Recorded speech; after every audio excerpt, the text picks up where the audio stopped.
Both your lights are on. Just one of each if you want the plugs for later. One, you yaw your body. That's good. Okay, 3 tabs up. And 1. Safer handles down. Okay. And the strut bag looks good. It's a little tilted towards your head, but I think that's fine. And then wider at your feet, but it looks like a good stable position, tucked in close behind your arm. Yeah, I see it in your reflection. I think I'm okay with how that is. Yeah, I think that's probably better if that's a little tighter in by your head, so it doesn't snag anything. Okay.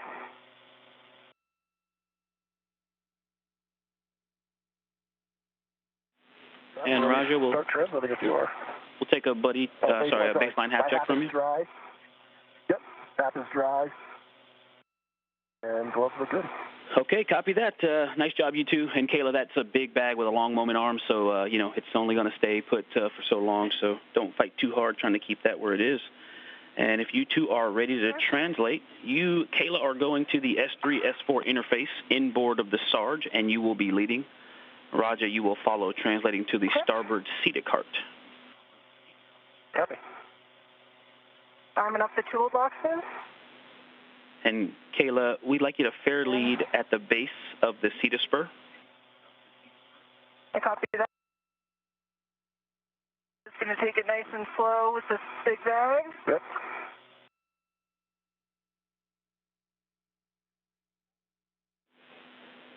Yeah, that's right, Kayla. Slow and steady wins the race.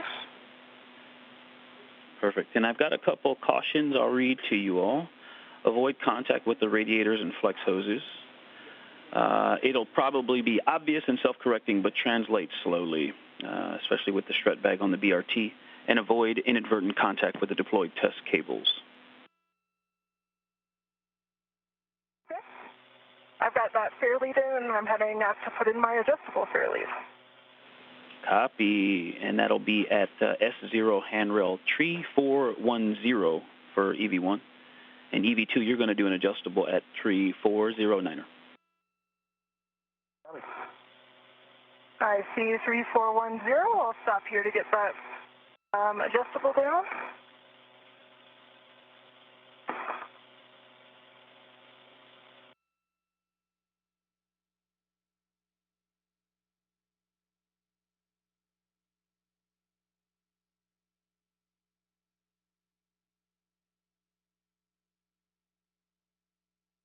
I've got my adjustable fair lead on 3410. Roger, you have a go to start translating up, and I'll kind of keep an eye on you as you come by the toolboxes, and then I'll continue. Okay, I've come off the wagon wheel. I can see your tether.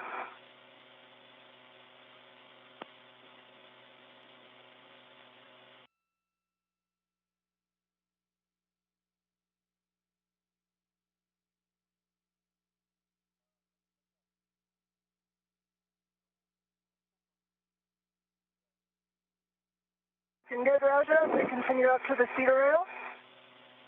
Stay out of your way. Copy. I'll hold to the base of the cedar rail until you're at the top. Okay, I am at the cedar rail. I'm going to start slowly heading outboard, Roger.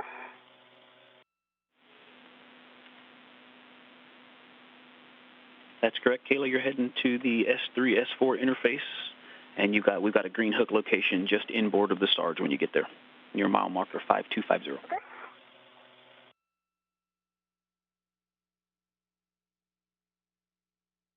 I'm 3409, which is where I put down my adjustable tether.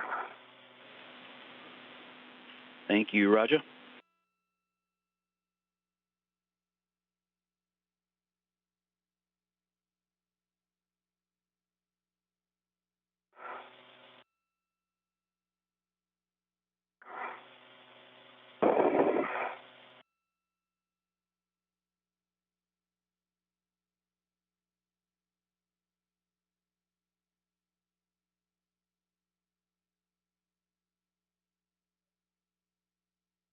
Barron and Chari are currently translating to the starboard truss S4 work site, where they will install a solar array modification kit. The starboard CETA cart, or correction port CETA cart, and rotate in underneath it. Nice job. You're looking good. That strut bag is flying formation with you.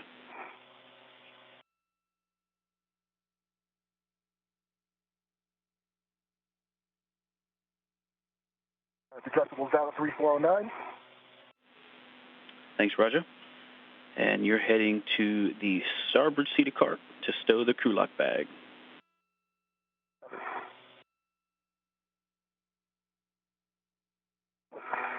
And I'm starting under the MT. I got good visibility on the bag, and it's clear.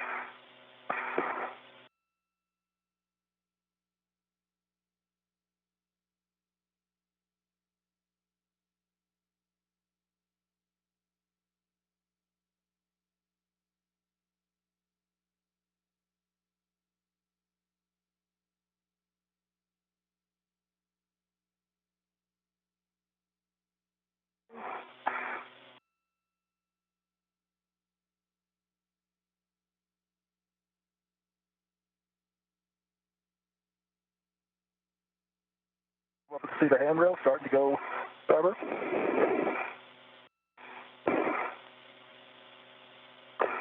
I'm at the starboard seated cart.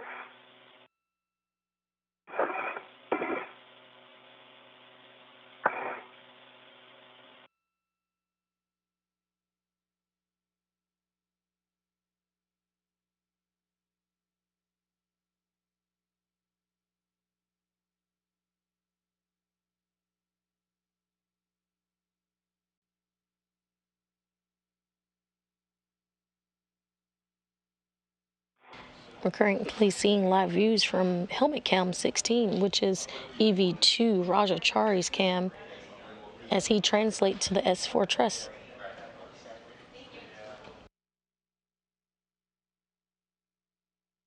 I'm back on the cedar rail, past the starboard cedar cart.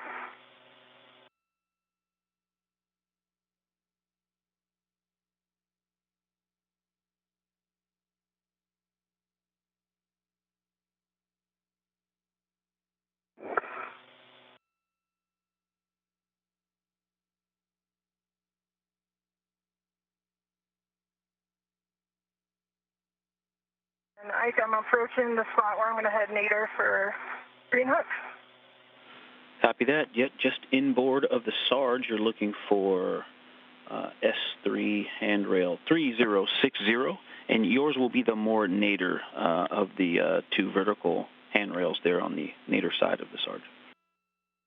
All right, I see 3060. That is your green hook location.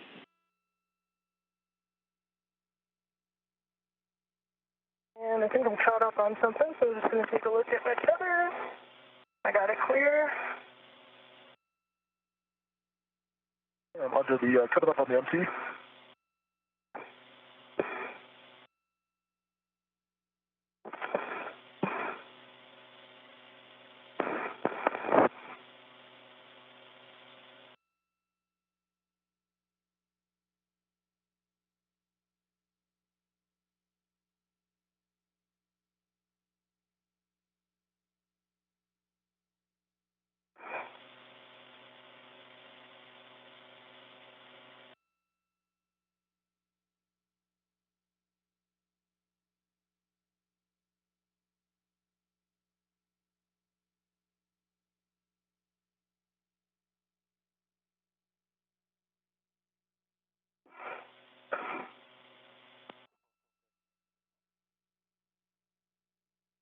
All right, my green hook is on 3060.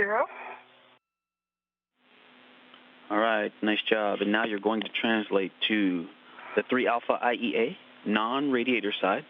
So please check your gauntlets in place prior to crossing the Sarge.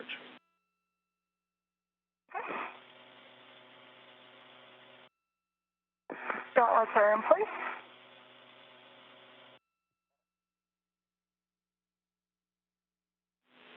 Sounds good.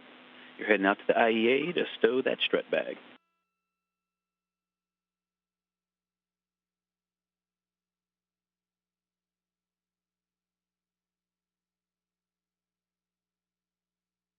Barron is With 01 on the port, or sorry, starboard seat cart. I'll get tethered here and get rid of the crew lock bag on top of this.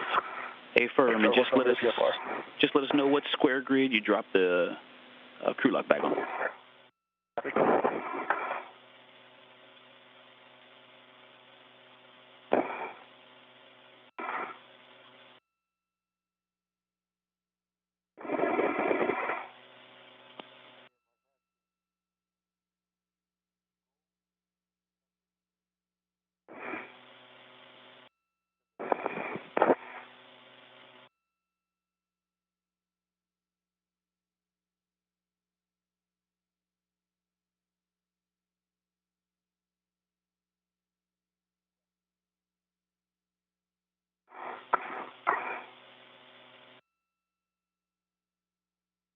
All right, I made it to IEA, and I'm heading further outboard.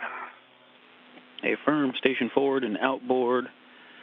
And you're looking for handrails 2207 or 2206, and then we'll stow the strut bag.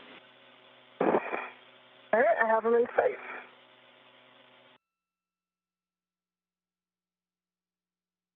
I like the crew lock bags on grid C.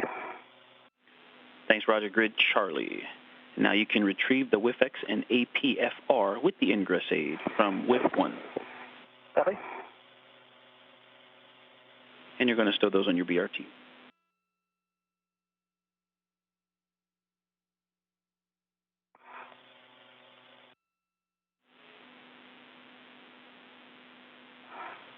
And Kayla, it looks like you're close to your position, so when you find those handrails, the way you want to orient the bag, the strut bag handrail goes toward the radiator, or if you can just see the way the lid opens, you want the lid to open toward the center of the IEA or toward the radiators.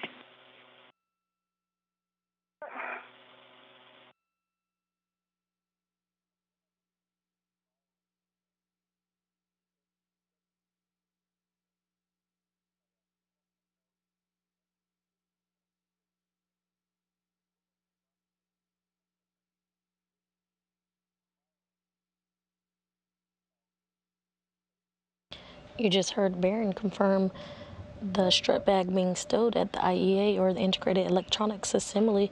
Kayla, I believe also that means that the tape on the handrail will point toward the mass canister.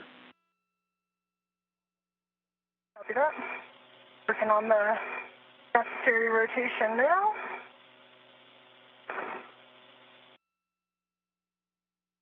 Got it in a good orientation, so we'll work on getting it cleared. Yeah, that looks good. And I think 2207 and 2206 should be right in front of you.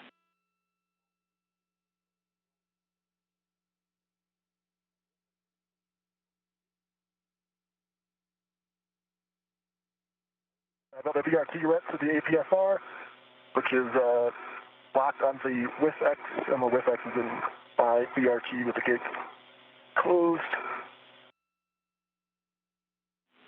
Okay, copy that, Roger. And now you're going to translate to the starboard Sarge. And you're going to also, near Kayla's green hook, you're going to drop your green hook just zenith of hers on handrail 3061. Copy, 3061.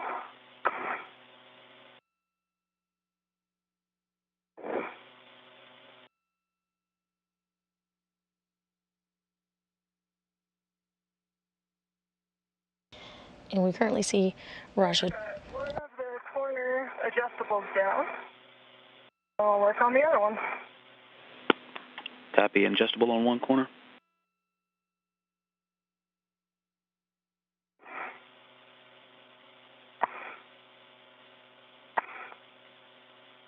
We currently have views as Chari translates back to the worksite after retrieving APFR, or the articulating portable foot restraint. Now that the bag is independently. Copy.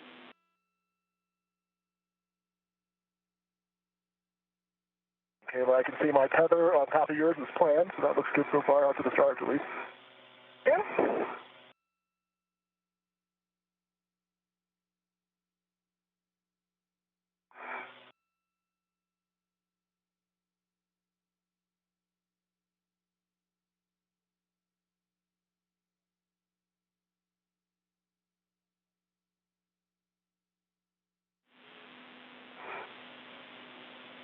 And Roger, I see you approaching the Sarge there, just zenith of Kayla's hand green hook. You're looking for 3061. 3061. Tally 3061. That's not my green hook here. It doesn't work.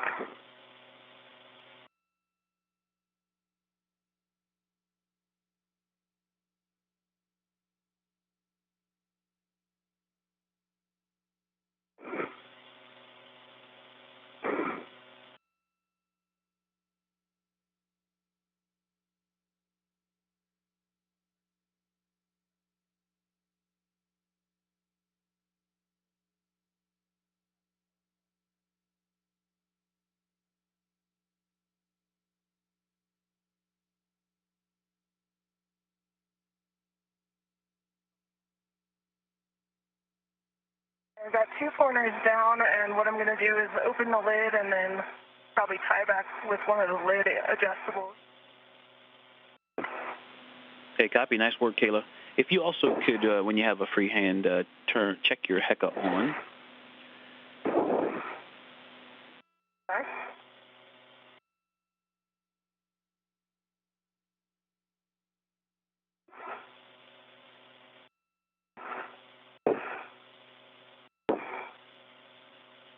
Got a green HECA light. Copy. Thank you for the HECA light. And Roger, just confirm your gauntlets are in place after your green hook. You're going to translate to the 3 Alpha IEA as well on the radiator side, station aft. Copy, my gauntlets are down. I'm just getting ready to go across the storage.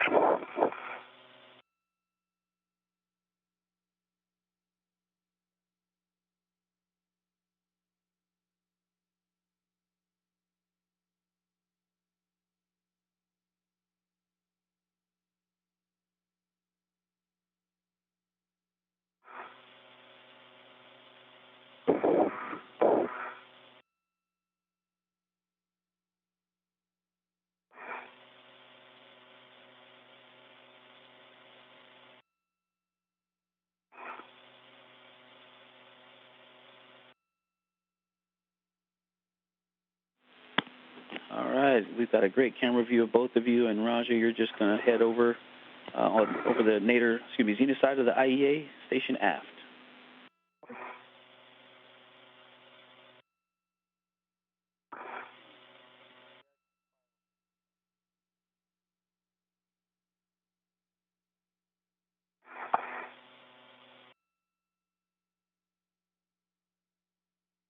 GoPro's on. I think my tether just caught underneath there. All right, I'm happy with the bag for now. I think I'll maybe tighten actually the outboard strap real quick, and then the mounting bracket has very kindly presented itself. Yeah, it's ready to get to work, huh? Okay, nice job with the bag, and also I have a reminder here that you can turn on and stow the GoPro, and just let us know where you place it. It's on, and I'm just going to leave it tethered to the bag. Copy. Thank you. And I think I'm going to take a second to put down my BRT. Get a little more stability here.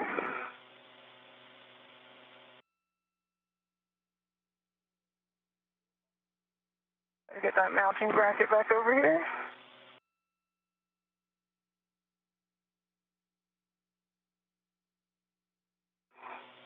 Okay, and I've got my eyes on WIF 26, which is my destination. Affirm, yes. And when you get to WIF 26, you want to install the WIF-X, and you will clock it to 6. I'll remind you again when you get there and give you the rest of the settings when you're ready.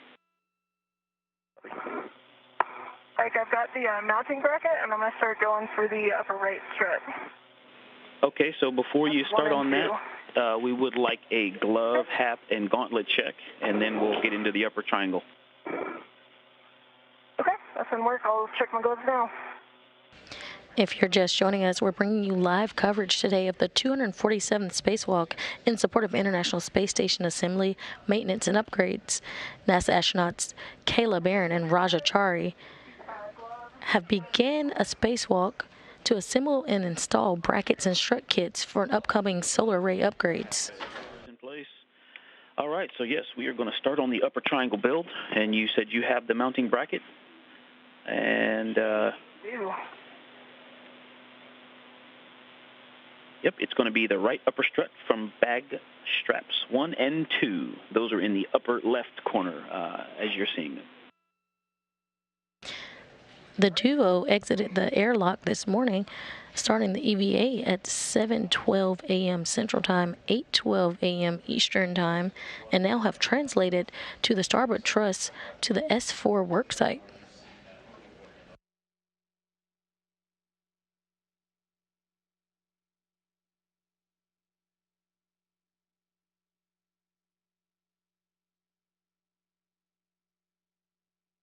Barron and Chari are now taking struts and brackets out of their stowage space and will begin build out for the mount.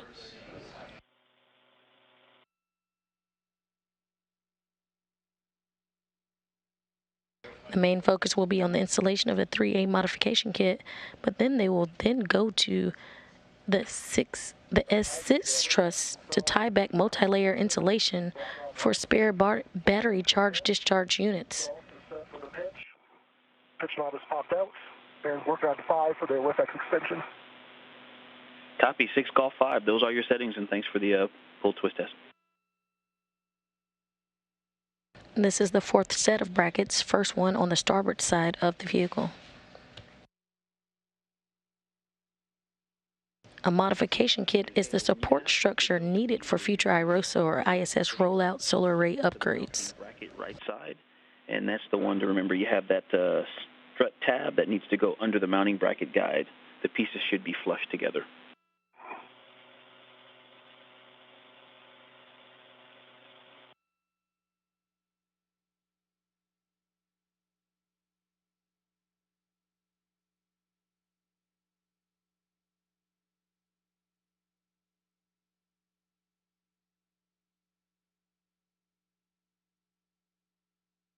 You'll hear some acronyms today. I'm sure you've heard BRT. Before I do the Golf 5, I'm thinking maybe I'll set up the APFR settings, just so it's easier to reach it. Okay, copy that. Settings 12, Tango Tango, Fox 12. 12 is set. I got M13 and 14 hand started. Okay, copy. M13 and 14. 4 turns. We're looking for 4 turns, and I've got PGT settings. Actually, you've already hand started them, so next you're going to retrieve the left upper strut from the bag, and that's the one on the right side, straps 3 and 4.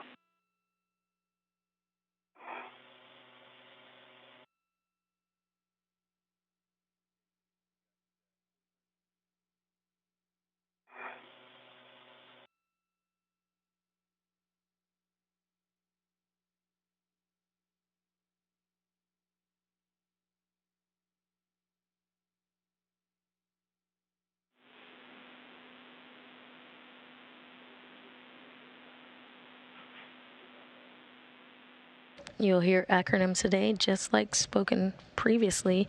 Raja Chari mentioned his APFR, or articulating portable foot restraint, that will help him during the assembly today.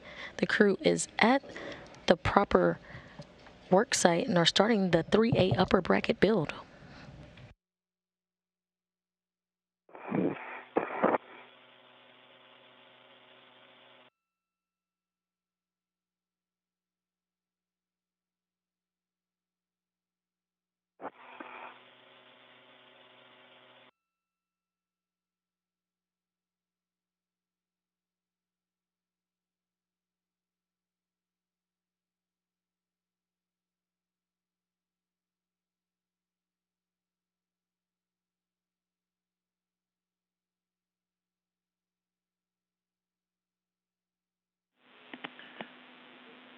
And Raja and Kayla, I've got a warning for you here just about the strut builds. The misaligned or fractured pit pin spring may present a sharp edge. Inspect pit pins before actuating, please. I do. Copy.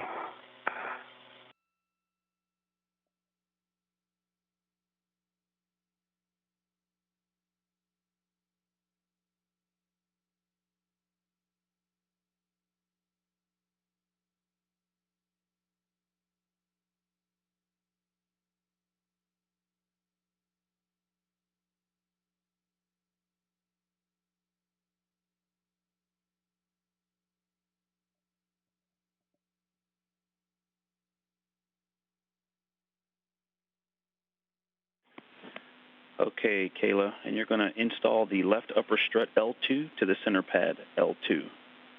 And then I've got PGT settings when you're ready. I'm going to try to hand start M17. Okay, copy. Just let us know how many turns.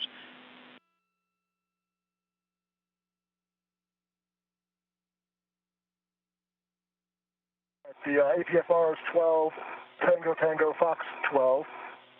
I have not done the WIFX extension yet. I'm going to get my BRT right off there first, untangle with my safety tether, then I'll work on the WIFX extension. Okay, copy that. And for the APFR, please verify that pitch knob has popped out. It did pop out. Yep, good news. Good Took news. a little bit of force. Okay, All right, copy. I'm hand started one turn on M17. Copy, one turn M17. PGT settings are Bravo 1, clockwise 2. Roger.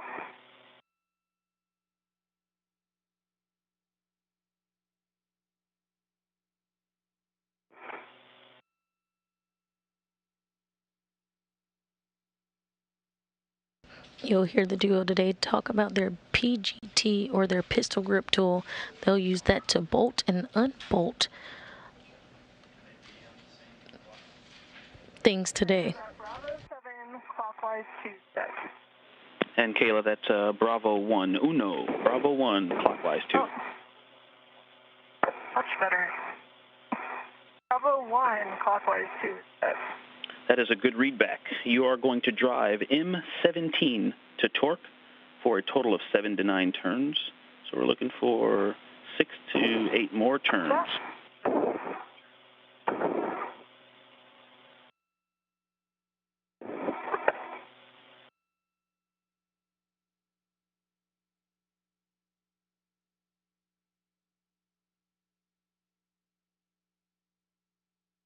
Via Kayla's Barron's helmet cam.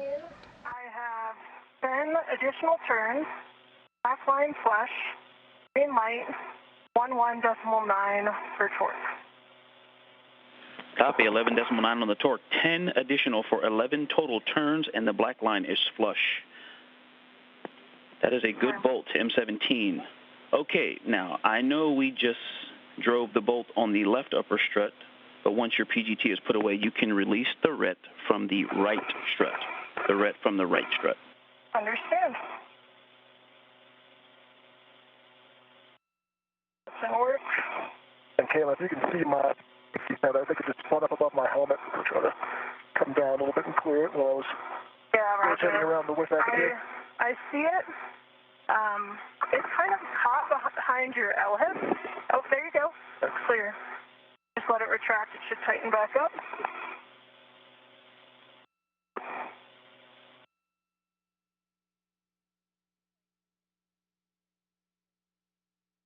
And I EV1, was EV2. removing the ret from the upper right strut. That is a good readback. And once that is off, you can install the center pad MLI and pip pin.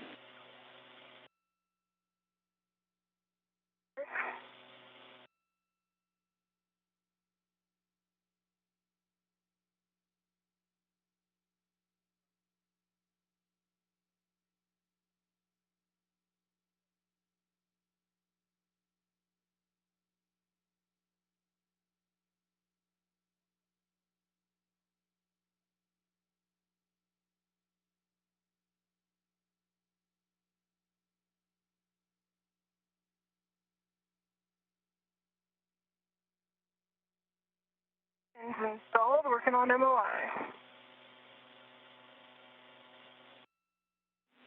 All right, WIFX and APFR are installed to the 5, and you know where you're at, Kayla, in terms of coming over there to help you.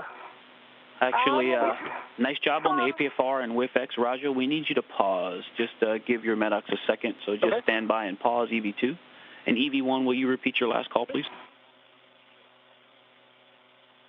Pins in place, MLI's in place, and I will move on to M1516.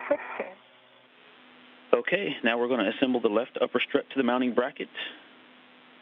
And so we want to install the left upper strut L8 to the mounting bracket left side. And again, make sure that same slide tab is under the mounting bracket guide.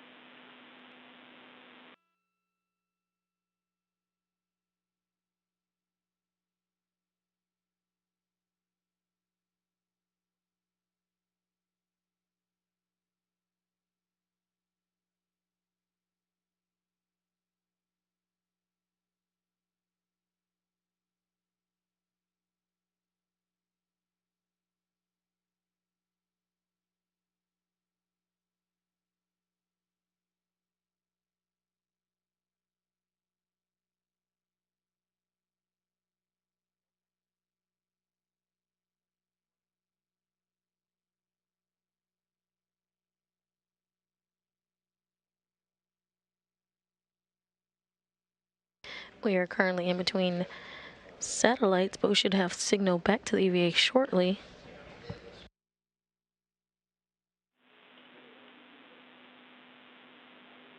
And Kayla, I have PGT settings for you when you're ready.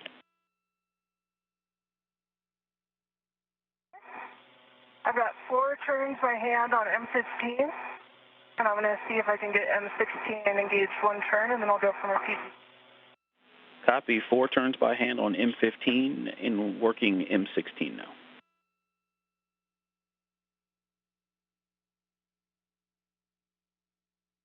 Okay, I've got 1 turn by hand on M16, and I'm just going to reposition the triangle a little bit, and then I'll grab my PGT. Copy. 1 turn by hand on M16. Standing by with PGT settings.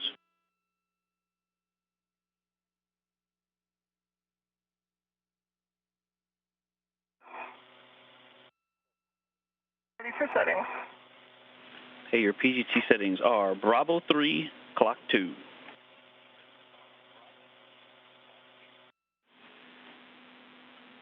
And we're going to drive M16 first. Bravo 3, clockwise 2 set.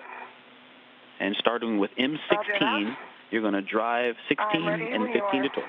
You have a go. Turn.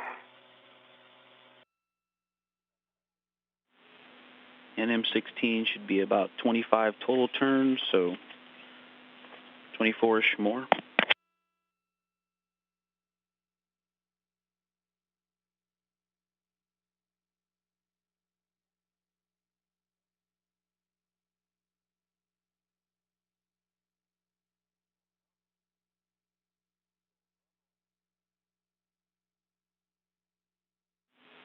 And Raja, how's your HAP doing? That's dry. Copy. Dry HAP. Thank you. All right. I got a red light, low torque, 21.24 turn, and that matched my count of 22 turns. Figured I should try it again. Okay, stand by. Copy. Red light, low torque. And yes, with Bravo 3, clock 2, you have a go to hit it again. And copy 22 more turns for a total of 23. All right, I hit it again. Green light, 18.2 for torque, and I got maybe an eighth of a turn out of that additional hit. Copy. Green light, 18.2 on the torque, and an eighth of a turn for 23 and an eighth. And how's the black line doing? Black line is flush. Copy. Black line is flush. You can move on to M15. Looking for about 21 more turns. Drive that one to torque.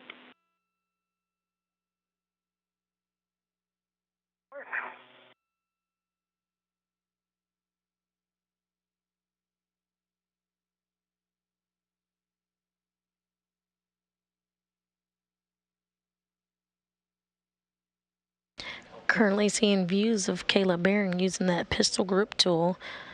They'll be using it throughout today's spacewalk. And that is essentially a space drill that is used to help secure and release bolts during the spacewalk.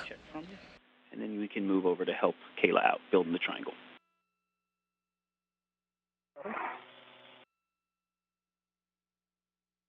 Gloves look good. And gauntlets are down. Copy. I'll start heading Kayla's way. And, yeah, I guess we still have 2 bolts to drive. And Roger, It's pretty close, though.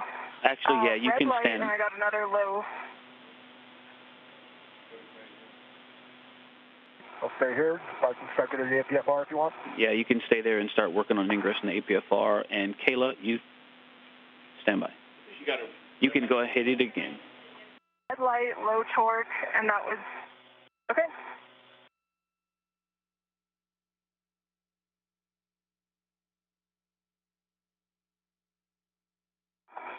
Okay, now I got a green light, 18.3 on the torque, and that was 0 additional turns. And Can we get the initial turn count and the black line? Black line flush. Yeah, I started at 4 turns, and then we got 20 additional turns for a total of 24. Copy. 20 additional for a total of 24. Green light, black line flush on M15. Okay, Kayla, you can release your ret from the left strut. You can release the ret from the left strut.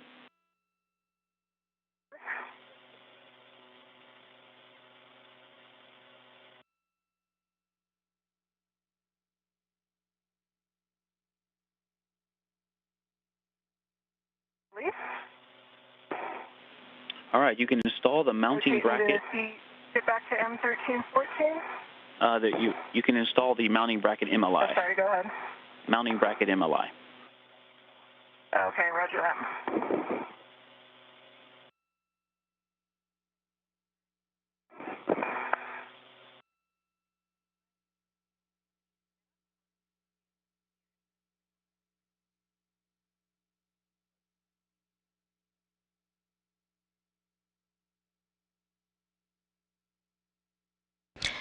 Now 1 hour into today's spacewalk, recapping some of the milestones.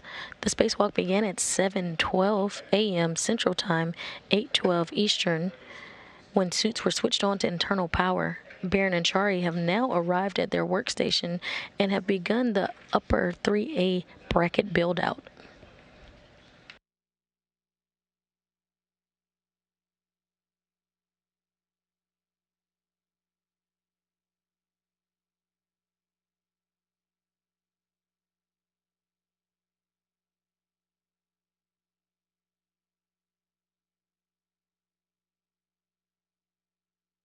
Kayla, I think I'm in the APFR. It feels like there's something behind my left leg, though.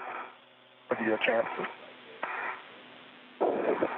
Your safety cover is between your legs. That's what it is. Okay. Be a factor for up here when I come back so I can fix it. I agree.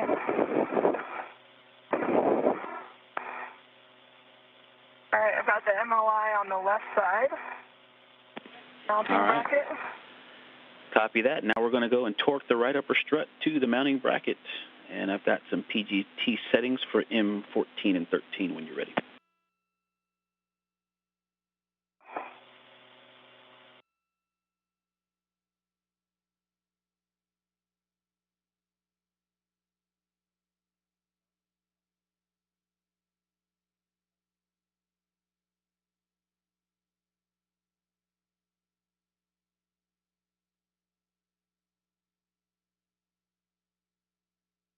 For settings. All right, you're looking for Bravo 3, clock 2. And you're going to drive M13 and 14 to torque in any order.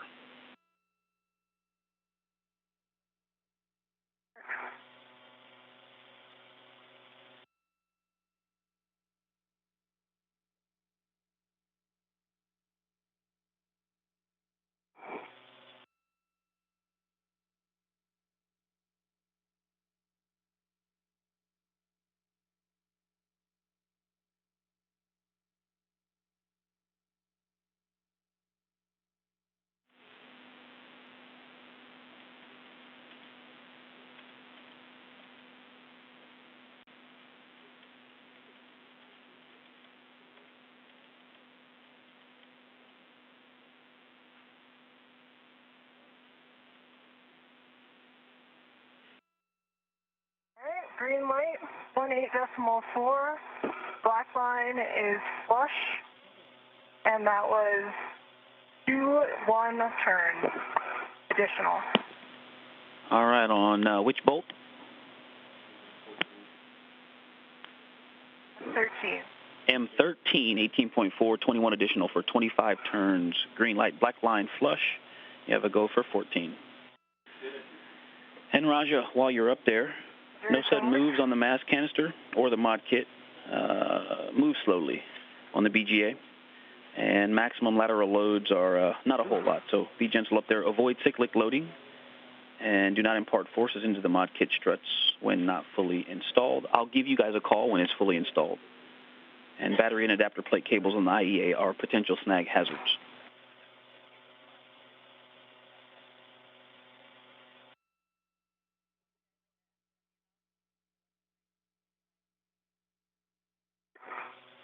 Green line, right, black line flush, 18.4, 0 turns additional. And I believe I copied 20 additional turns for 24 total green light and a black line that's flush.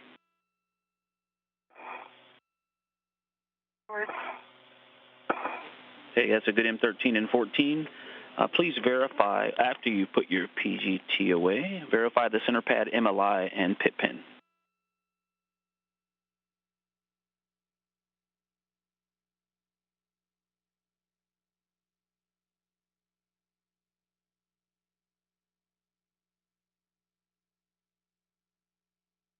Center pad, MLI, and pit pin look good, and the MLI on the mounting bracket side is in work. Stand by on the other MLI. Okay, stand by.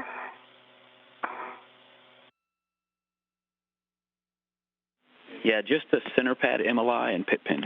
And then you're going to move the long PGT. So once you've verified those. Center pad, MLI, and pit pin look good, and understand need to grab the long PGT.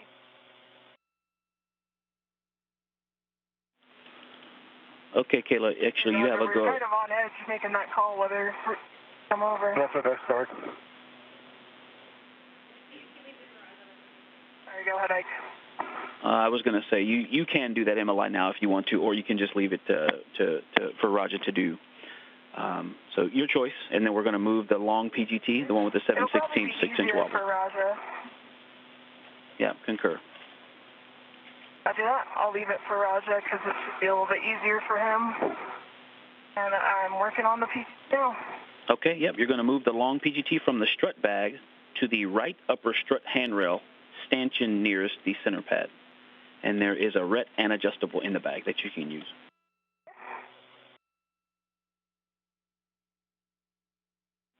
All right, Roger, don't worry. We're getting to you soon.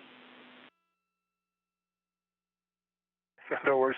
One thing I did notice, Ike, is I've got the ingress aid pulled back, but I can't actually push it down as I can't reach the knob to unlock it to get it to go down. Okay, copy that. If you do want to compress it even just a couple inches, sometimes you can, as you twist. Pull it back, though. Copy, pull back. Try twisting the handle a little bit, kind of yaw it as you push down. That might collapse it an inch or two.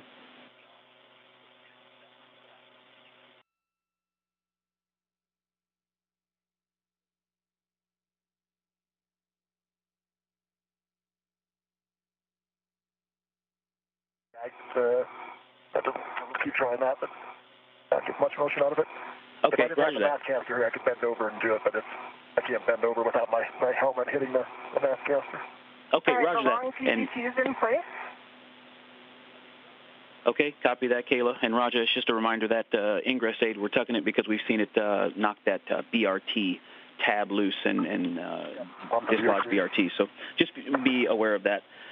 All right, so we're going to set up to hand off the upper triangle so that we can install to the mass canister. Let's see. So now, Kayla, we're going to transfer the upper triangle with the PGT to EV2, and you can leave them on the bag. It's a RET in series.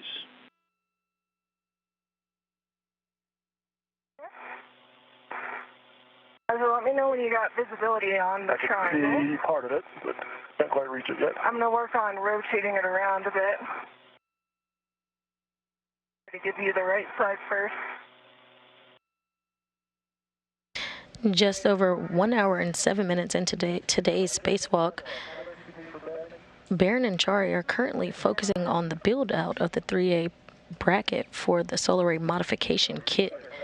The new solar arrays, which are set to be delivered to the space station on upcoming commercial resupply service missions, are a larger version of the rollout solar arrays, or ROSA technology, and will ultimately increase the station's total available power from 160 kilowatts up to 215 kilowatts. We do have a special guest with us today on the line. Jeremiah McNatt is a photovoltaic technology lead. Hi, Jeremiah. Hi, Shaniqua. Pointing up.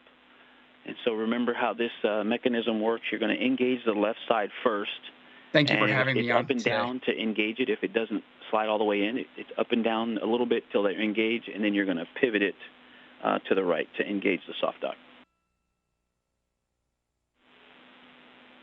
Jeremiah, can you please explain to us what a photovoltaic technology lead is?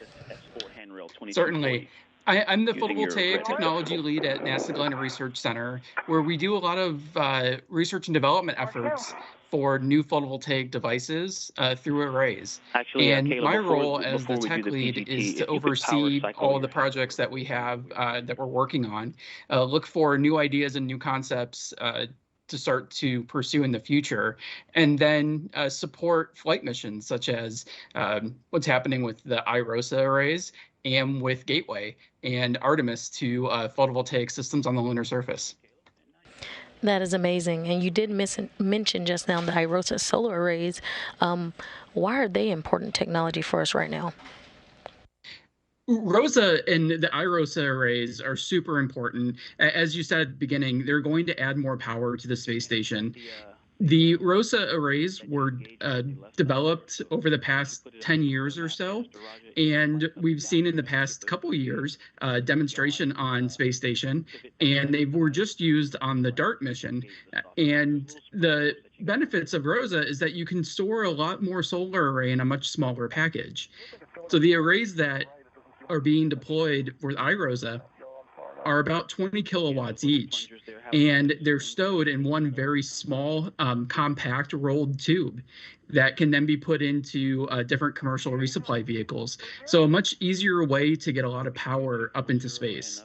We're going to continue that when we use them on Gateway, on the power and propulsion element, and also maybe on the lunar surface.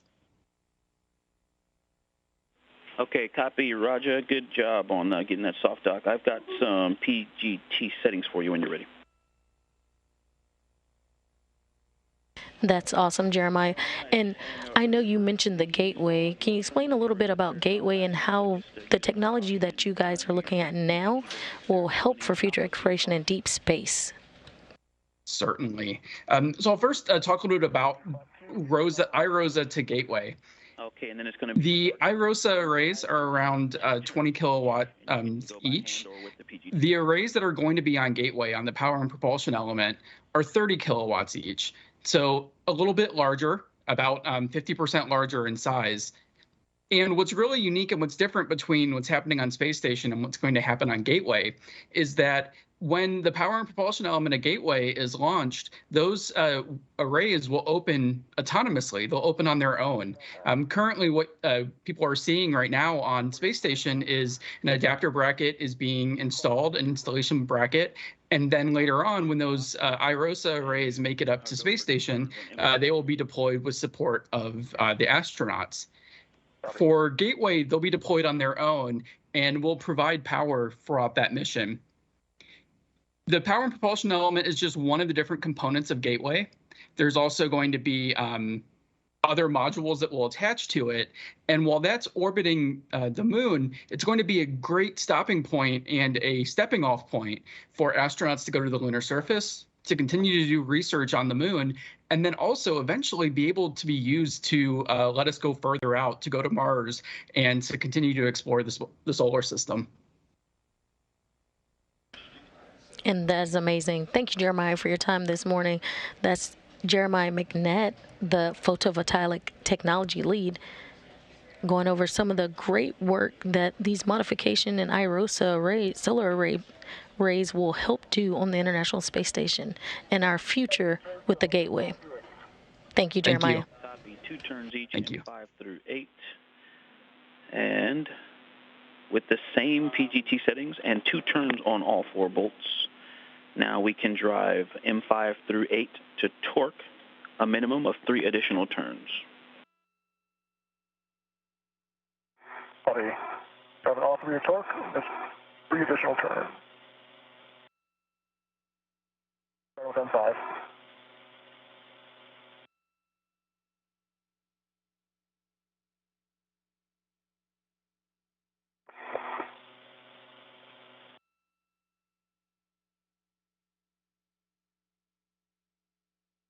And an update, the crew is complete with the 3A upper bracket build task and are beginning the installation of the center pad to the mass canister. But you guys are already getting some interesting lighting conditions up there. Just do what you got to do.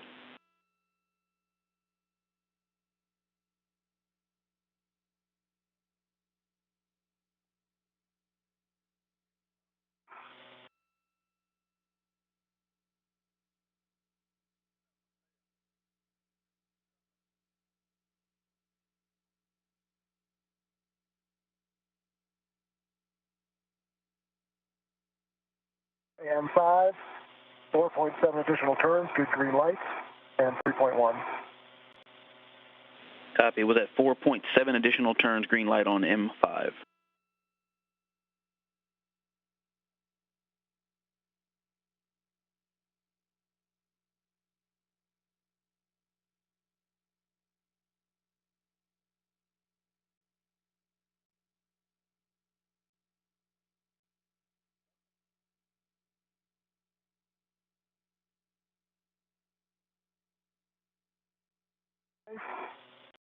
Like 5.3 turns on M8, good green light, 3.6. Copy. 5.3 additional turns for 7.3 total green light on M8.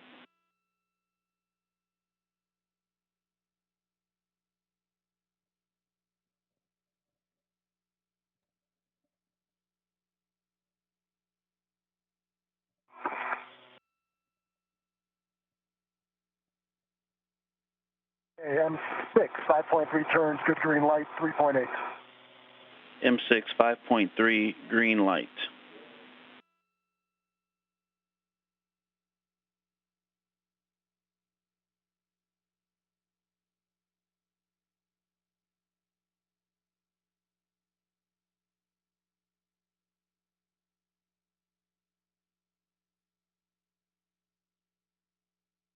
And M7, 5.1 turns, green light, 3.7.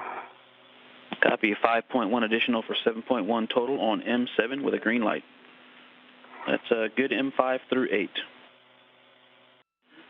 Okay, Roger. Now you're going to transfer the long PGT with the RET and adjustable combo from the upper triangle to Kayla.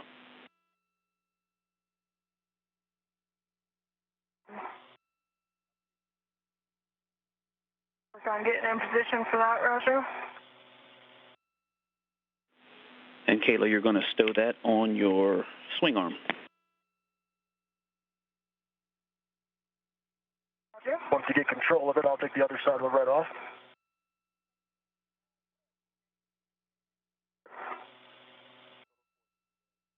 It's above your head. Trying to put the socket down in front of you. I got it. All right. Once you have it red out, let me know and I'll let go of this one. I'm back.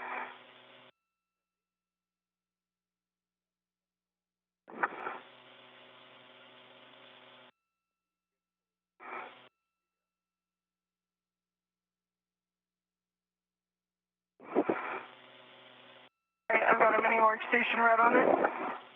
Okay.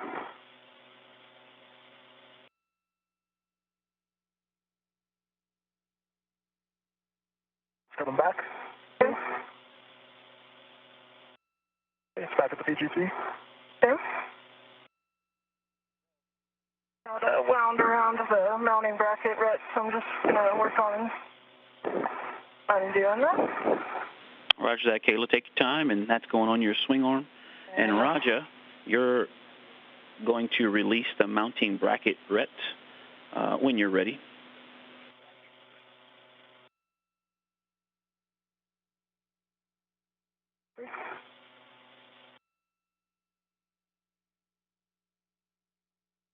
Working on my swing arm here. Mounting bracket red's coming back to the bag.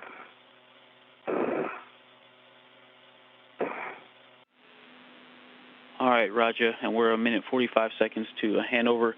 If you can verify the grounding pip pins, there should be 2 are installed into the grounding block, and the MLI for the left and right upper strut is closed. And I believe we left that left upper strut MLI for you to do.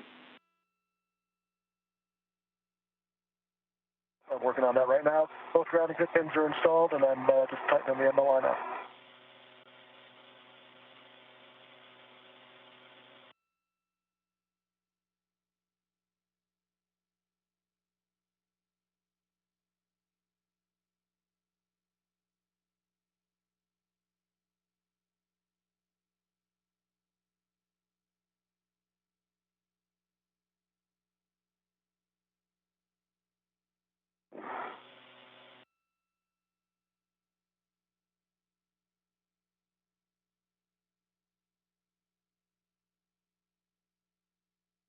And then my eyes closed. I think I'm good to get out of the APFR. Is that correct? In just a second, yes. Verify the upper triangle is not rotated up. It's not. It is down towards my waist.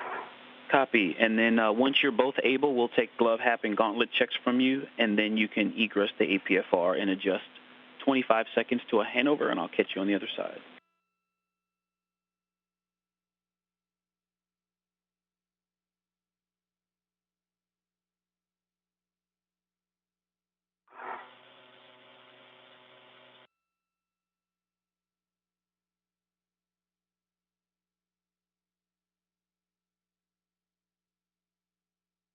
When I do this APFR egress, Kayla, I may need your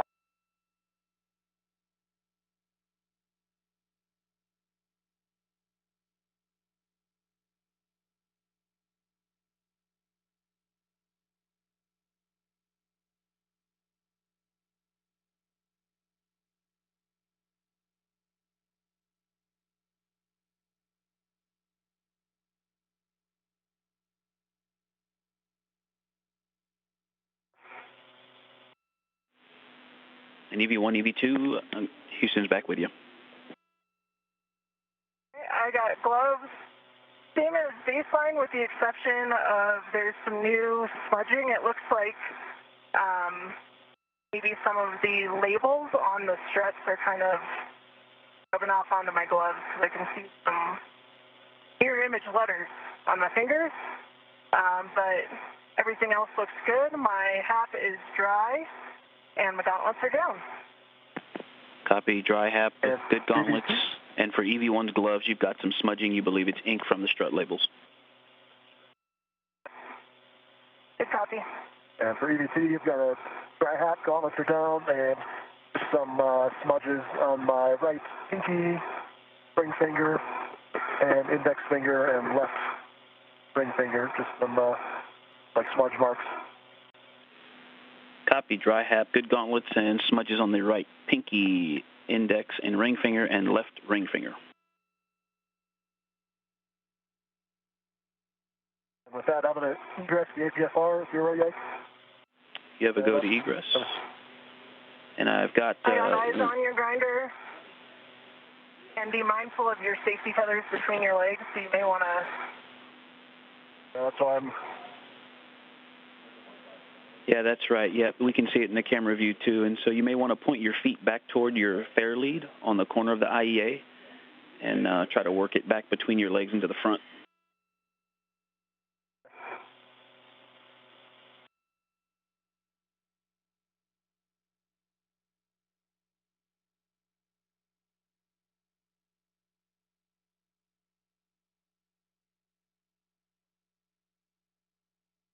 Move your heel outboard. Now kick it back. Yep, there you go. Inboard. Yep, now it's back in front. Thanks. And it's kind of crossing over the right side of your body. Now 1 hour and 22 minutes into today's spacewalk, recapping some of the milestones today. I didn't know if you, I think normally you would have wanted to tether off your right side. Yep, let's go off my left. So far today, the crew has gotten to their work site, completed a 3A upper bracket build-out, and now has begun the installation of the center pad to the mass canister. They're currently doing a hap and glove check.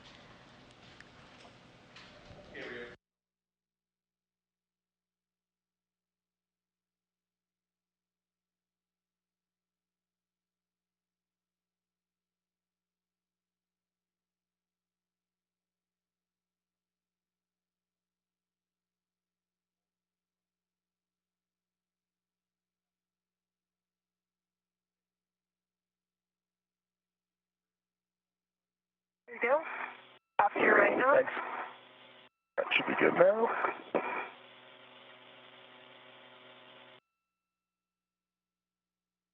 I got to go into 12 Papa Hotel 12 on APFR and shrink into WIFX.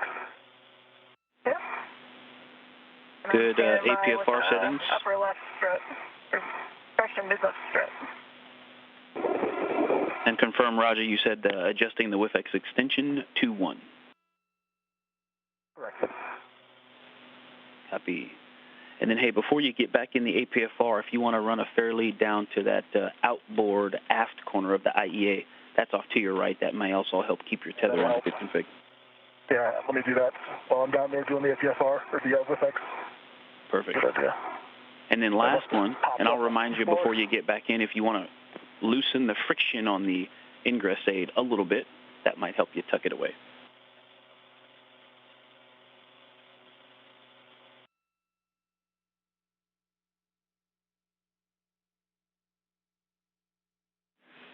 And copy, Kayla, I heard you say you're grabbing that left mid-strut, straps 12 and 13, bottom right side of the bag.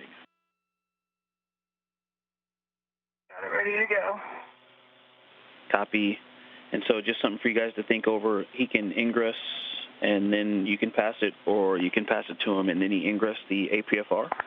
Over to you guys. You are going to do a ret swap on that one to Raj's BRT. We plan on the ingress. Over.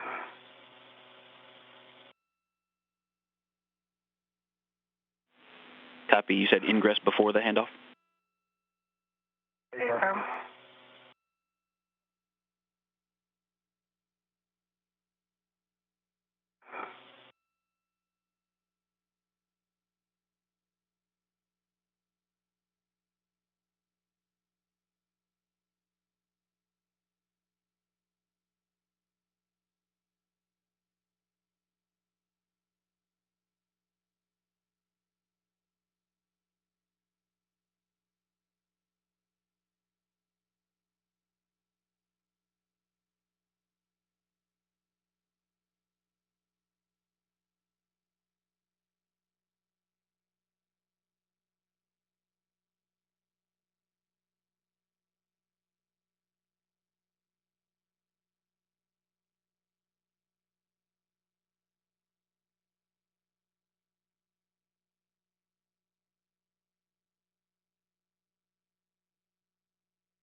Currently in an orbital nighttime, we see Chari and Barron using their helmet lights to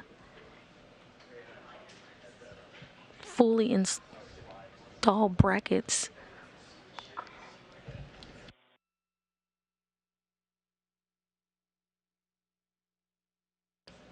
Excuse me, we see Barron and Chari as they install the 3A center pad to the mass canister.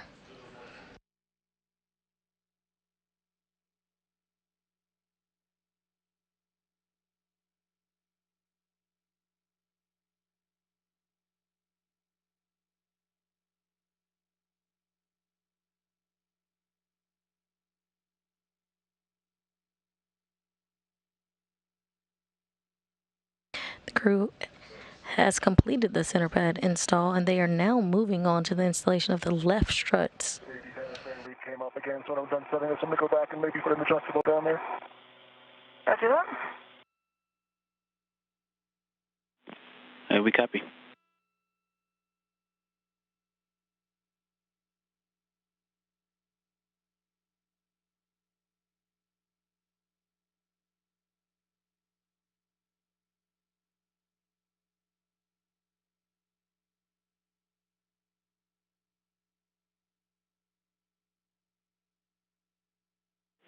Yeah, I see you loosening the friction on the ingress aid. Yeah, just enough so that you can push it down and it'll stay where you leave it.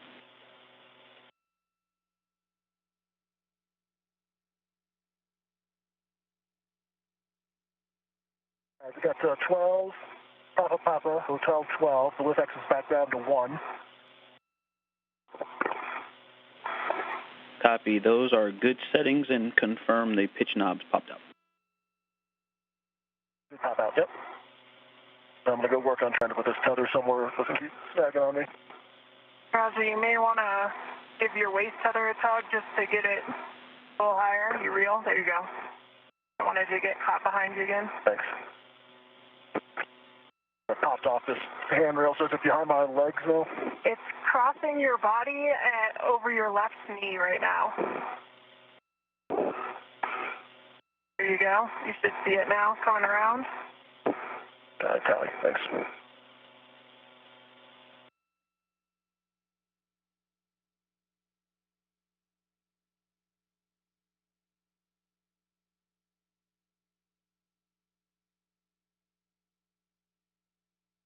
Time to pause here. I can go ahead and put an adjustable down with this fairly. If you like it, I love it. Yeah, sounds good.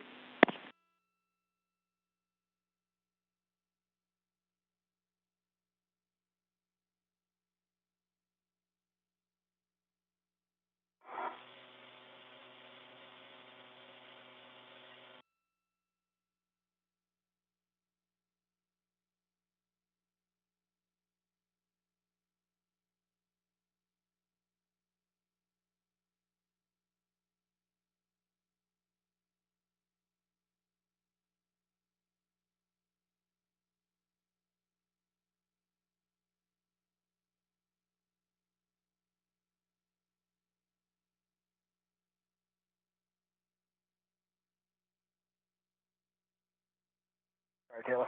No problem. Waste of time.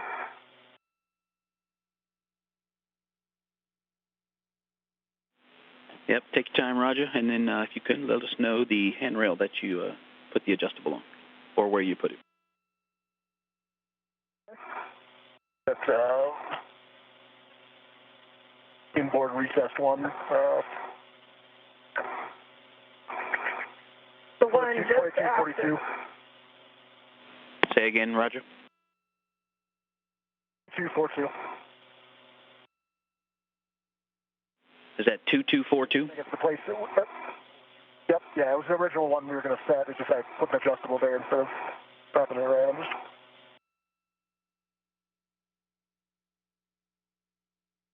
Copy, yep, an adjustable on 2242.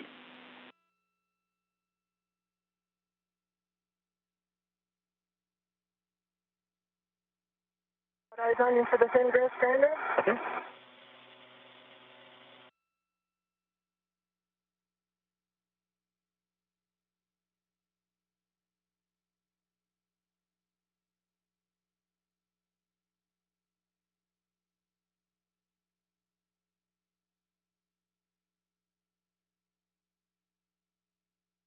Watch that roll pedal.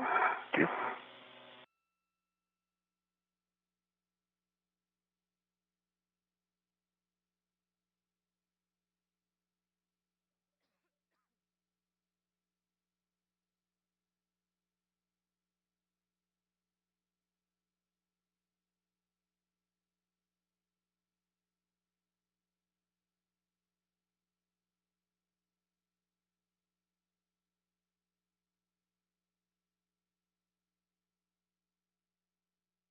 Reels.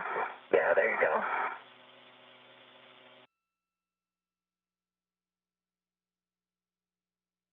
Around here. I think the roll changed on me, did it? Cool. Might be pushing the yaw pedal right now. There, it looks square Yeah, again. it's all fault. Okay, yep. Want to make sure. Watch that yaw pedal.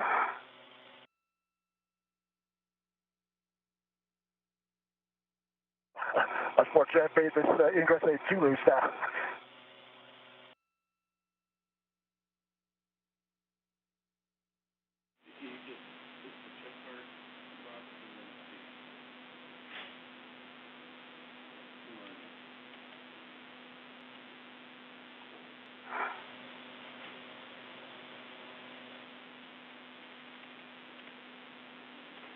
Yeah, Roger, and if you got to leave it rigid, that's fine. We'll just keep an eye on that BRT. Well, definitely gave you a hard time bending over before, so I don't want to dance that since this time I have to bend over for those bolts down the line. Yep.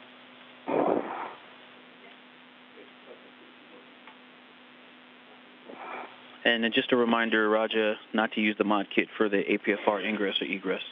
Gotta say it. No, understood. That's why it's taking me trying to avoid touching that triangle.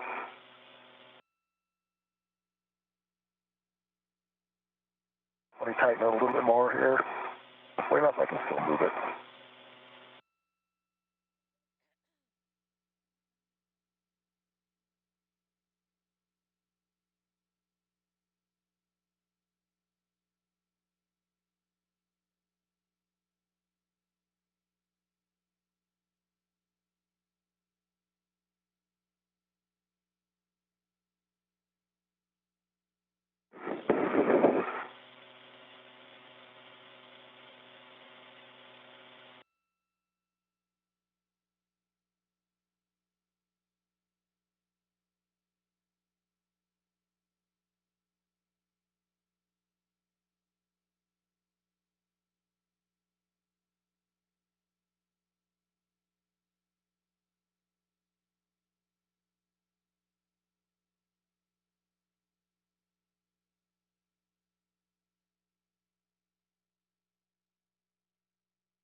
I think I'm in on the right. No? Right heel doesn't look locked into me. Might be in too deep. Maybe if it feels good, I have kind of a weird angle. First station.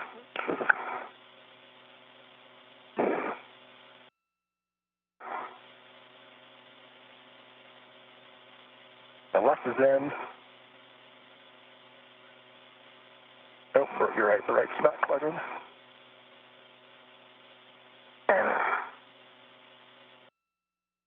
I don't think your left is in either. I think you have your toes in too deep. Okay. So you need to back the one you're going to actuate out before you rotate inboard.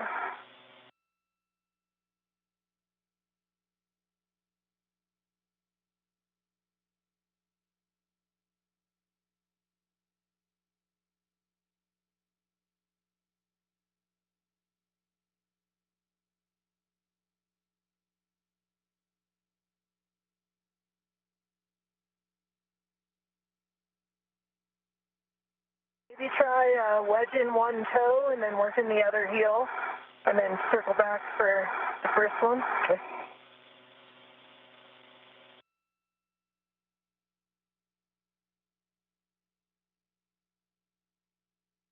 And a little, if you're working your left, you might be in a little too deep, so back your toe out a little bit.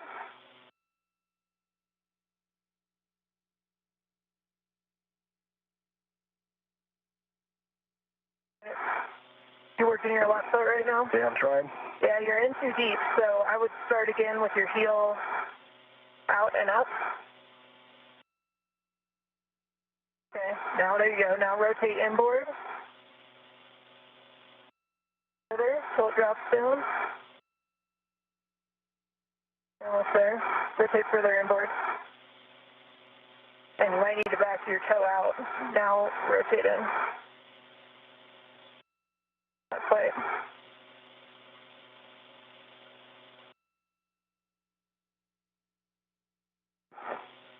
Almost like my toe got wedged in there.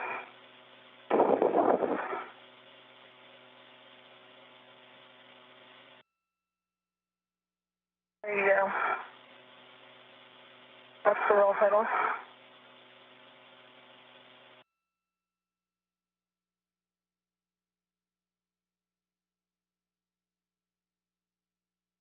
I don't think anything's blocking you. I think your toes are going in too deep? Yeah, your toes are in too deep. So you need to keep your heel back, rotate your heel inboard till it drops down. Then come forward. And hey, Roger, one other thing that helps to keep your feet flat to the boot plate, it's tempting to lean forward and look at your toes, but actually squat down a little bit, put some bend in your knees, and even slightly lean back, just a tad.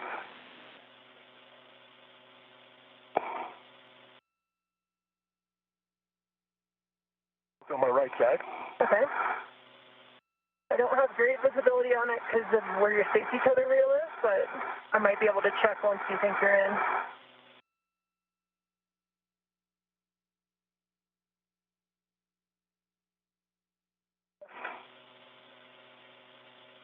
Okay, I think the left's in. That looks good, Brandon. Right, I think I'm in too deep. I agree.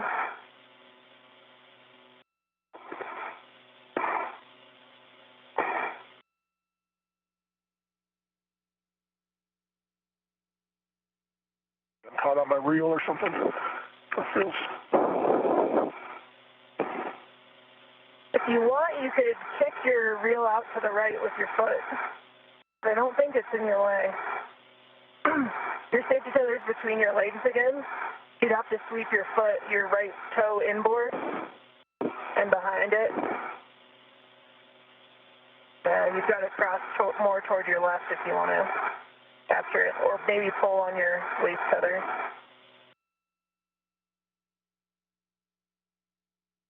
It's almost there.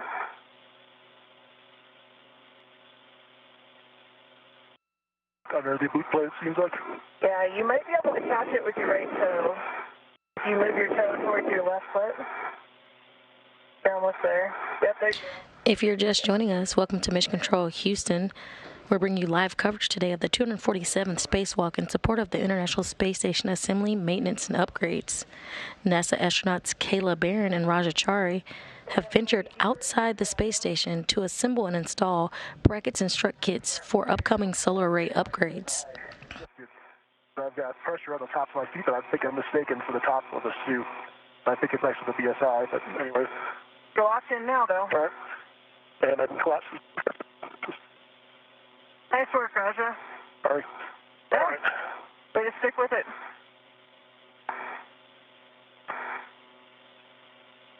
Go a little higher.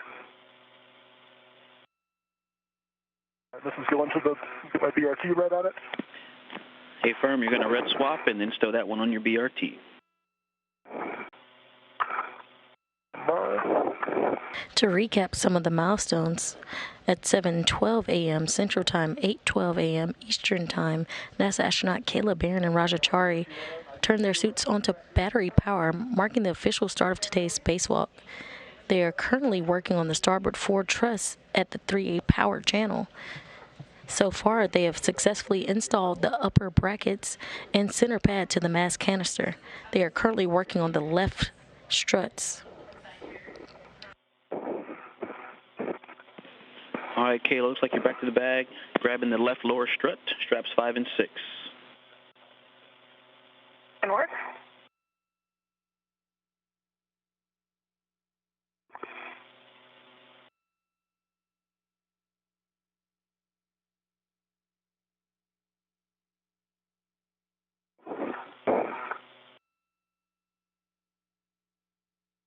Ready for the lower?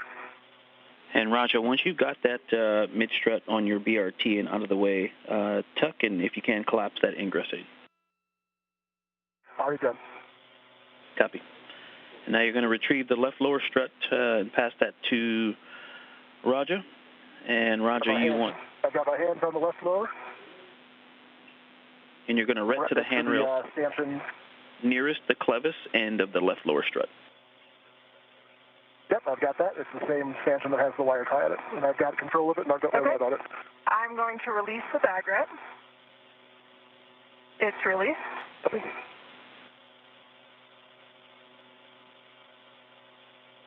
the strut. I have the strut.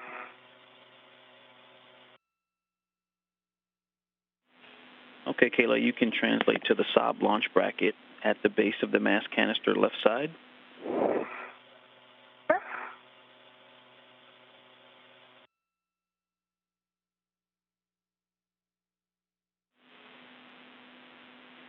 Hey, we're 5 minutes to sunrise. And then Roger, if you can verify the grounding pit pin is removed from the strut stow location.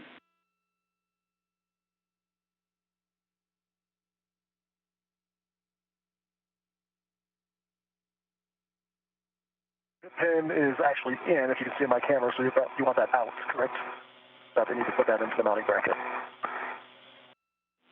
Affirm, we like it removed. It is removed now. Copy.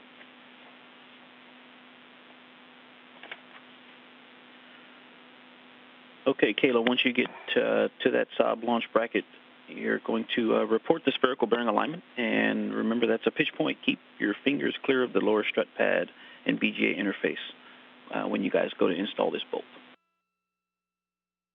It looks pretty straight to me. Okay, we copy. That's good news. So now we're going to work together to install the left lower strut M21 to the Saab launch bracket. Hey, Roger, if you want to start working the... Coming towards you. Very nice. All right, we need to go zenith. And if you could push your end a tiny bit toward the mass canister. Good right there. Okay. A little more zenith. Okay. Maybe, yeah, that's good for now. Okay, Kayla, and you're going to hand start M21 4 turns. And I've got PGT settings if you're ready.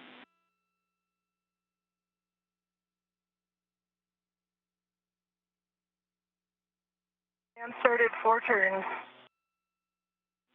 Copy, hand starting 4 turns on M21, and I've got PGT settings if you're ready. It's already done 4 turns.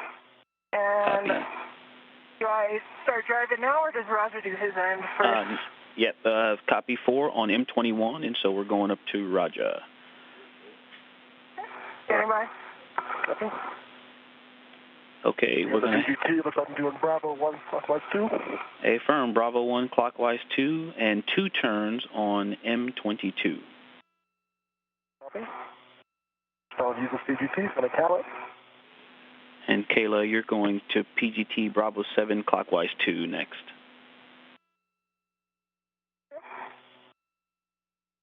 Bravo 7 clockwise 2 set.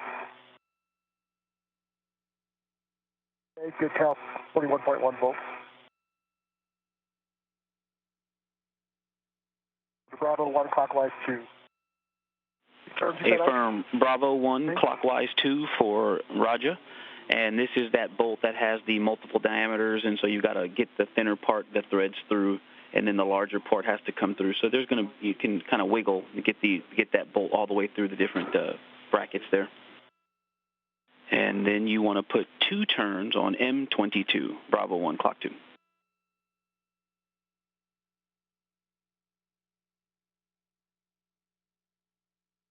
Okay, the thin black line is flush, here comes 2 turns.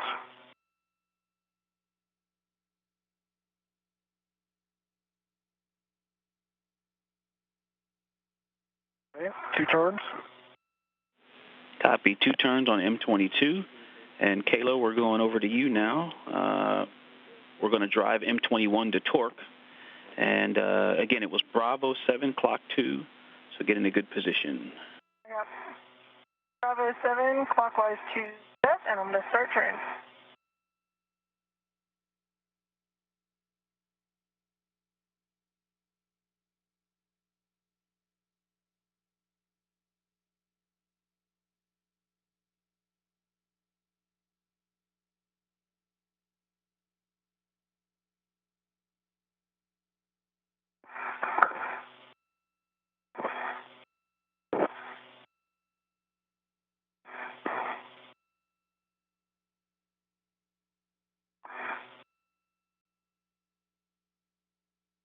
And I got a low torque, but I wasn't in a great body position at the end there, so I'd like to give it another go, if you agree. Counted 9 turns. Okay, I think I heard 9 turns with a low torque, and you have a go to hit it again.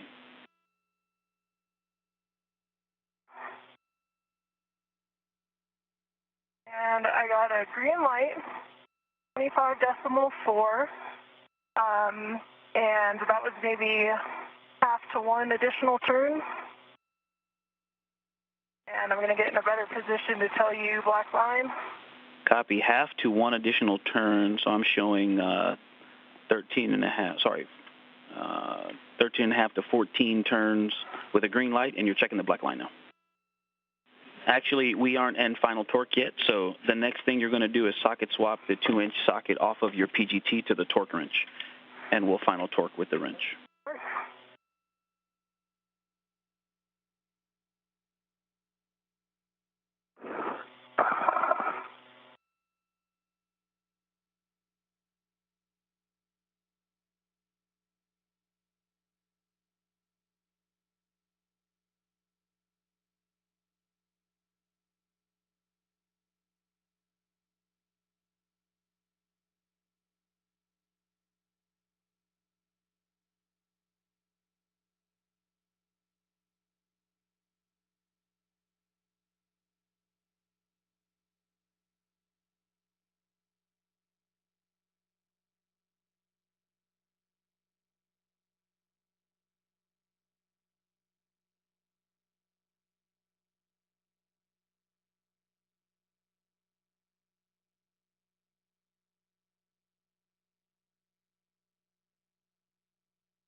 Socket swap, good pull test.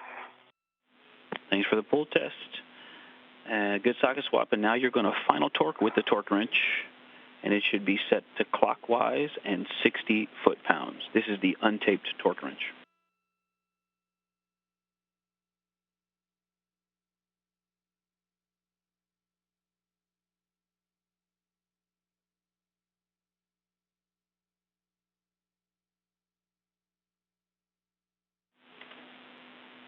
And we're looking for about one turn, and we want the torque wrench to break over twice.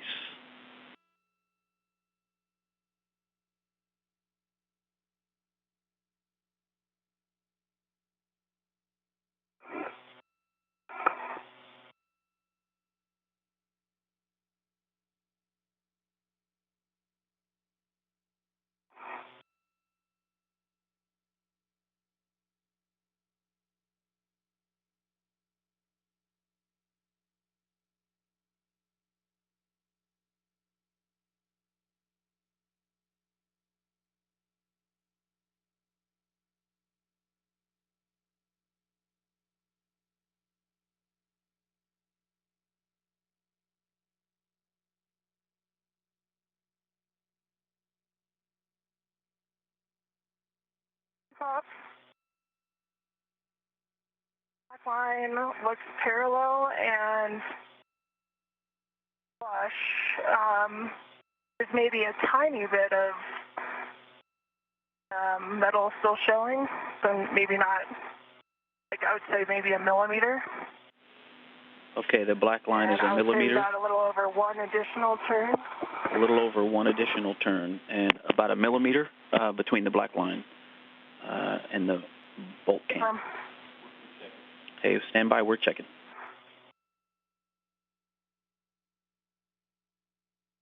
Okay, Kayla, and if you could check the gap between the strut boss and the bearing surface, and also give it a wiggle test.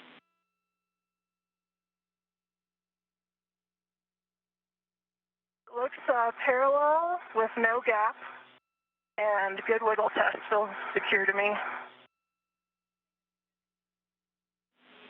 Okay, we call that a good M21. And you can socket swap the 2-inch from the torque wrench back to your short PGT. And Raja, I've got PGT settings for you when you're ready. I've got throttle 1 clockwise 2 and ready for number turns and drive. All right, you can drive M22 to torque. The torque.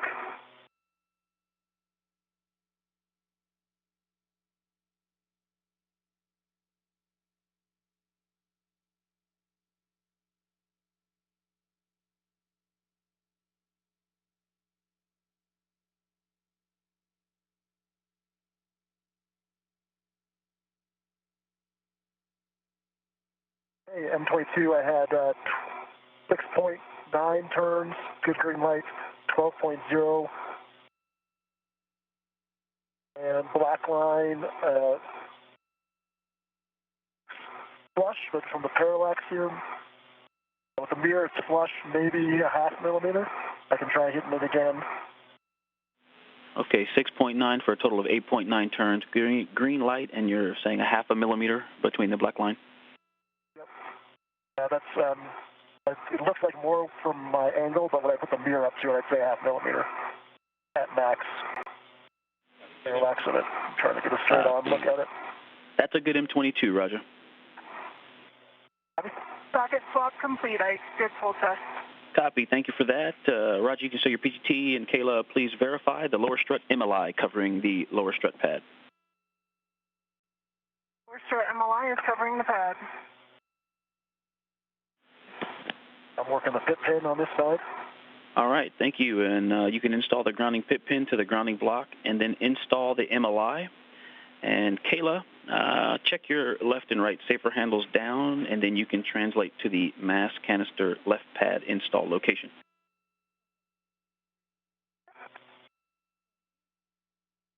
Okay, grounding pit pin is into the mounting bracket. And MLI is around the M22 bolt. Okay, sounds good, and you can release the ret. That's to the left lower strut. That's coming off the left lower strut.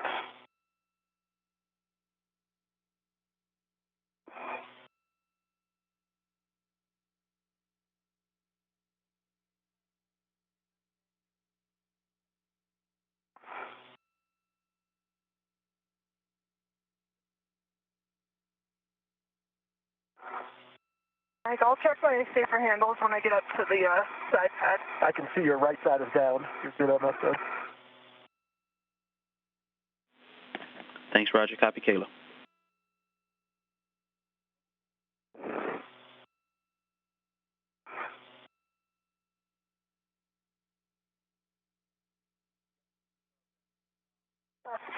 Safer handle is down.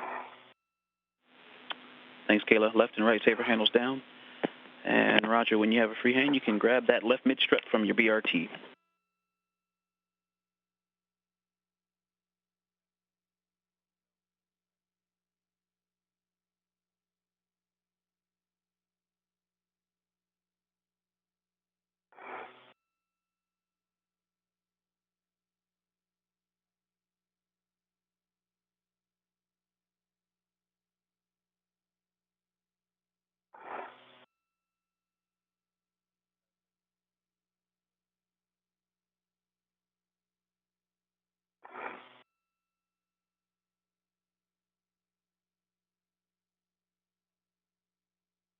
And confirm I can take the locking pin out of it and start extending it. Okay, yeah, you can release the middle grounding pit pin from the lock position. It's opposite the handrail. And then you can extend the mid strut with the side pad towards Kayla. I'm ready, Grinder. I got my BRT down.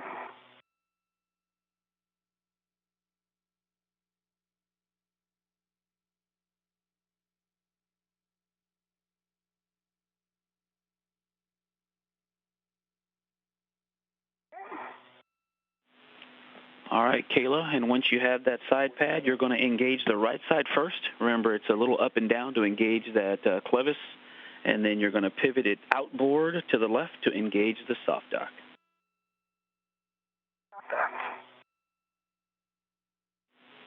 And again, friendly neighborhood Fairchild fasteners here, so use caution, and you can hand start bolts M1 through M4, 2 turns. I'm going to plan to use my PGT for these ones. Copy that. PGT, it's the long PGT for M1 through M4. And then, Roger, over to you two on the sequence. But and can I get settings for that, Ike? A-firm, Alpha 2, Clock 2, and we just go with the side pad first, and then we'll come back to Roger. So Alpha 2, Clock 2 for M1 through M4, 2 turns each. Okay. Are you holding this to me because I won't be able to reach it after you Yeah, have it? I will be able to get to it. I'm just biased a little left for the bolts here, but I can move over there.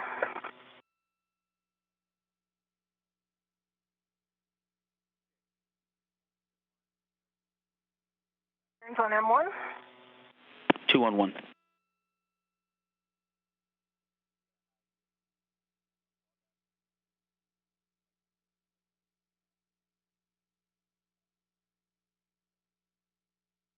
Turns on M2. 2 on 2.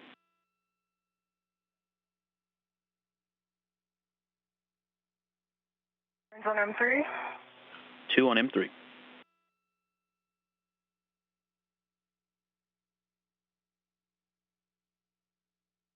Turns on M4. Copy. 2 on all M1 through M4. And Roger, if you can install the left mid strut L8 to the upper strut L8. If you need to pop a foot out, you can do so from the APFR. And then I've got PGT settings for you when you're ready. Okay. I think I've got it hand started, actually. Got one turn by hand. Copy. 1 turn by. Now 2 hours into today's spacewalk, recapping some of the milestones of today. Okay, I got 2 turns by hand if that works. Otherwise, I can do it with the PGT. Okay. Bravo 1.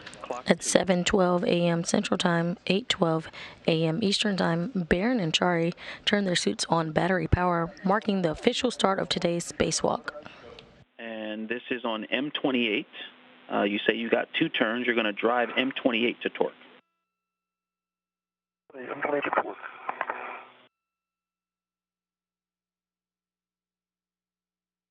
Sorry, I got ahead of you there. I was able to pop it through with my fingers and see the fastener come out the other side, so I didn't want to go my grip. I hear you. Get it while you can. All right. The crew then translated over to the 3A work site on the S4 truss, where they have now completed the 3A upper bracket build, 3A center pad to mass canister, and they have just completed the left lower strut install. The IROSA mod kit is in a good minimum configuration, and the crew is continuing to be on time on the current timetable. Copy. Thank you. And M28 had 6.7 turns on the PGT. Good green light, 11.8. 6.7. Copy. Black line flush. 6.7 after your 2 hand start for 8.7 total turns. Black line flush on M28. Roger, you can stow your PGT. And Kayla, those same PGT settings we'll use to torque M1 through M4. Alpha 2, clock 2. She's doing that. I'm going to put the pit pin in up here. Alpha 2, clock 2 set. Copy, and you have a go to drive. Copy, M1 through 4 to torque. And Roger, you can install that grounding pit pin to the grounding block.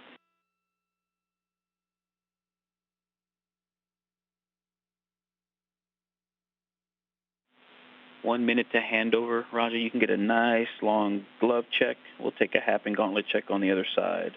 And Kayla, you can drive M1 through M4 to torque at Alpha 2, clock 2. M1, green light, 3.7, 4 turns. 4 turns, green light M1.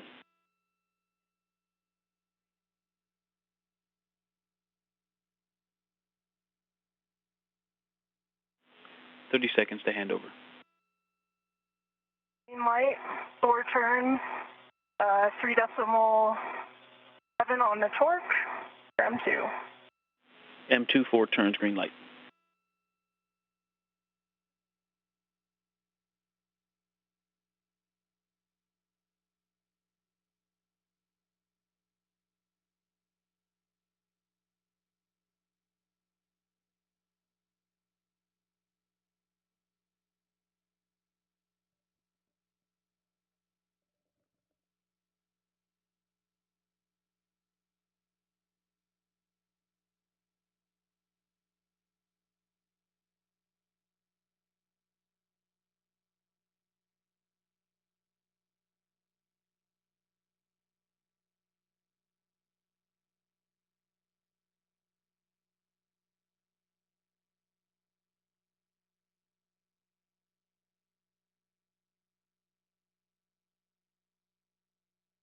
little piece of metal sod right there. Okay, we're back with you, Kayla, and can you repeat that call? Oh, I see it. Yeah, so M3 and M4 are both driven to torque with a green light. 5 turns on M3, 4 on M4. And there's a small piece of metal sod. It's like kind of looks like a curved wire, like not quite a half circle. Like maybe it's a piece of a spring or a washer. And I first saw it near the side pad M3, but I didn't see it separate. I didn't think it. It looked more like the same size spring. I can see the wire. It looks like that kind of thing. So I don't think it was the back of the Fairchild fastener. Yeah. All right. I had good checks on that bolt. Okay. Can you guys verify that the pit pins are all still installed? The side pad pit pin is installed. Yep, and the two, the lower strut and the mid strut are installed. And I can see the upper strut to the center pad are installed as well. Copy. And Kayla, being careful of any sharp edges there, if you could give a wiggle test on each of the bolts in 1 through 4.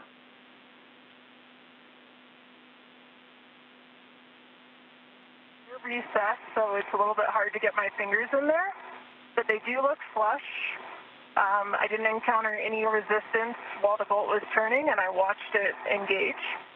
And I got good torque in light, and I don't think they're wiggling. They all look good to me. Okay, copy. Thank you for that report. And I copied your M3 and 4 reports, 5 turns on 3, 4 on 4 with green lights on both. And you said a small half-circle-ish piece of FOD looks like a curved wire or maybe a part of a spring, and you saw it initially near M3.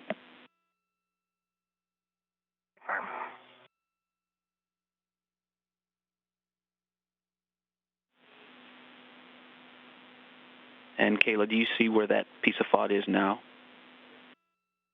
It floated toward Raja and then away. I tried to stop it with my glove and then it bounced station forward. Copy. Thank you.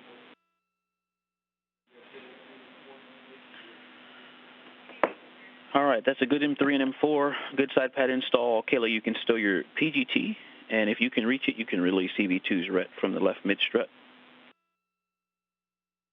Ready, Raja? Yep. That's released. My PGT is stowed. Okay, copy. And the mid-strut pit pins installed. Thanks for that, Roger. And we'll take that glove hap and gauntlet check from you. And Kayla, you can verify the pit pin and the MLI are installed over the side pad. Verified, installed. My gauntlets are down. Still have a dry hap, and the only other new smudge is on my left thumb, a small little smudge. May have been there before I didn't notice it, but no other new. Copy, left thumb smudge for EV2.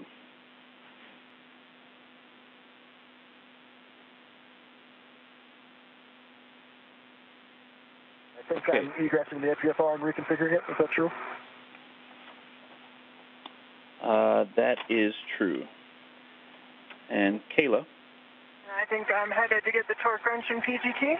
Affirm the short PGT and the torque wrench from S4 handrail 2240 and the torque wrench from the left lower strut. And you're going to bundle them together and take them to the strut bag.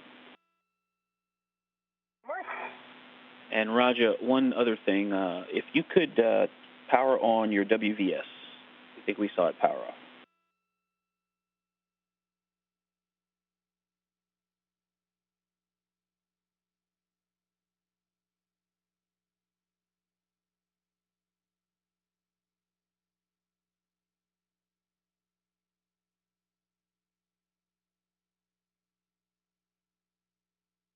Okay.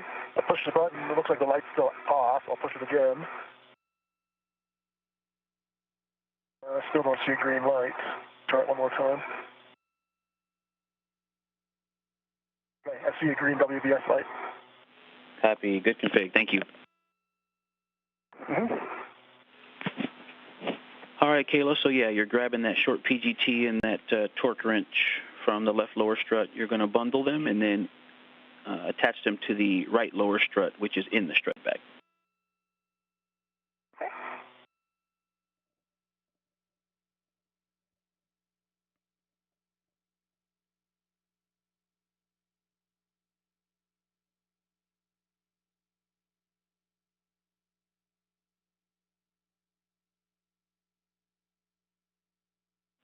Okay, Roger. And I've got APFR settings for you if you need them. So Papa Charlie 12, so I can just change the roll. Good copy.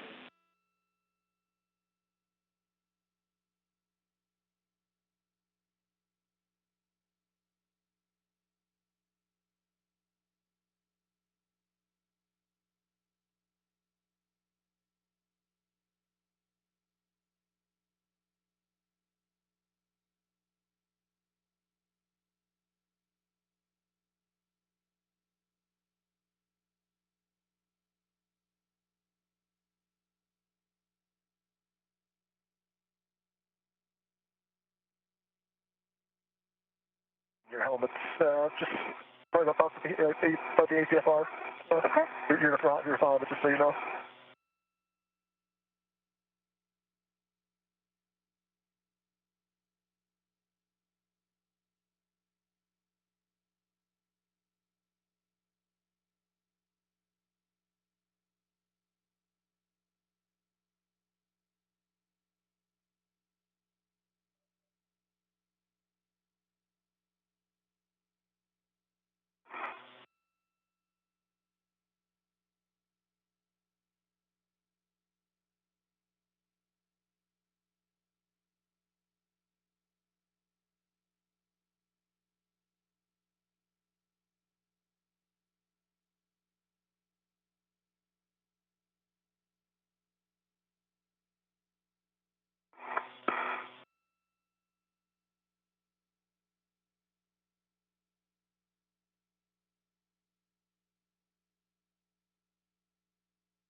The crew is now complete with the left struts and are moving on to the right struts for the 3A installation.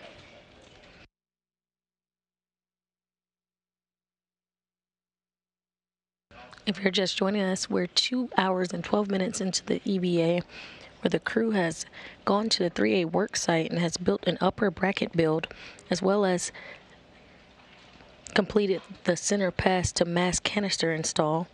And we have now completed the left struts and now on to the right for the 3A power channel.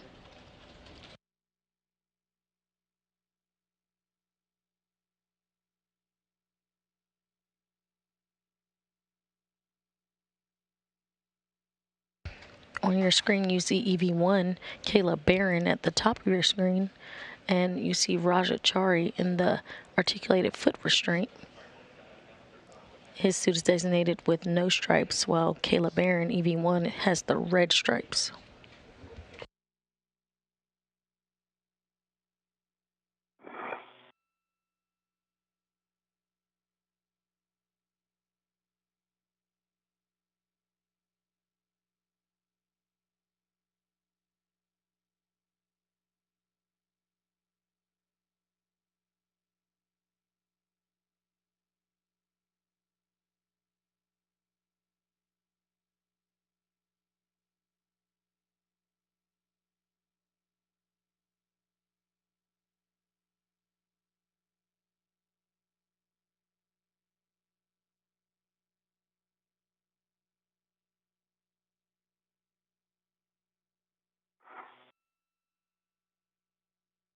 Can you tell if I'm in, Kayla, or am I in too deep? I can't get my heels up, so I think I'm in. Stand by a minute, Grinder. Yeah, no problem. No rush.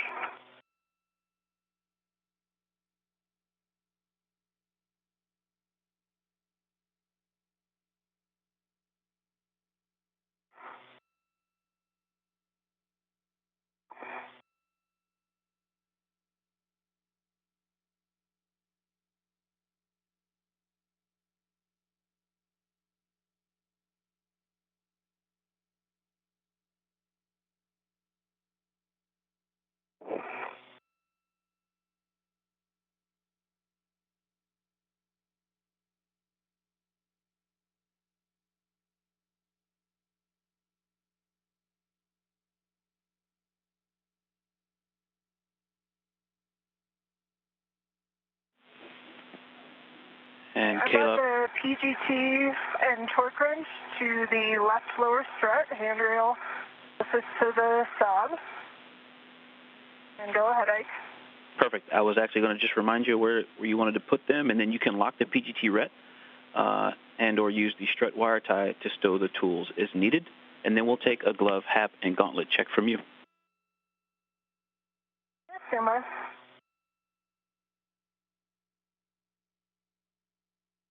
Got the ret locked, and I've got the torque wrench kind of under the wire tie.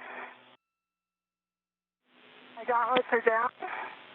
Hap is dry. And checking out my gloves now. Dry, hap, good gauntlets. Copy.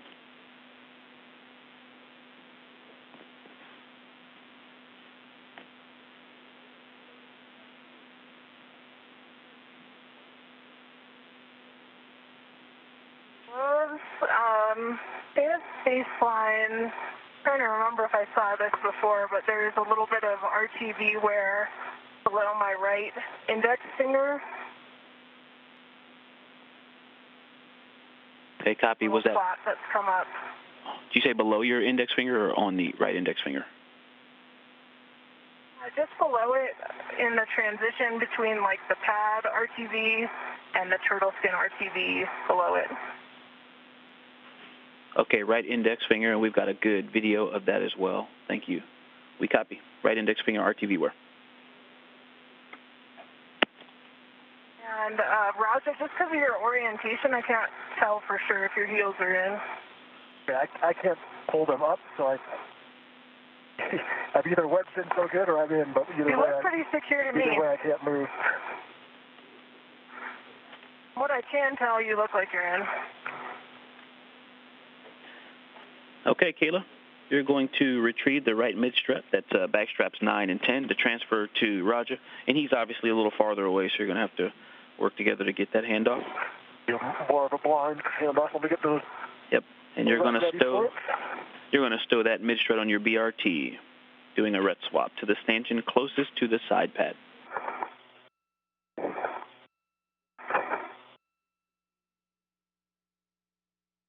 And Roger, do you feel like you can lean a little to your left?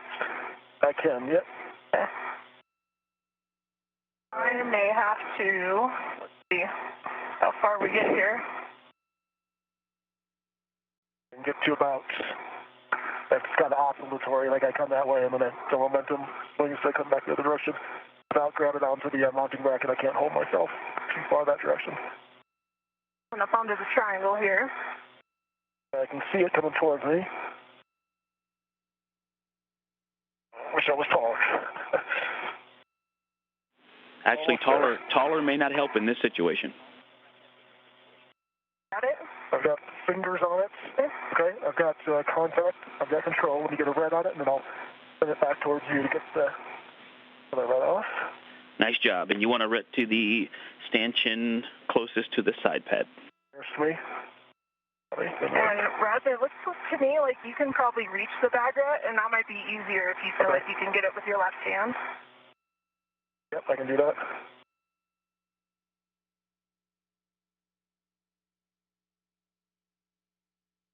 Coming back. Go for it.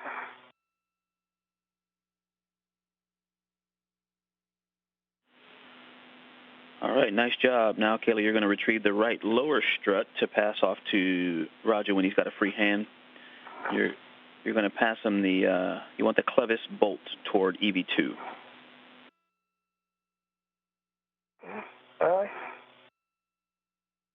And that's back straps 7 and 8, right in the middle of the bag.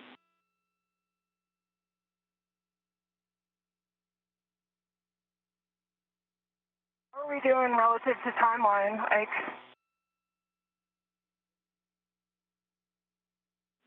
EV1, EV2, you're about 15 minutes ahead.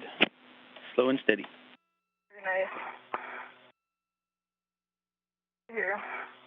All right, ready for the lower.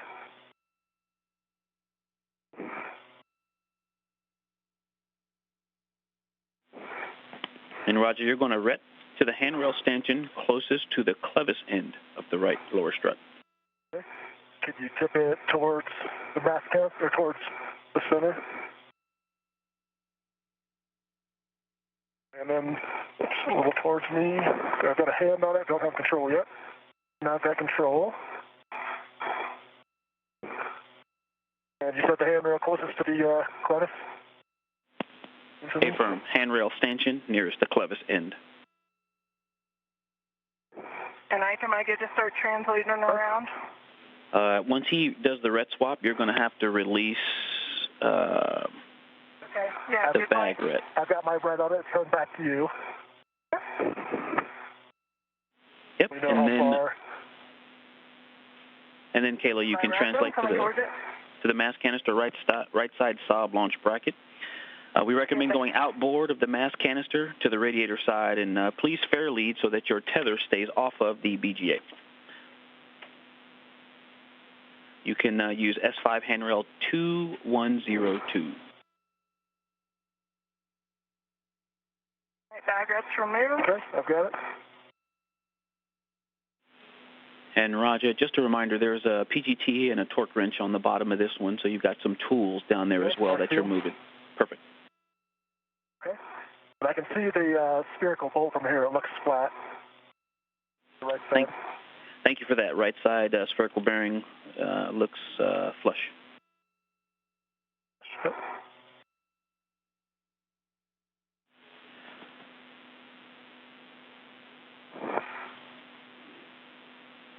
And then, Kayla, you're headed over to the right side sob bolt, and same warning, watch out for the pinch point there.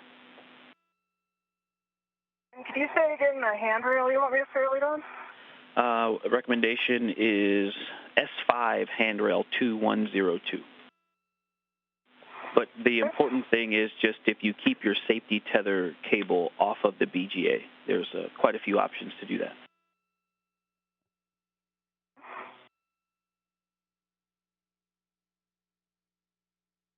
Fair lead under the recommended handrail. I'm not sure if it'll stay as I translating, but I'll keep an eye on it. And if it comes out, I will be fair lead it.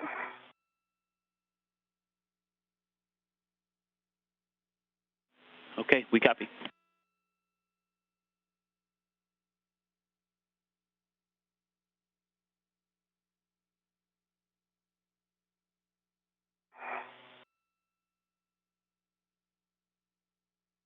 Like it stayed in place. Good words, thanks.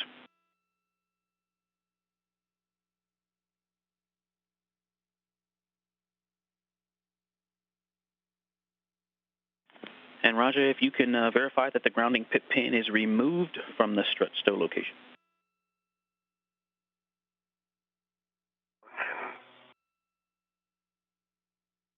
It is removed. Copy.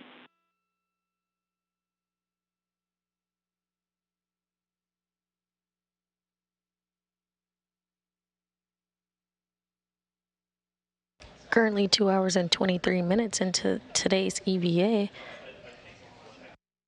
we see Kayla Barron translating over to the right side of the 3A mass canister to help Raja Chari install the 3A right struts.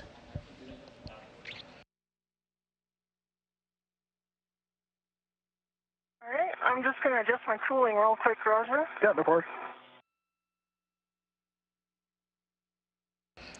Recapping some of the milestones today at 7:12 a.m. Central Time, 8:12 a.m. Eastern, NASA astronauts Kayla Barron and Raja Chari turned their suits on battery power, making their way out of the hatch to start today's spacewalk. They are currently on the starboard 4 truss at the 3A power channel. They have successfully installed the upper bracket and center pad to the mass canister, as well as the installation of the left struts. They are currently working again on the right struts for install. This is all for the modification kit. Let me check in my gear sheet and I'll see if I can get a hand on that bolt.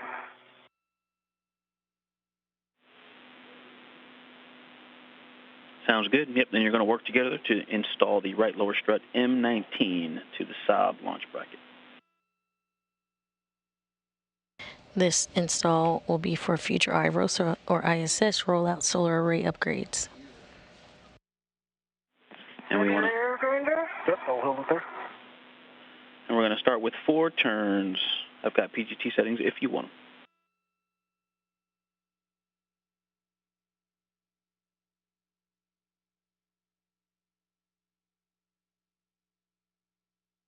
All right, there's 4 turns by hand.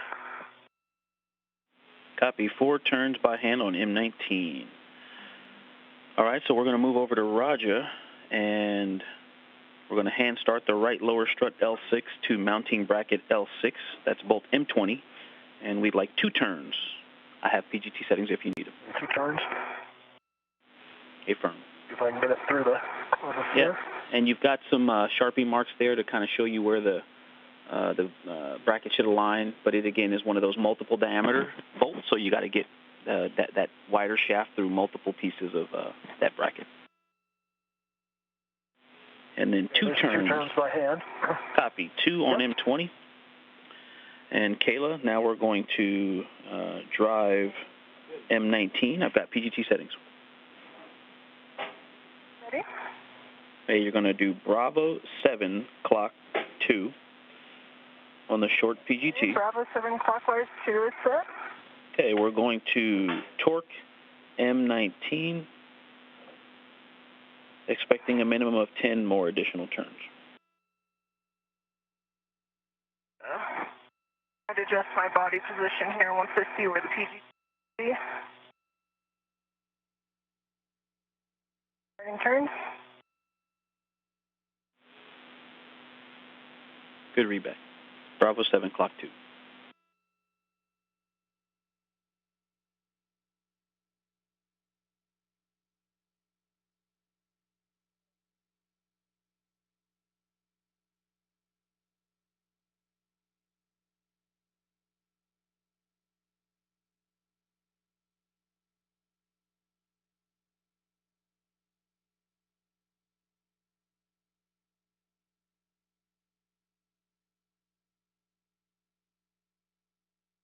I'm watching the thread.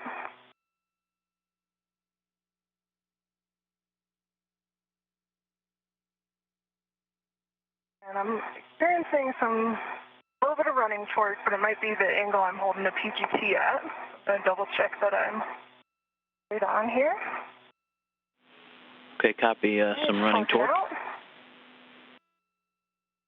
It was just close to the end there. And I believe I counted 8 turns there. I green light 25.4 on the torque. And actually, the PGT is telling me it was 7 turns. Okay, copy 7 on the PGT, green light, 25.4. Okay, and now you are going to swap the 2-inch socket from the short PGT to the torque wrench, and we're going to final torque with the torque wrench again.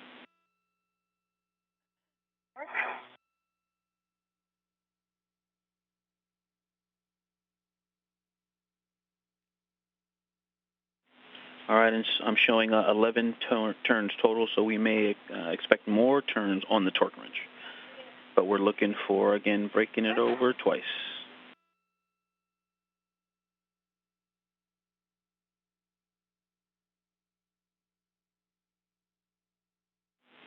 Okay, copy, and maybe 3.5 turns on the torque wrench.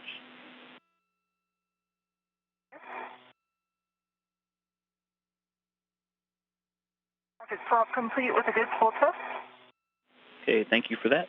And with the torque wrench, clockwise 60 foot-pounds, we're going to final torque, give us the turns, and looking for that wrench to break over twice. Just so the PGT is not flying around, I'm going to have an independent right now for the torque wrench, and I'm going to remove the adjustable between them. Okay, copy. You've reattached the PGT, and you're going to disconnect the torque wrench and the PGT reds.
I'm working on this upper grounding dip pin. While she's doing that, just as a bit of odd angle, so I'm still struggling to try to get into the grounding block. I know it's only getting harder once you grab the bolt. Copy. Yeah, it looks like that cable's got a little memory, making it hard to line up. Yeah.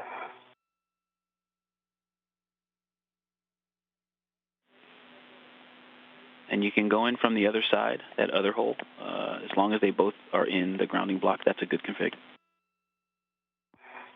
Yeah, this one that's facing towards me, I'm saving for the mid-strap, because I think that's even harder to get around the corner with. Okay, copy. Looks like that one you got a good start on it. I was going the wrong way on the torque wrench, not doing myself any favors there. And double check that it was going clockwise. Okay, and about how many turns, Kayla? I did 32 throws of the torque wrench, and it was about an eighth of a turn per throw. Okay, so we copy about 4 turns counterclockwise, and now we've reset it to clockwise. So we're looking at maybe 7 or more turns.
Hey, Kayla, Ike, back with you. Sorry about that, not giving you a heads up about the handover. Still working the torque wrench.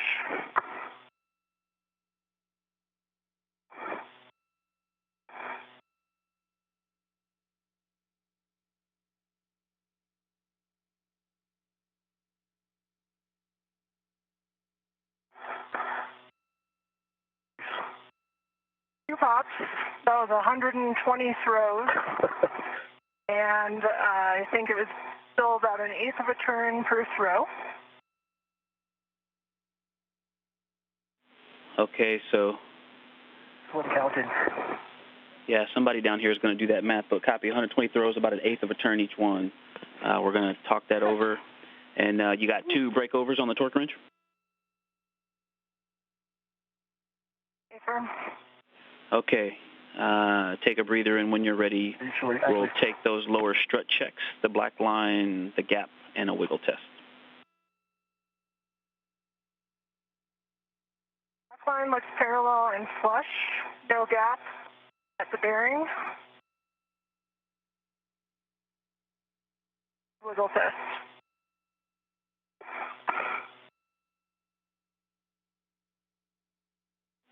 I just heard wiggle test. Kayla, confirm a good wiggle test? Good wiggle test. Copy, good wiggle test. That's a good M19. Nice work there. Take a breather, and you can leave the short PGT and the torque wrench on the right lower strut handrail. And when you're ready, verify that MLI covering the lower strut pad. Roger, I've got PGT settings for you when you're ready. Ring.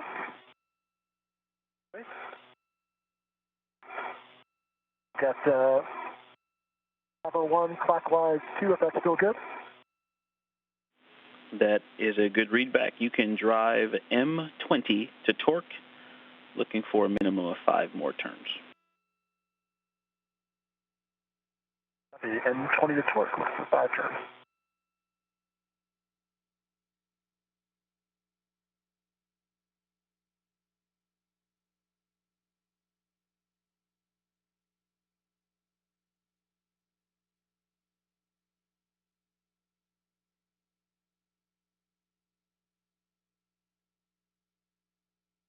Hey, can I go to head up toward the side pad?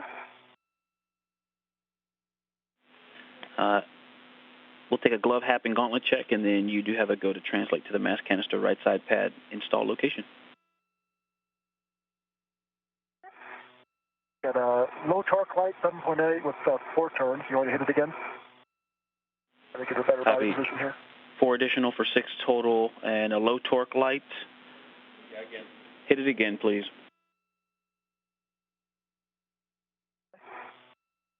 Bravo 1, clockwise 2.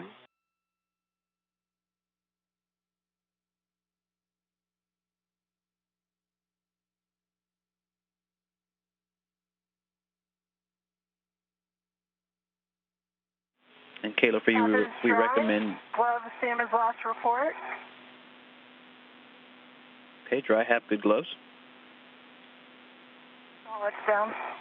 And good gauntlets.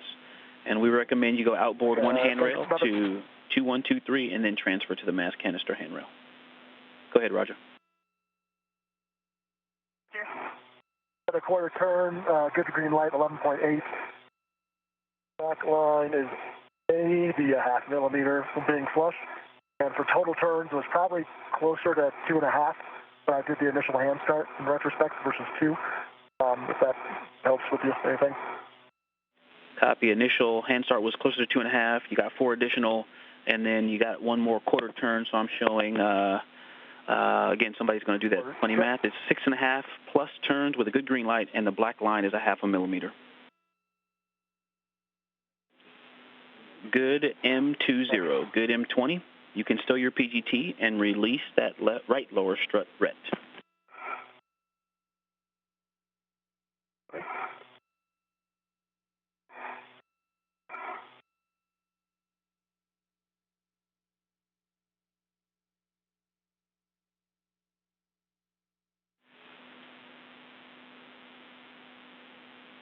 The pit pin is in. We know you got the pit. On the upper strut here, the ret is released. Perfect. Good ret. Did you say the MLI is in work and the pit pin we heard you install? We'll take a glove, hap, and gauntlet check when you're done, and then we'll start on the right mid strut.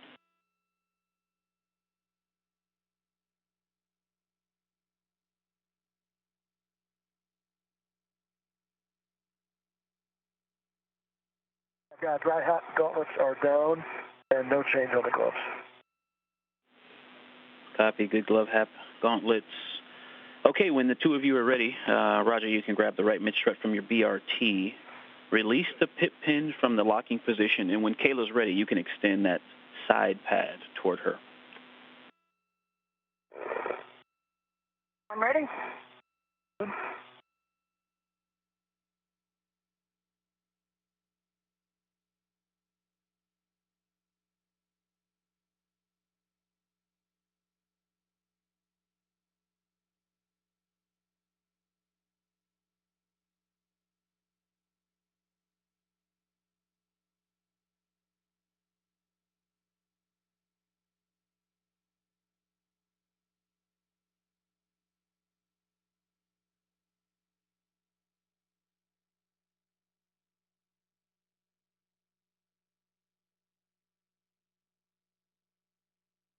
iPad.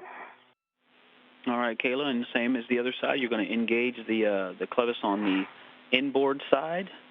As toward the top of your head, you're going to have to go a little side to side, which is station up and down to get those teeth engaged, and then you'll pivot it toward your feet, station outboard to engage the soft dock. Very nice. It is soft dock.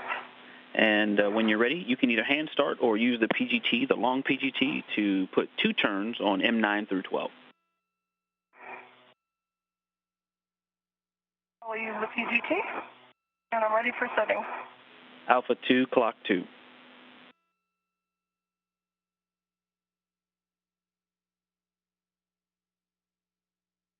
Alpha 2, clockwise 2. And 2 turns on M9 through 12.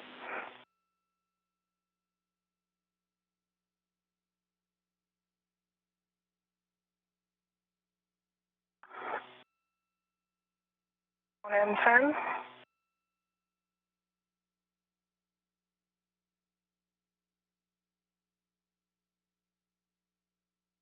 I'm going to adjust my body position a little bit here.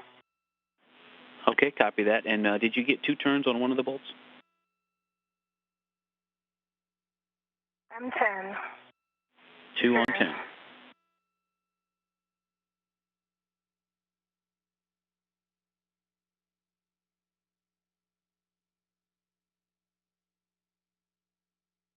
Turns M9. 2 turns on 9.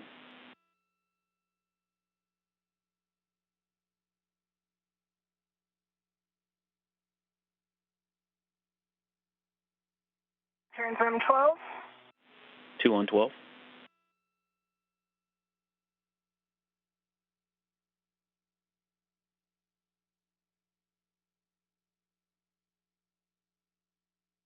Turns M11.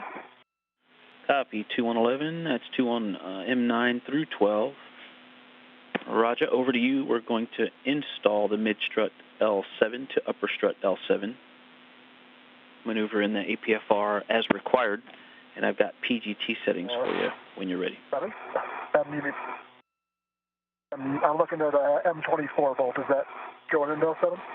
That is it, M24, and you're going to drive M24 to torque with Bravo 1, clock 2. I can hand start if that works. Over to you. I'm going to hand start it just to keep it in as soon as I got it started. Sounds good.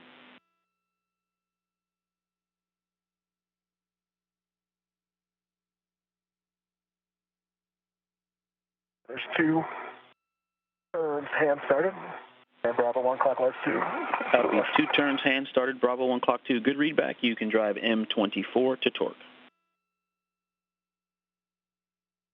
Copy.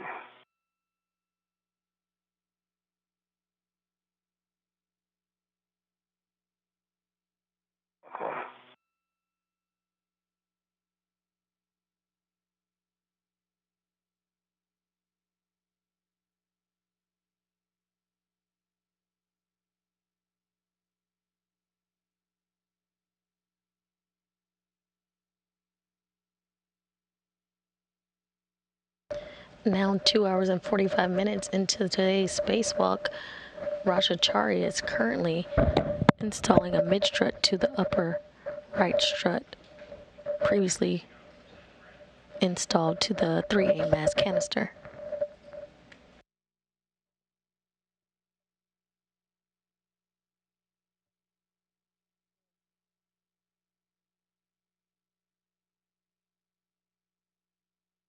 It has, looks like 4.5 turns. I had a low torque, so I can hit it again. Red light looks flush, black line. Copy. You can hit it again, 4.5 for a total of 6.5 with a low torque. Go to hit it again.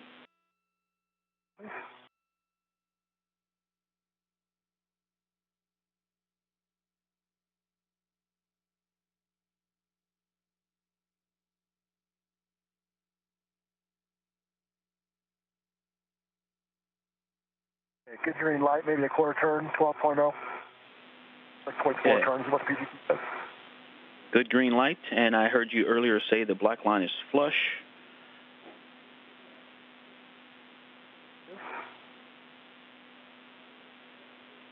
All right, it's a good M24. You can stow your PGT.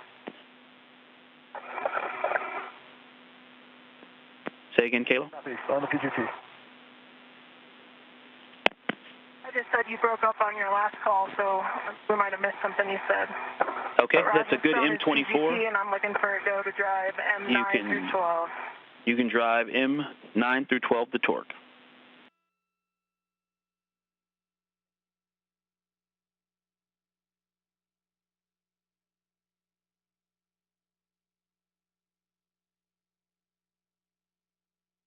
M9, 4 turns, torque 3.7 with a green light. Green light, 4 turns on M9.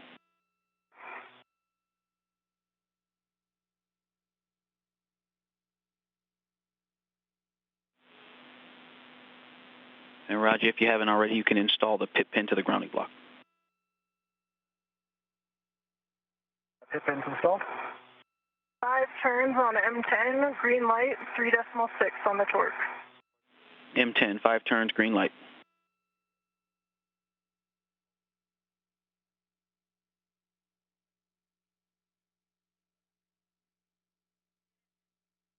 And the MLI is installed as well, so that I can reach MLI over the mountain back. Sorry. Green light, 3.7, 4 turns on M12.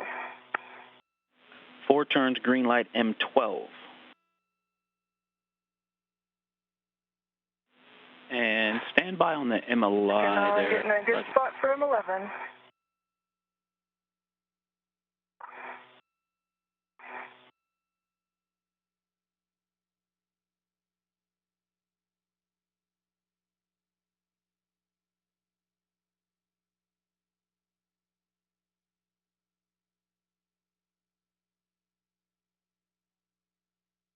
About 4.5 turns on M11, 3.7 on the torque, green light.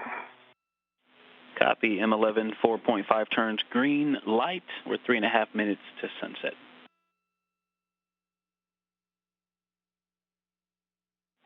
Okay, Kayla, once you put your PGT away, you can release EV2's ret from the right mid strut and then verify that MLI is covering the side pad clevis.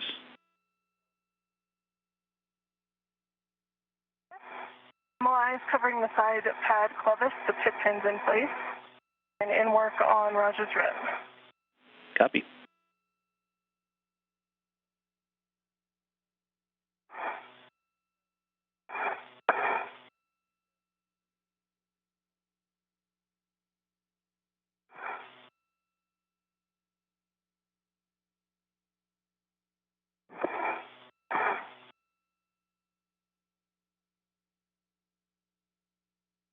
Coming to you. All right, so next thing we're going to work on is the clamps and the MLI. And so the right mid-strut adjustment collar, all the struts have been good so far. And so Kayla, if your BRT to the mid-strut handrail, minimize normal and torsional loads into the mid-strut. Counter torque wrench loads, please. And so you can translate to the right mid-strut collar bolts. Roger. And then verify the middle locking pit pin can reach the receptacle, but do not install it yet. North.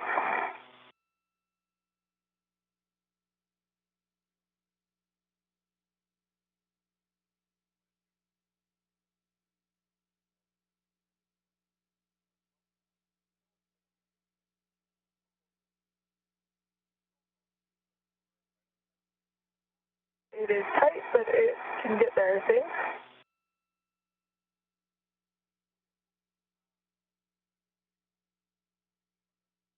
And that is.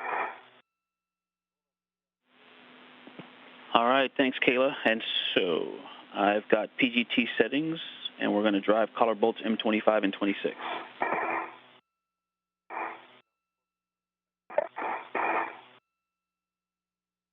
We're looking for Bravo 7 clock 2 with the long PGT.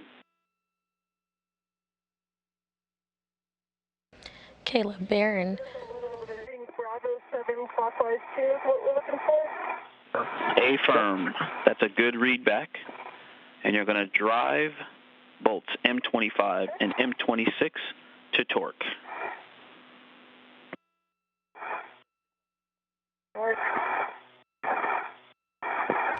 NASA astronaut Kayla Barron currently being seen on screen with a PT designated EV1 with the red stripe.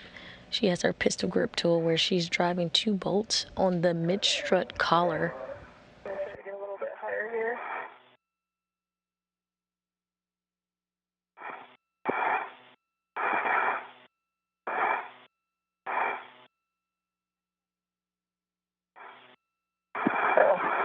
And Kayla, just a reminder, we do have that shorter socket if that would help for reach as an option.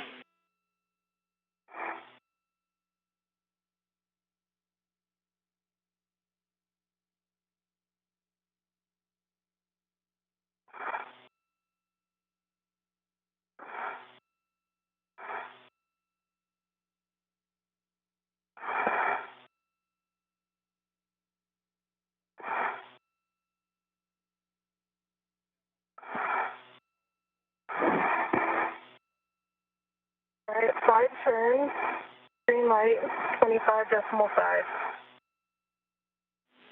Copy, 5 turns, green light, and which bolt? That was M25. On M25, 5 turns, green light.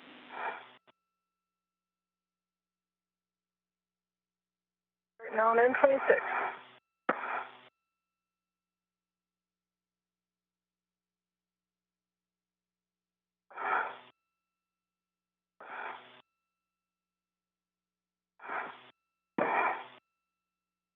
All right, that was 4 turns on M26 with a green light, 25.4. But I'm still seeing, I don't know if this is still a check, but that tab is still wiggly, and it didn't look like it really closed up on the M26 side. Copy, not concerned about the tab, but we got 4 turns and a green light on M26. Stand by, we're talking it over.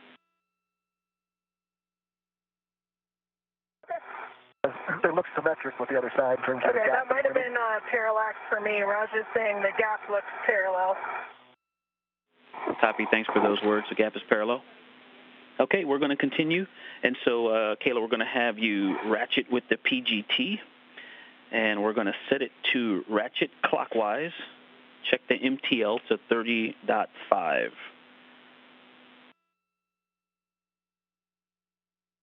I'm in ratchet clockwise, and MTL's in 30.5. Okay, we're going to manually ratchet M25 and 26 to torque. We're looking for 2 pops on each one. Okay. Figure out my best body position here. A little bit challenging. It is, and you know, holding the very top over the display with one hand and the bottom underneath the battery is one great position. And you can also counter the torque doing that if you're able to reach it that way. We are 1:45 from a handover.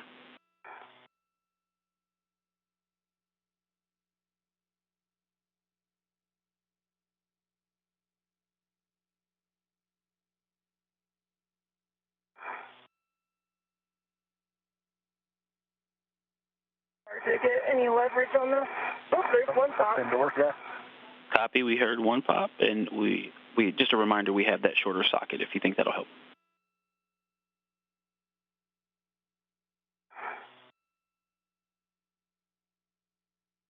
Pop.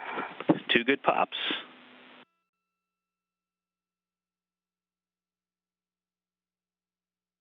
The right struts have been installed. The crew has begun torquing down the adjustment collar bolts, and the crew is currently 25 minutes ahead of the timeline.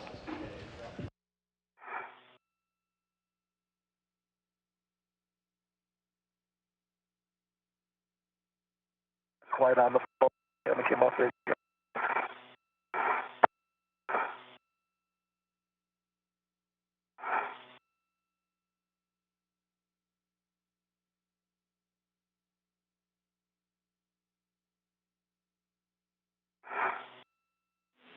And Roger, Ike, did you call? No, just talking to Kayla. One pop. Copy, 1 pop, and we're 10 seconds to a handover.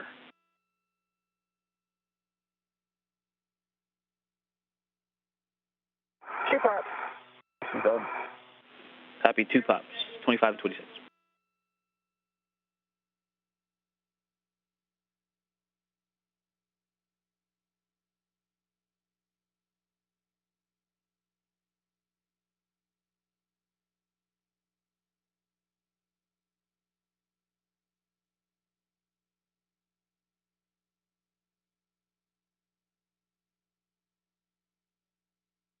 My next thing is Allies and wire side. yeah.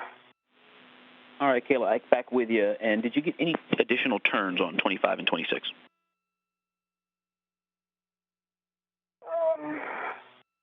Hard to say, really. I was throwing the PGT, the butt of the PGT, maybe an eighth of a turn, probably 4 or 5 times. Okay, so maybe a half a turn, somewhere between a quarter and a half a turn. And is that on each? Yeah. Yep. Okay, we copy. Thank you. You can reset your PGT to motor. Verify MTL is still 30.5. I can still get it, so I'll reset it to motor next time I get it out.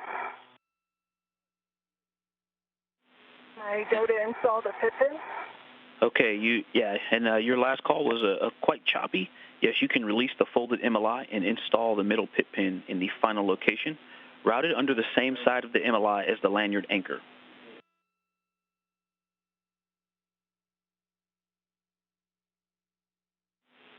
And Roger, now that the right collar bolts are driven to torque, you can close the mid-strut mounting bracket MLI.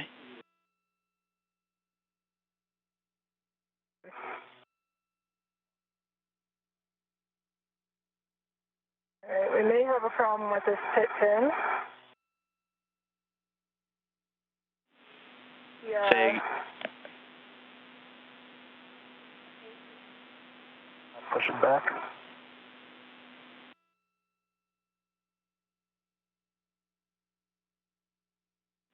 and it should actuate pushing or pulling. Go ahead. What's happened, Ike, is I think the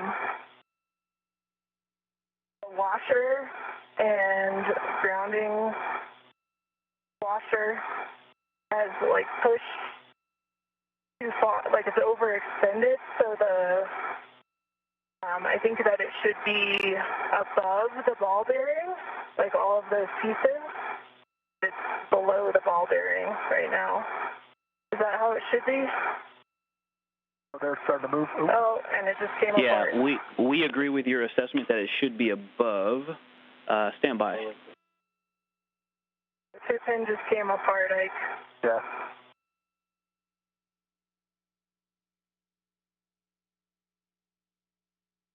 I've got some of it, but not all of it. The washer and the rounding, that piece is still there, but the end pieces, like the ball bearings, looks like they came off. Washer is free. I don't know that. Sorry. We copy. Thanks for that description. So, Ike, let me tell you what I've got here. I lost the washer in the middle. I've got the lanyard. Actually, that washer might have been the retaining washer at the end. The pieces I've got remaining, I've got the spring, kind of a thick metal washer, and then the lanyard back on above the pit pin. I think the washer, we lost the washer that was on the end. And that had like popped over the detent and was jammed. And when I was trying to push it back on, it came apart. I think electrically you'll still be good when you install that, as long as it stays in. So I can get it there. And Kayla confirmed that when you install the pit pin, the lanyard will still be connected, right? So I think we're missing a piece, but it should still function. Would you agree? Yeah, so I installed it just because that was the best way. Sorry, something in my throat. The best way to keep it from getting lost. And Copy, it's installed. What I see is I have the receptacle, then the lanyard, then the washer, the thick washer, and the spring. Copy, receptacle, lanyard. And do you think that it will stay in? I do, yeah. I think, you guys got, Okay, do you have my HECA view of it? yeah, I'm wondering if you guys can see it on my HECA. Yeah, I do think it'll stay in. I just need to be careful not to pull on the ring and pull it out. Yep, don't pull on the ring. We can see it in your HECA. It does look like it's installed, and we've got a couple questions just to see if it's going to serve its function. So we're talking it over. Give a second. Okay.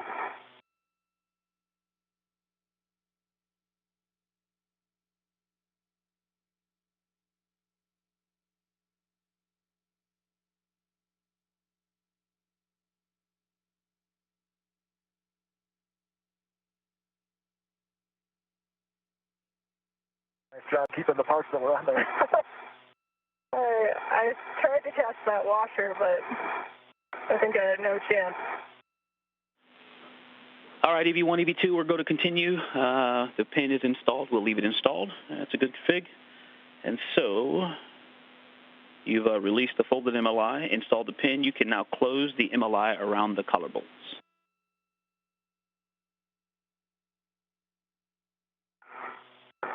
Can you reach that, Roger? Yep.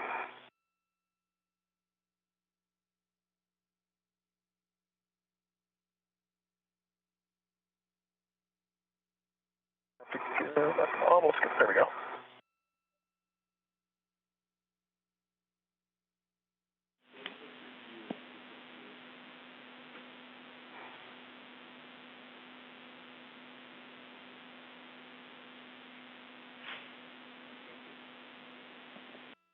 See if there's no more slack on that end. There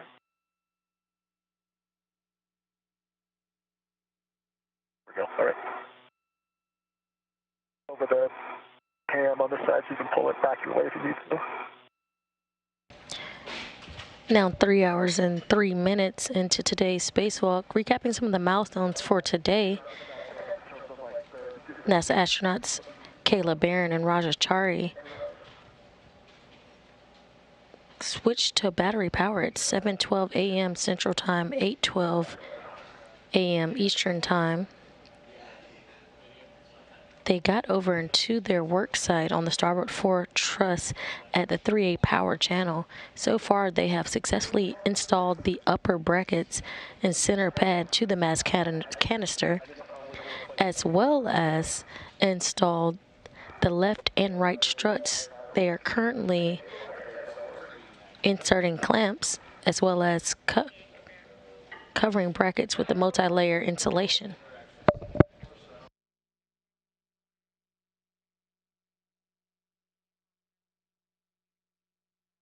I confirm I'm going for a short wire tie. I'll have to give you one of mine. I think I have enough that I can do this side, Roger. I know you're right. You do have to give me one. Yeah, because otherwise you'll be short on the other side when I'm doing the bag. Are you with us, Ike? Yeah, I'm with you. And I hear you guys talking about the wire ties, so you're going to install them on the telescoping end, one near the mid-strut collar and one near the clevis end. Can you just confirm it's a short wire tie? A short wire tie on both A-firm. And I'm going to give her one off my BRT. I still have the reach, kind of like we saw in the EVAT run, to be able to get to it. I'll pass off one of my shorts to Kayla. Copy that. EV2 passing off a short wire tie to EV1.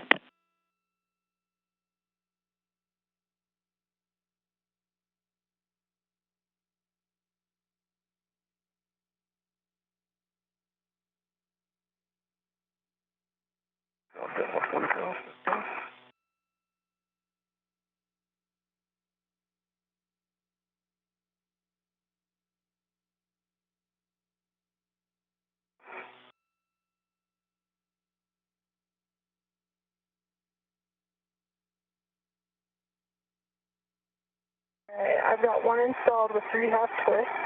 I'm going to get a little closer to you, Roger, and then okay, good. Let me grab a wrench. Copy the collar side wire ties installed. Wrench off. Roger.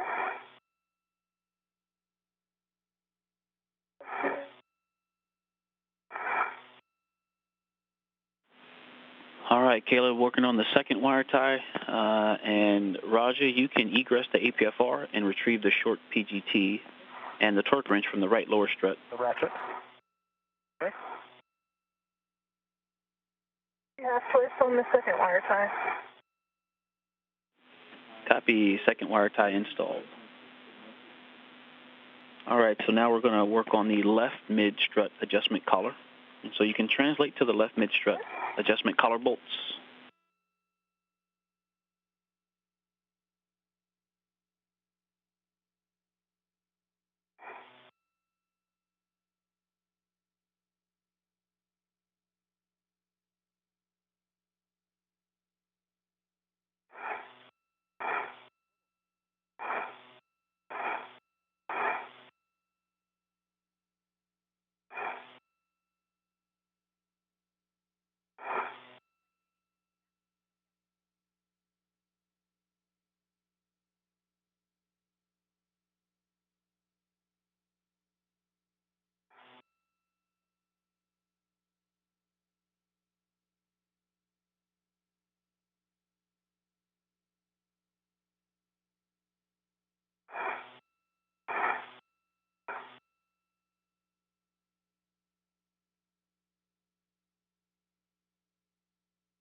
I'm picking up the fair lead off my safety tether first, but I don't think I want that anymore. Yes, Hey, firm, you can grab that off of 2242.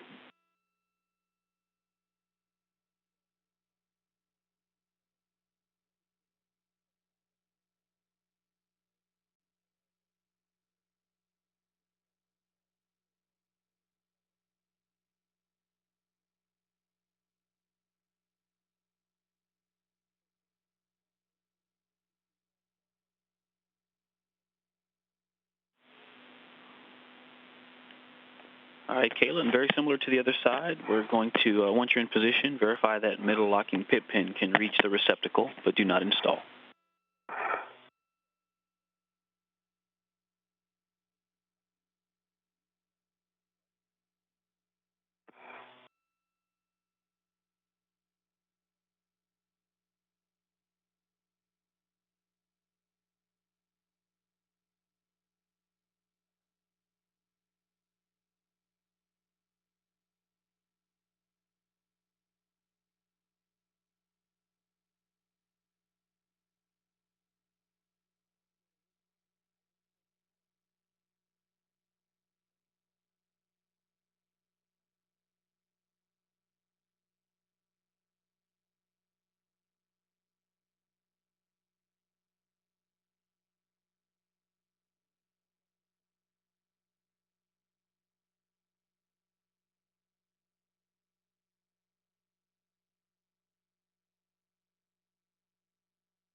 Gear Nike is pretty tight. Hard to verify without attempting to install it. Okay, so one thing I am feeling cautious about tugging on it too much because of what happened with the last one. Yep, good idea. And just make sure you're routing it along the side that it is anchored on at the handrail. So just check the base of that cable and make sure you're routing it from that side. I am. And one challenging thing about the fit check is the MLI is still in the way. And you can release the MLI. On top of this accordion to MLI. You can release the MLI.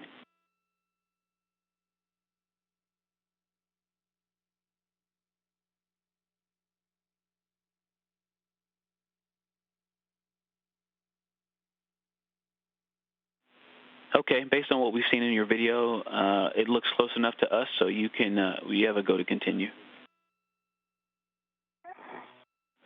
I agree.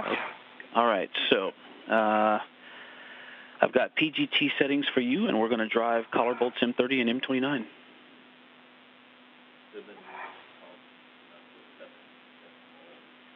And Roger, you're going to take that PGT and torque wrench to the strut bag and verify that EV1's spare lead is still in place, that it's not in the way when you go to repack the strut bag.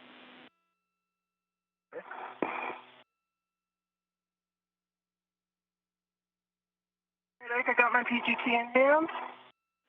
Okay, your settings are Bravo 7, clockwise 2. All right, I'm back in motor, and Bravo 7, clockwise 2 is set. All right, with a long PGT, you can drive bolts M29 and M30 to torque.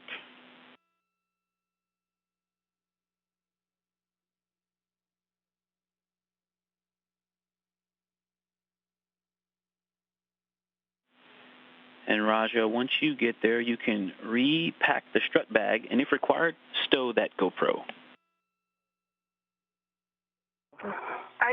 That was 3 turns, but I got a red light and low torque. And Raja, the GoPro is still tethered to the bag. Okay. You need to tuck it in. Stand by, Mike. Copy 3 turns with a low torque. You have a go to hit it again. Work.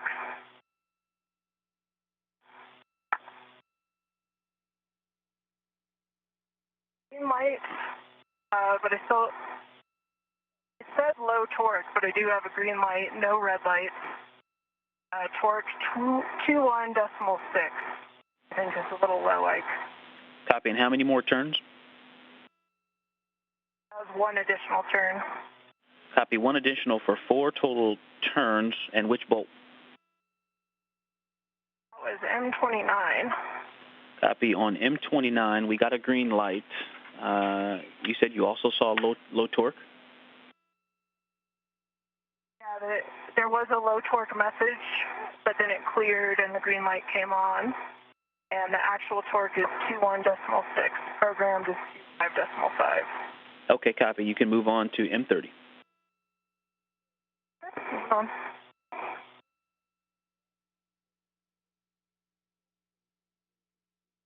The strut bag, I can see her tether on the other side of the toward part of the IEA, so I think we're good. Can't see the rest of it since it's dark. But. As long as you think you can stay clear, Roger, you can stow the short PGT and torque wrench in the strut bag, and then we will take an inventory of the strut bag. And that was 6 turns on M30. Green light, torque is 25.4. M30 green light, 6 turns on M30. No issues. Okay, Kayla, we're going to ratchet again, ratchet clockwise, and verify MTL 30.5. Reminder, we have the 2-inch rigid socket if desired, and we're looking for 2 pops on M29 and M30. Work. Copy. And any additional turns as well, please.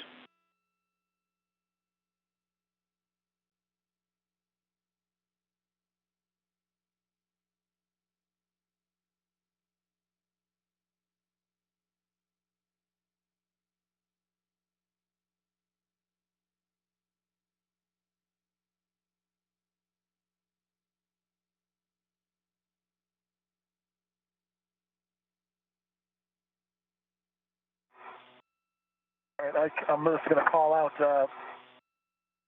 go from inboard to outboard of the strep bag and tell you what I've got, okay? That works. And We are ready for the inventory. M29. And 2 pops on 29. Calls in real quick, guys. That's M29. That was about 1 additional turn. And on to M30. All right, grinder. That's okay. All right. Copy. On 1 internal bag ret, I've got two small reps. 1 small rep going to a PGT. That PGT also has an AET on it. The other small is going to the torque wrench. And that is connected to the same AET as the PGT. That's that strap. Strap number, internal tether point hotel has a small ret with a hammer, and then an adjustable with the GoPro. Strap internal D-ring number 11 has 2 small rets on it. One of them is a pit pin.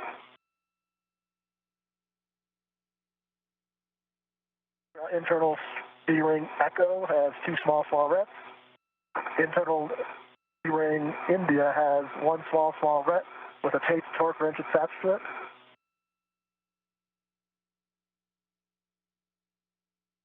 And then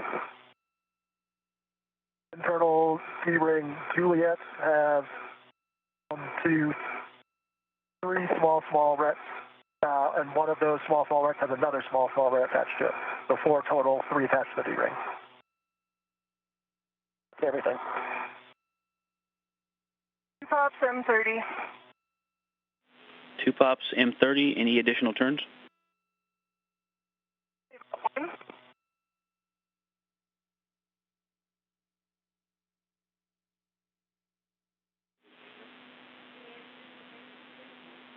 Kayla, any additional turns? Probably about 1 additional turn. Copy. 1 additional turn, 2 pops on 30. So good M29 and good M30. And Roger, we're talking over this inventory. Thank you for those words. Let me know when you're ready before you start buckling it up. I go for pit pin, MLI. Stand by. Bye.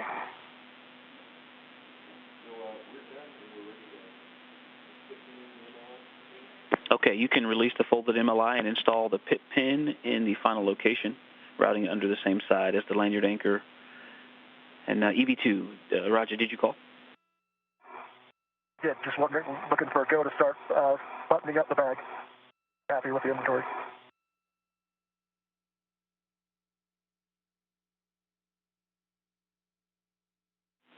Okay, Roger. Hey, question about the bag. Verify that there are sockets on the torque wrenches and that the GoPro is OFF. There are sockets on both torque wrenches. There's not a socket on the PGT, and working the GoPro right now.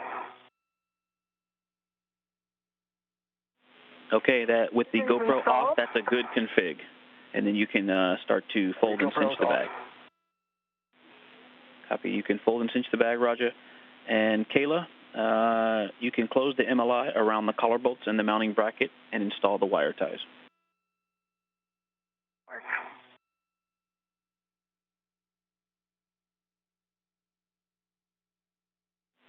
EV1, EV2, 2 minutes to sunrise. Copy.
You doing, Roger? Good. Backing it up.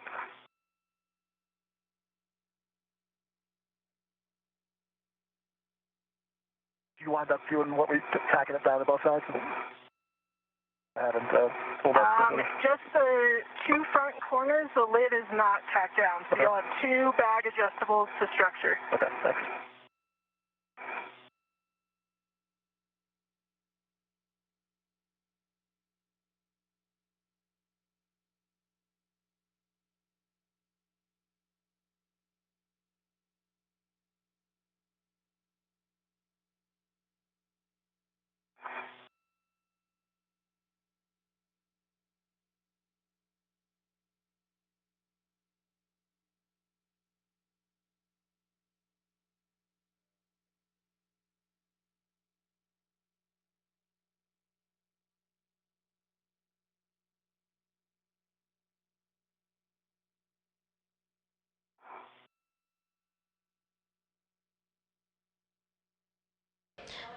If you're just joining us, we are 3 hours and 22 minutes into the 247th spacewalk in support of the International Space Station assembly, maintenance, and upgrades.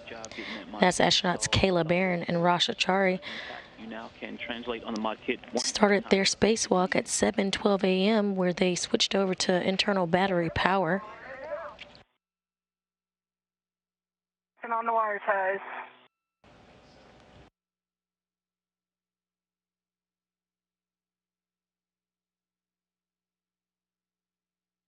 They translated over to their work site, the starboard truss of the S4.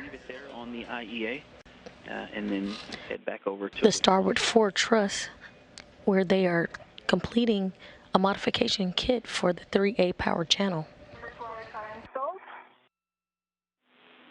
Copy, one wire tie near the collar bolts installed.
One observation I have for you from this vantage point is I wasn't able to see this because it was on the back side of the right mid strut, but now that I'm over here, I can see that the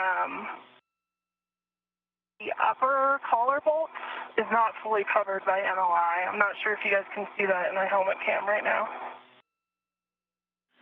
Copy, on the right side, upper collar bolt, right mid-strut upper collar bolt is not covered by MLI. I'm double checking the left side now since I'm here. Copy. Thank you. Thanks for those words.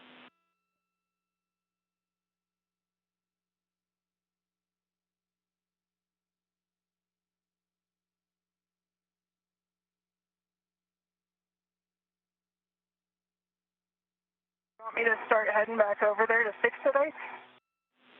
I'll let you know in just a second. Stand by.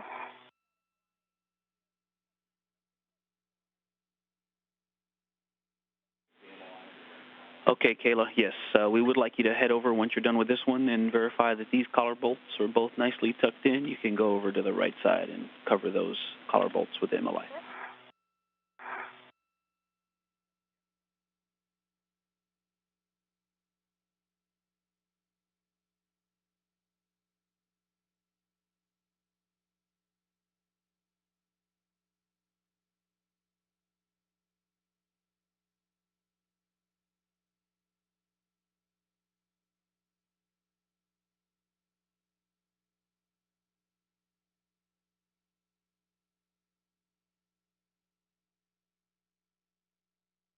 All right, left side are fully covered.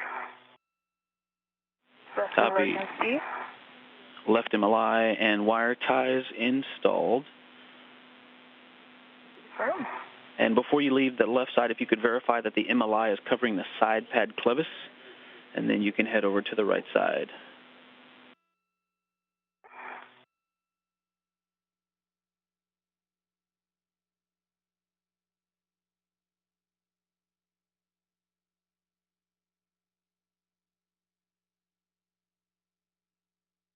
MLI is covering the side pad clevis. All right, nice job on that left side. And you have to go to translate over to the right and adjust that MLI. Roger.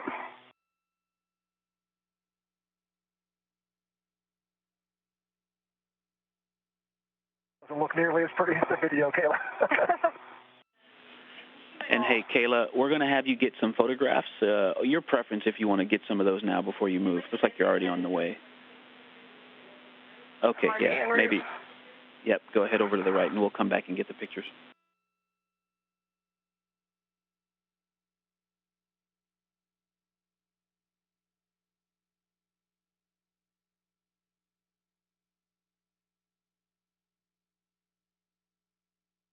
Currently having views from the HECA or the HD camera that is also attached to NASA astronaut Kayla Barron's helmet. She's translating over to the right struts to close MLI or the multi-layer insulation around the strut collars.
The MLI is back in place, coverage. All right, good MLI on the right side. Thank you.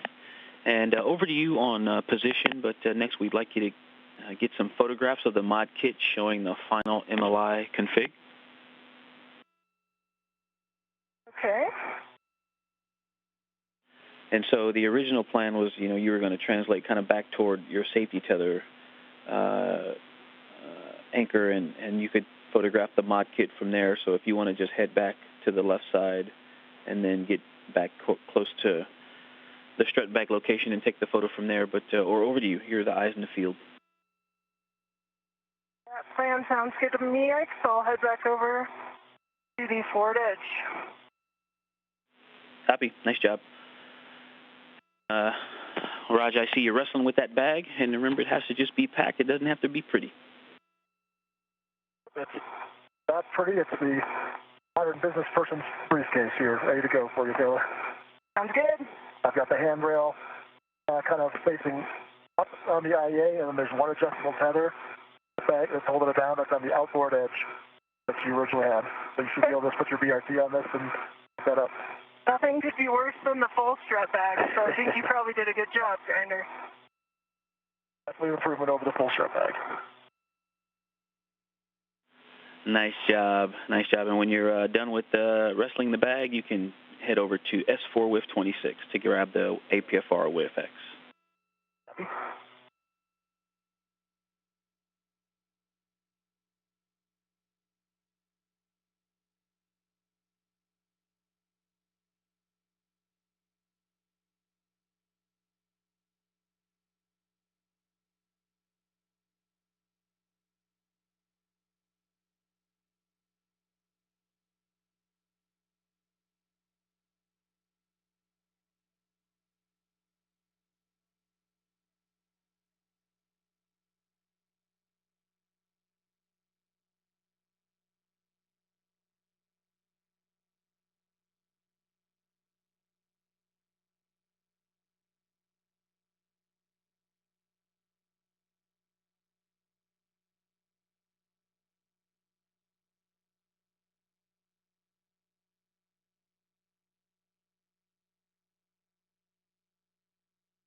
Can I go ahead and put the APFR in the settings it needs to be for when I get back to the seating cart? Do you have those? Affirm, I do. The duo has completed the installation of the IROSA mod kit. They are now finishing up the 3A mod kit cleanup and will begin the BCDU MLI tieback task. I think I got good pictures, machine gun style, on continuous high shutter. So, as far as I know, I've got the pictures you're looking for. All right, nice job. And since the strut bag is already packed up, we'll take a glove, hap, gauntlet, and safer handle check from you. And work.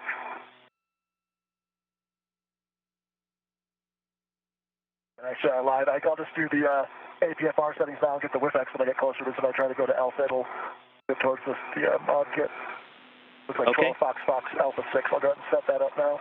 Affirm, 12 Fox Alpha 6.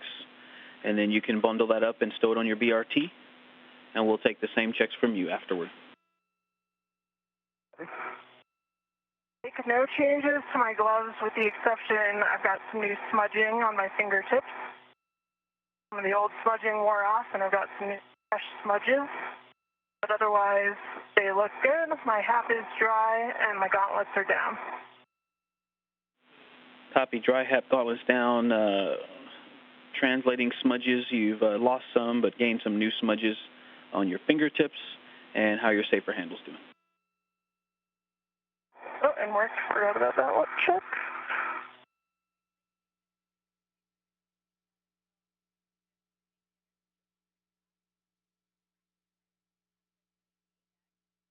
That was Kayla Barron giving a good glove and hap check, inspecting her hands for scrapes and stains, as well as making sure that her helmet absorbent pad is free of water. Handles. And Kayla, if you want, we'd like you to grab the ratchet wrench from the TVA bag. That's the pouch on the side of the strut bag, and then that gives you some flexibility out at the BDCU worksite. That's in work. Oh, sorry about that, Kayla. I used the TBA bag as sort of a way to button it all closed. I think I can figure it out, Grinder.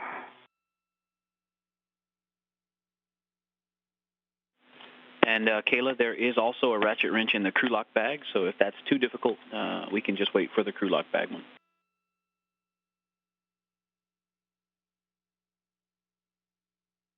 I think I can get to it, Ike. Copy.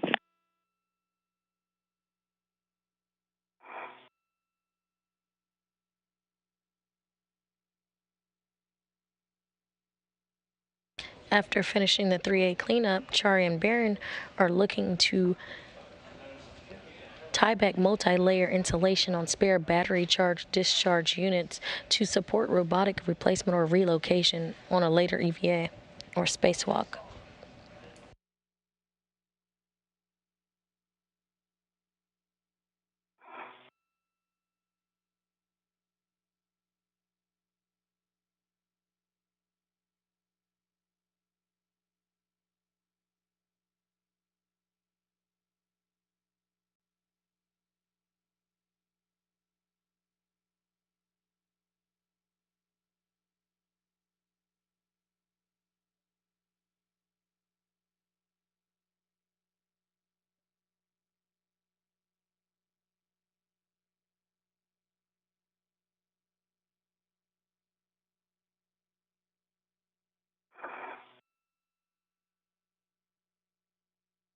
All right, just having a hard time getting the pitch knob to move now to get on the APFR. Do you need the tool, Grinder? I got it before. Okay. I just have the TVA bag open right now. Okay, copy that, Grinder, and it helps to not if you don't have any pitch load on it, right? You know what I mean? If you're trying to pitch it while you're trying to push the pitch knob, that'll put some side load on it, make it a little harder. I've got the ratchet on my mini workstation. The TVA bag is closed. Copy, EV1, ratchet on your workstation, and the TVA bag closed. Nice work. Okay, we're setting up for the BCDU MLI tieback. You guys are doing great, about an hour ahead of timeline. And so, for EV1, when you two are ready, you can translate to the S6 BCDU, translating outboard on the non-radiator side to S6 handrail 2008.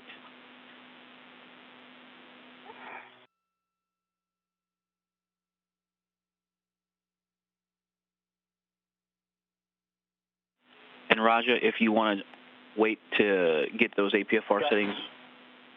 I got the APFRs there, 12. Box Alpha 6, and I'll get the width extender when I get there. Like I said, I can't move that now without getting the nav caster.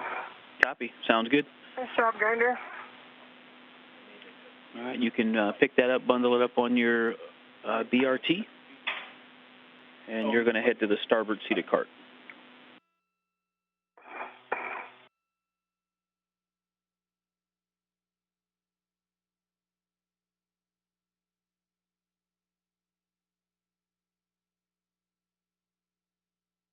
Heading outboard, Ike.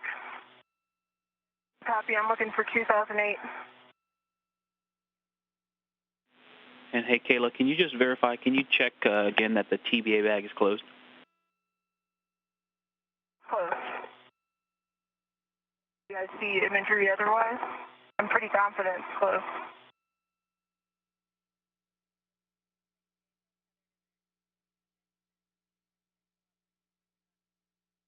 Okay, Roger, you have to go to continue outboard. Yeah, I velcroed it and engaged the little wire tie closure hook. Sounds good.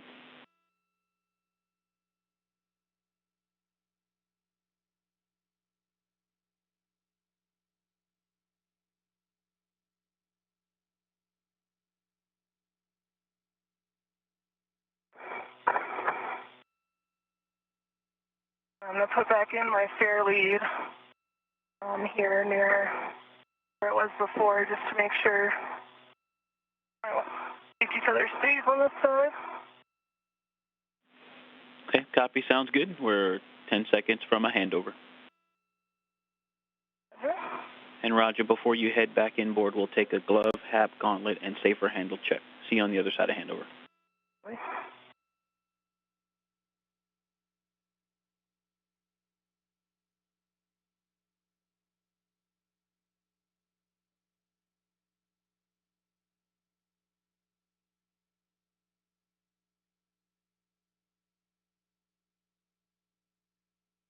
If you're just joining us, you're looking live at the International Space Station Flight Control Room, where Mike Lammers is the flight director. Today you'll hear Ground IV Victor Glover, NASA astronaut Victor Glover, communicating with the crew as they continue their spacewalk. Right now we have NASA astronauts Kayla, Barron, and Chari conducting a spacewalk to assemble and install a modification kit to the 3A power channel. Barron and Chari have successfully completed the modification kit, and they are actually translating currently to the S6 truss, the starboard 6 truss, to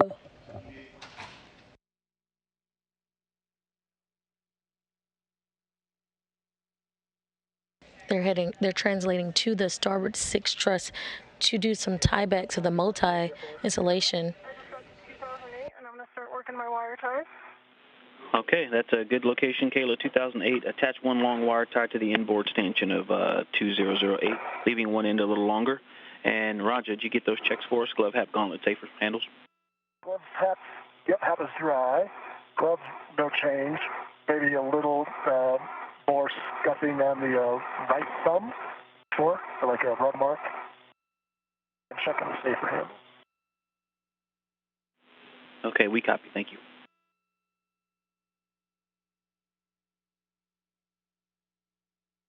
Write that down.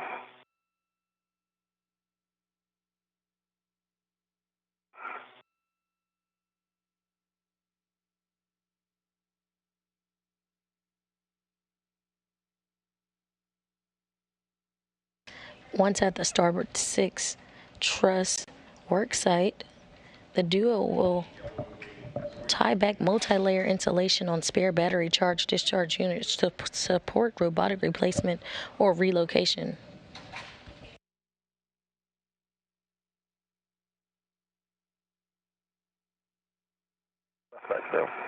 Safer handles down. Copy, good, safer handles, and you can translate to the starboard seated cart with one. You can leave your green hook in place, and you're going to stow the APFR with They will break torque and reset bolts on spare battery charge-discharge units to support future robotic replacement or relocations. Copy that. We see you. We've got a great helmet video. Looking good.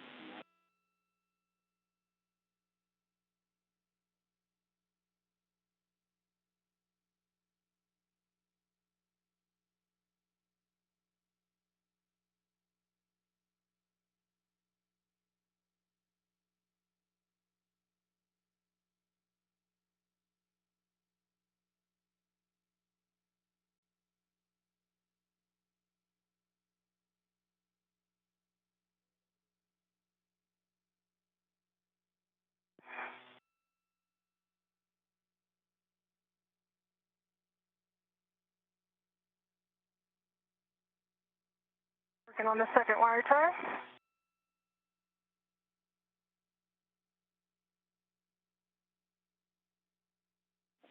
Copy, Kayla. And yep, this one just goes to the outboard stanchion of the same handrail, 2008.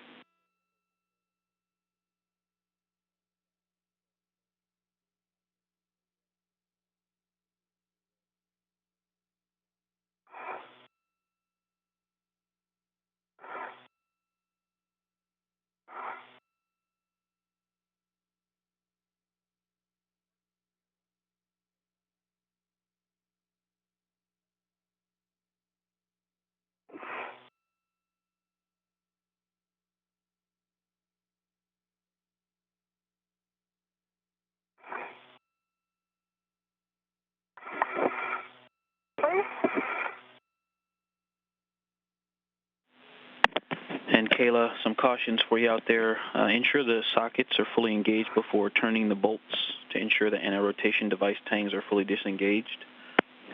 To prevent bolt damage, do not exceed 1/2 turn when breaking torque. Torque is broken when motion is felt on the bolt.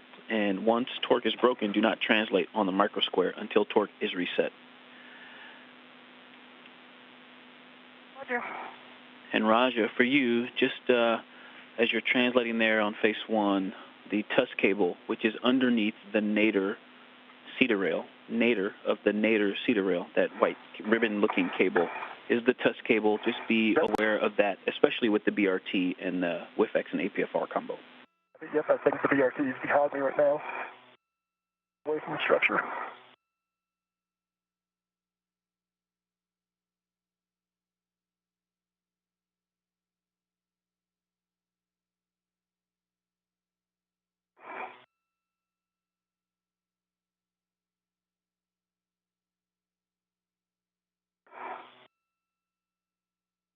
Okay, I'm working my way over to release the MLI. All right, just Kayla, yep, with the 2 good wire ties installed, you can translate to the radiator side of the BCDU via the inboard edge of the S6 IEA. Fair lead your tether at the handrail 2009 to keep your tether clear of the EWIS antennas, and then we can start working on the MLI. The target is BCDU1, the outboard BCDU.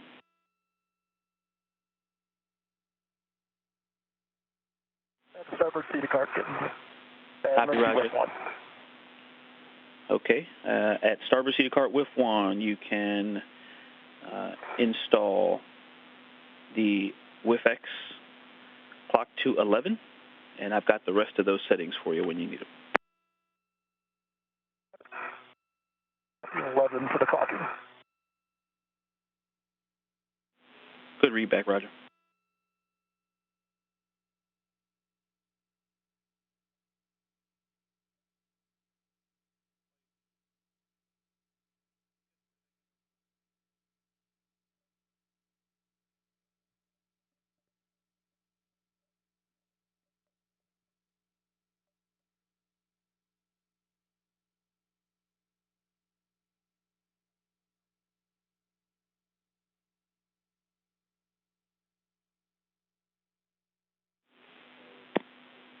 right, Kayla. It looks like you're starting to open that up, the MLI on B CDU1. It's open. Okay. Working my way back over to 2008. Affirm, and bring that lid along, and you can release your fare lead on the way back.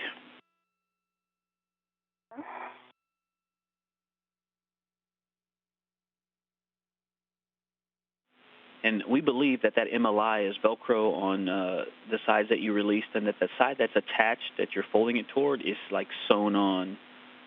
So you should be able to not worry about that not coming off. All right, I see you're back to your wire ties. And so we're going to fold the outboard looped side under the lid to form a triangle. That looped edge will stick out from underneath the body of the lid, with the loops pointing inboard for that outboard lid.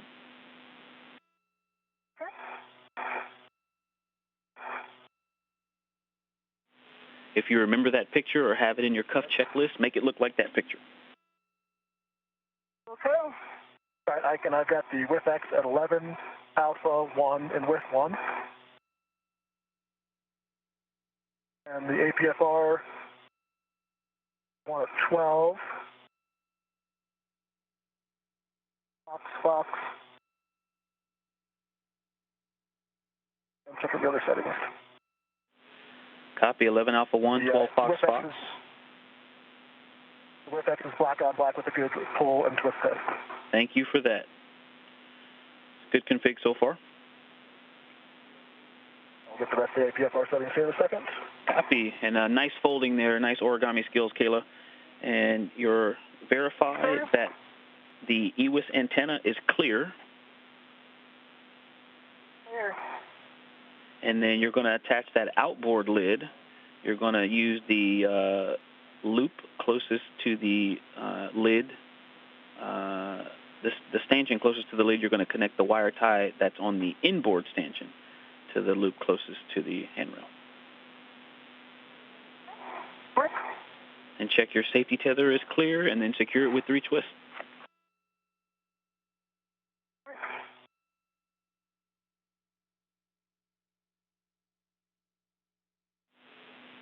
And roger, those last 2 settings there are alpha and 6 for the APFR 12 Fox, alpha 6.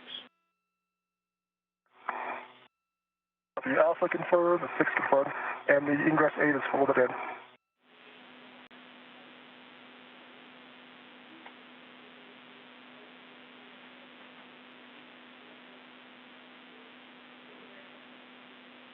Copy that, X. Okay, copy that. Is a good config, and you can grab that crew lock bag from Cedar Cart Grid Square Charlie. Copy. Work. I've got the lid secured with 3 half twists. Copy. Very nice folding work there. Very nice origami skills. Hey, that structure to your left there, left of where your BRT is anchored that you were putting your hands on, we just wanted to let you know there's potentially some sharp edges there, so be cautious of that structure. All right, check your safety tether clear. Thank you for the 3 twists, and now we're going to work on the inboard CDU lid. So you can open lid 2, going back to the inboard side of the BDCUs.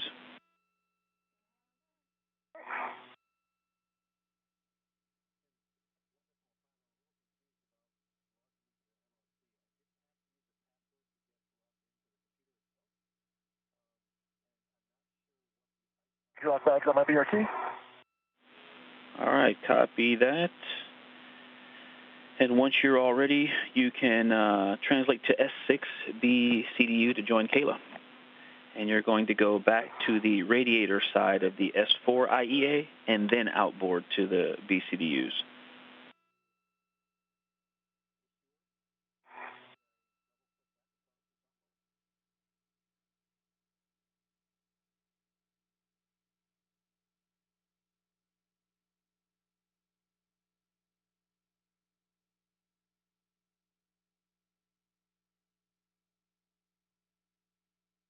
The center MLI loop on the inboard edge tore as I was pulling it to separate the Velcro, but one end is still attached. And it's not the one we need to secure it down, so I think it's not a big deal, just letting you know. And what about the loop, Kayla? There is a loop that is sewn down on two ends, and one end came free while I was removing the Velcro. Okay, copy. Yep, no But concern it's for not- today, but thanks for those words. And it's not the one you're using to It's not attach it to the loop we wire need. tie. Copy. Thank you. Yep, good copy.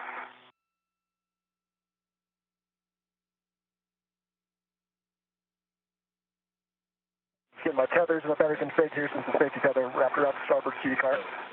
I'll start heading your way. Take your time. All right, Kayla, it looks like you're heading back towards handrail 2008.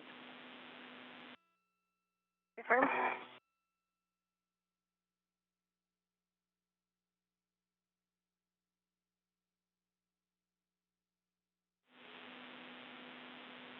All right, and then we're going to do the same thing, the opposite direction. Fold the inboard loop side under the lid to form a triangle. The looped edge will stick out from underneath the body of the lid flap, pointing outboard.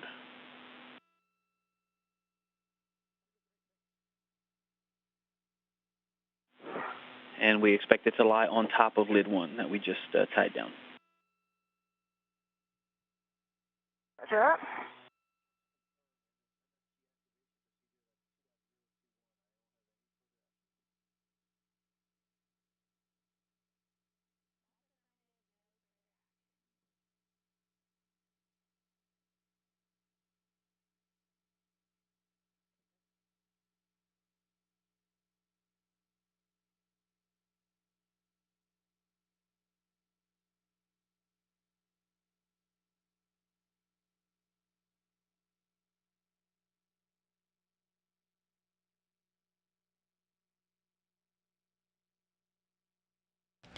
Now 3 hours and 55 minutes into today's spacewalk, NASA astronauts Kayla Barron, EV1 with the red stripe, and Chari, the suit with no stripe, Verify the gauntlets are in place and has completed a 3A modification kit and now has begun the tieback multi-layer insulation on spare battery charge discharge units to support robotic replacement or relocation.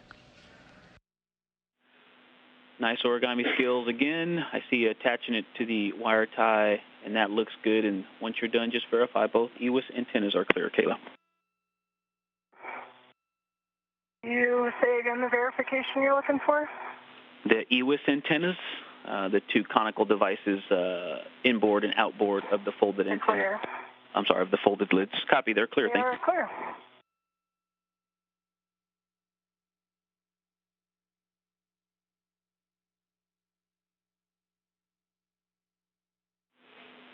Okay, and then if you could take a look at the MLI, specifically the MLI that's around the B CDUs, and make sure that that's not deformed, that we'll have access to both ORUs. Might be able to give you a better call on that when I head over towards the bolts.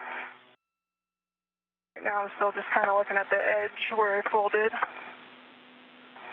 Copy that.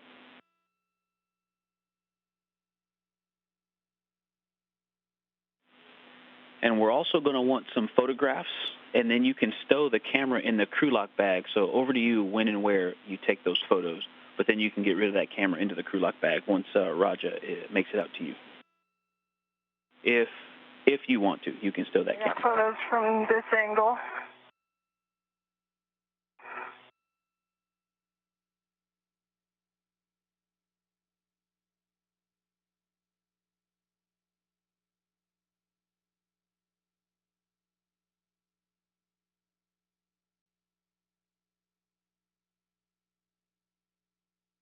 My fair lead out here, Ike, is just to keep it off the BGA, correct?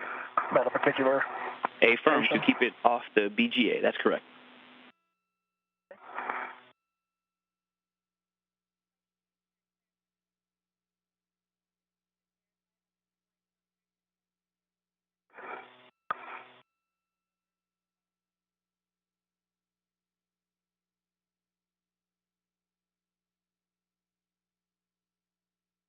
And Ike, the MLI not look deformed.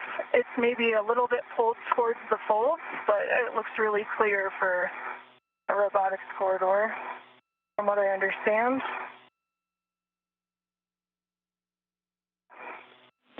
Okay, copy that. Good words. Thank you.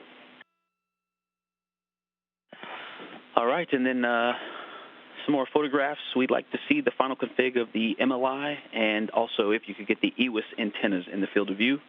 And then option for you, once Roger makes it out, you can stow that camera in the crew lock bag.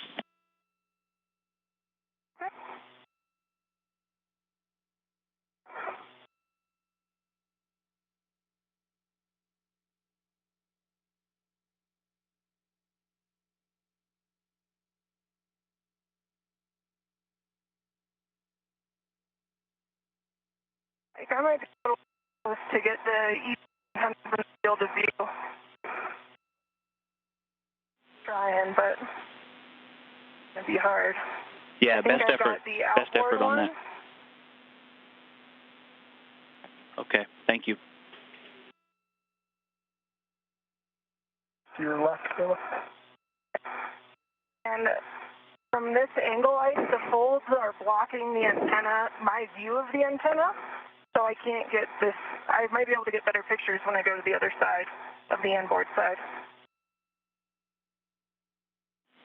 Okay, yeah, we copy. And I'm okay hanging on to my camera for now.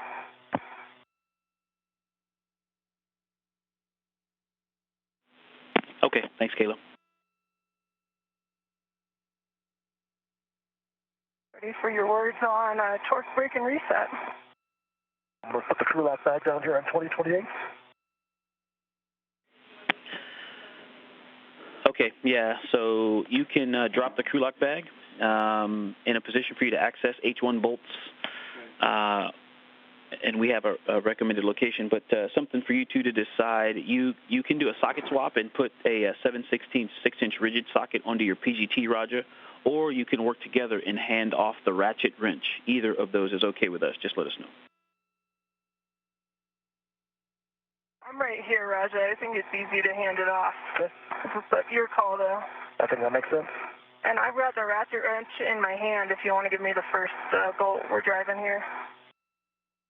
Breaking torque on. I'm just dumping the crew lock bag, but we don't actually need it then if you've already got the ratchet, correct? Yep, I've got a ratchet wrench and a long PGT, so... Okay. Let me drop this off with them. Yep, and handrail 2028, Roger? Okay, 2026 works as well. 2026.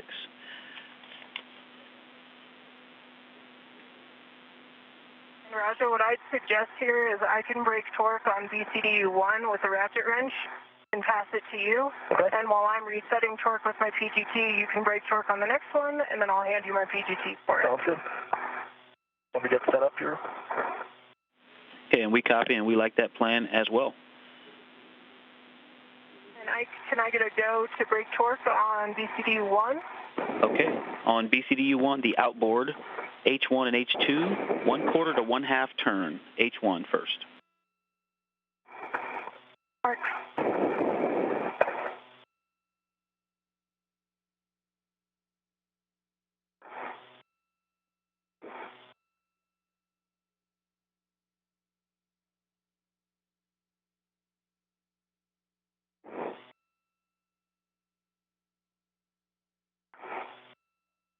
Now with the tie back on the multi-layer insulation on the spare battery charge discharge unit, Kayla Barron is now breaking torque and resetting bolts on spare battery charge discharge unit H1 to support robotic replacement or relocation.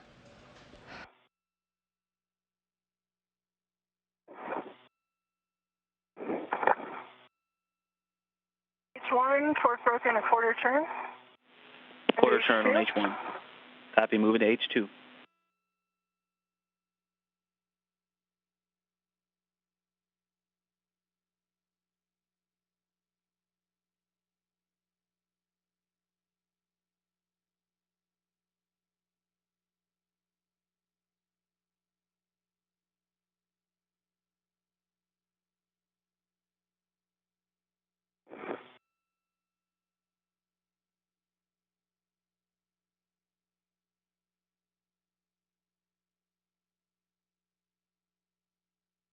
We're broken on H2, quarter turn.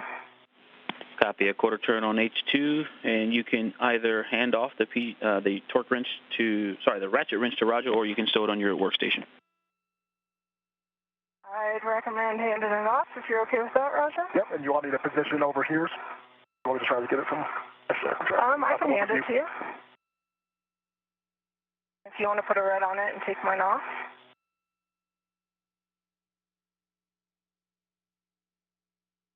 The local banquet. Take your time.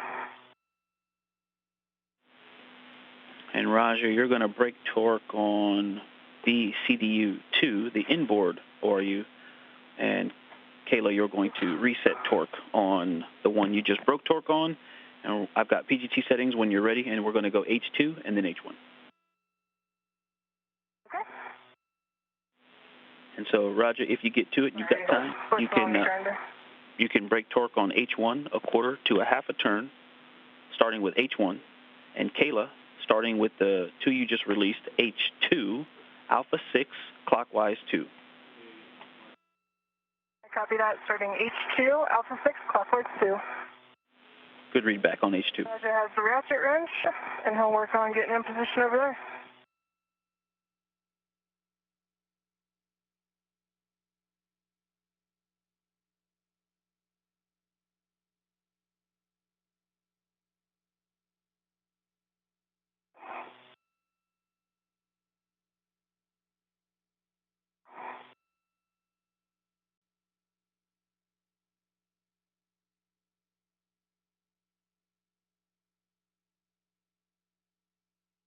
Okay, I have alpha 6, clockwise 2 set. Good read back, Kayla. And I'll get in position over And H2, alpha 6, clock 2.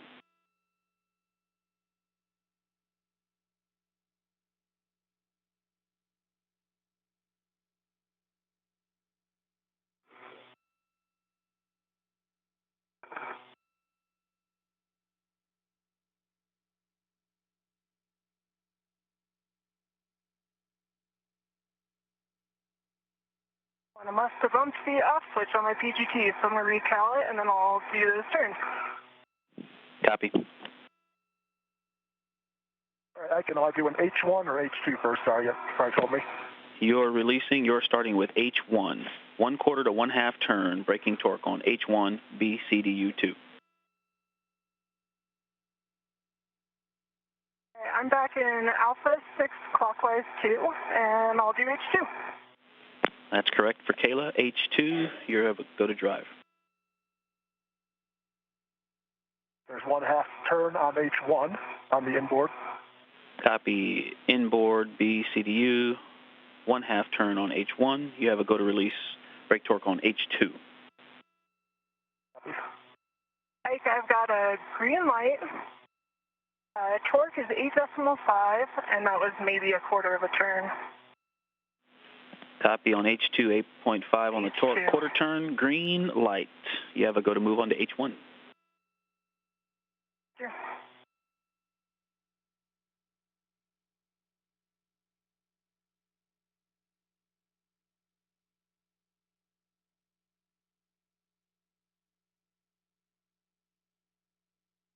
Green light, 8.4 on the torque, about a quarter turn on H1.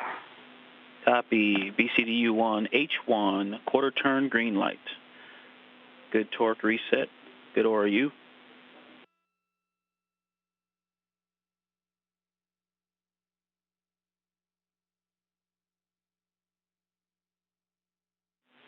And Kayla, we're going to use the same PGT settings to reset torque on the inboard BCDU2. So over to you on the handoff, or are you doing that? Yeah, if Grinder's good with it, I'll just hand him my PGT. It's over there. And H2 first. And H2 torque is broken. Sorry, 1/2 turn. Thank you. Half turn on H2. PGT now. Okay, PGT, same settings. You can stow the ratchet wrench on your in the crew lock bag or on your mini workstation and get ready to PGT. Okay, for now, I've just got it tethered to my mini workstation. And as soon as I'm done with the PGT, I'll send that back to Kayla. She's still on her ret. Okay, that works. Alpha 6, clock 2, and we're going to start with H2. Okay, starting with H2. Alpha 6, clockwise 2. Good readback. If you're just joining us, we are 4 hours and 8 minutes into today's spacewalk, where NASA astronauts Kayla, Barron, and Chari are currently breaking torque and resetting bolts on spare battery charge-discharge units. One turn, looks like 8. Good green light, 8 filings, 8.1, H2. One turn, green light on H2. You have a go to drive H1.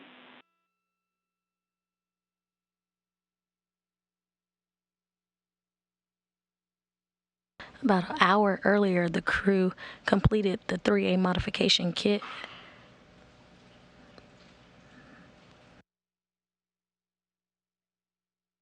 That was half a turn, green light, 8.2 on H1. H1, half a turn, green light. I show a good B, CDU2. Now you can stow the ratchet in a crew lock bag. A modification kit is the support structures needed for future IROSA or ISS rollout solar array upgrades.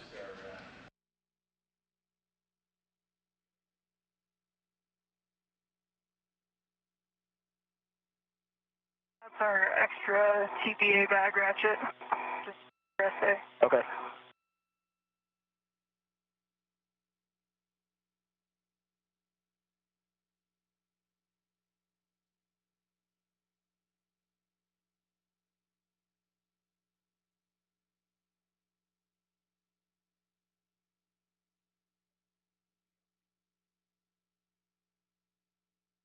And Ike, I'm going to go back toward 2008 to see if I can get good pictures of the inboard antenna for you. Okay, copy. Good plan. I can get a picture of it from right here, too, if you want. I can see it. I have to go this way anyway, Roger. Okay. I'm not doing anything else, so I'll do it.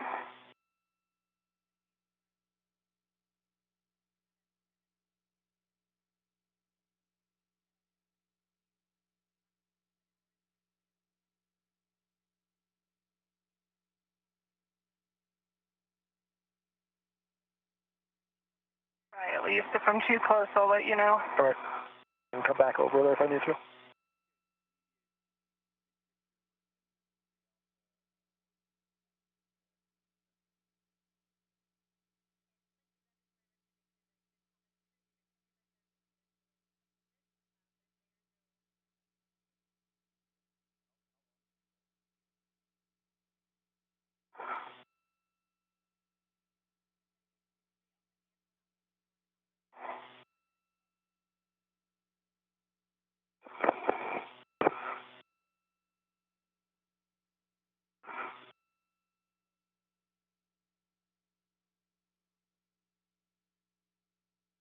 Swing my feet around. Can you see if my tether stays underneath?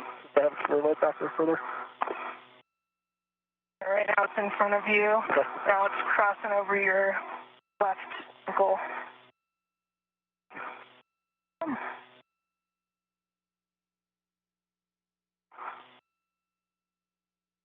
With time permitting, being almost an hour and a half ahead of schedule, the duo will complete some get-ahead tasks, which include breaking torque and resetting bolts on multiple orbital replacement units stored on the 3A integrated electronics assembly on the S4 truss. And hey, I think Roger. I got good pictures for you. Awesome. Thank you for those, Kayla. And Roger, over to you on where we're going to put that ratchet wrench. You can hold it on your workstation for a while until you get back to the strut bag, or you can stow it in the crew lock bag. I'll put it in the crew lock bag if I can find the place for it. That sounds good. Is the next thing we're in the break and torque with it?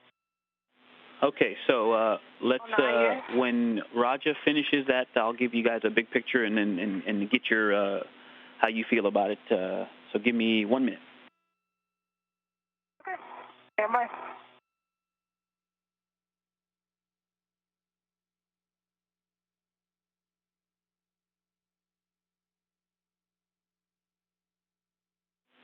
And yes, just to set the stage for you guys, you're about an hour and a half ahead, doing great. You're flying through these most recent tasks. And so I'll tell you what we're thinking, and you let us know what you think. Roger, give me a call when you're done with that ratchet wrench. Yep, will do. Do you happen to know offhand if there are any free wrenches in this bag? Otherwise, I'll pull an adjustable before I pull everything out looking for it. Let's use my other adjustable. I'm thinking all the integrals are already used out there.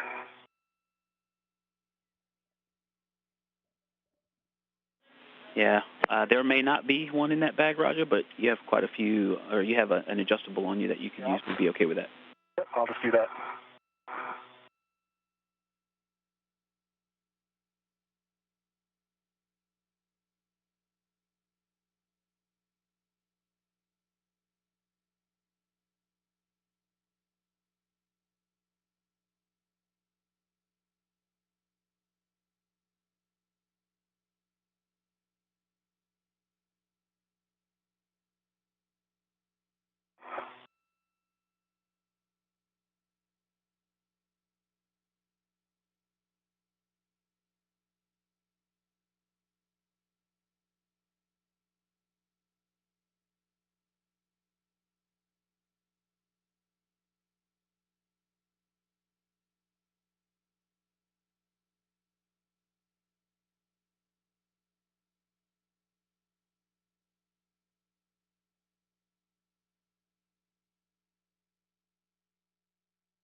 I just realized, Kayla, since we never opened the crew lock bag, I never took the GoPro out when we got here, but that's okay. It's no problem. Nice to have. All right, second ratchet wrench now back in the bag. Do that. The GoPro back in.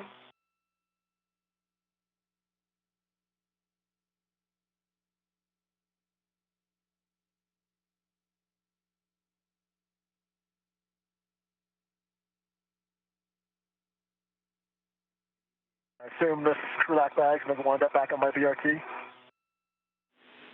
Okay. I think you'll bring it back in board with you. Affirm. That's correct, you guys. And so you can start working on that if you can spare some brain bites to listen to this. The big picture, we're looking at the bolt breaking torque on the bolts on the 3 alpha IEA. We'll move to that, get ahead, and then we'll move to the 1 alpha bolts as well. And then that's about an hour's worth of tasks, and that still leaves us about 20 minutes to do AMS. So how are you guys feeling about that? We're feeling good about that plan, and maybe we could just check in after the 3 alpha before making the call to go to 1 alpha, but Raj and I are both feeling good.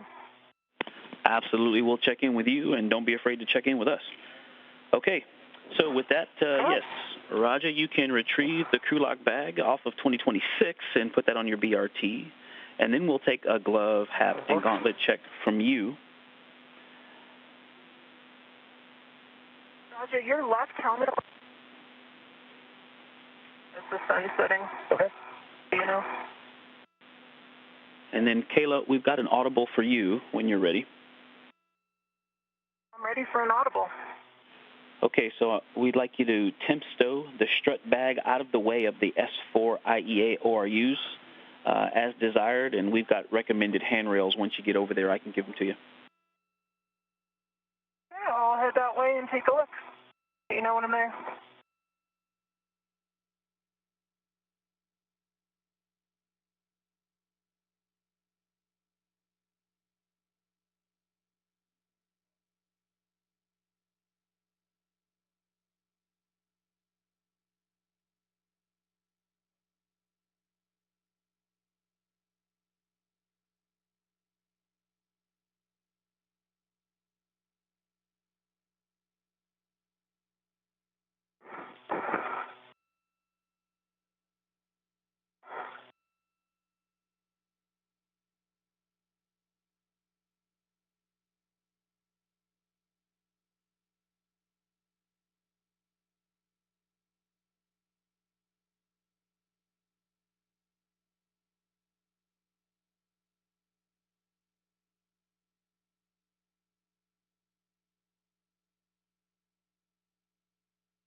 And we have about 40 seconds to a handover.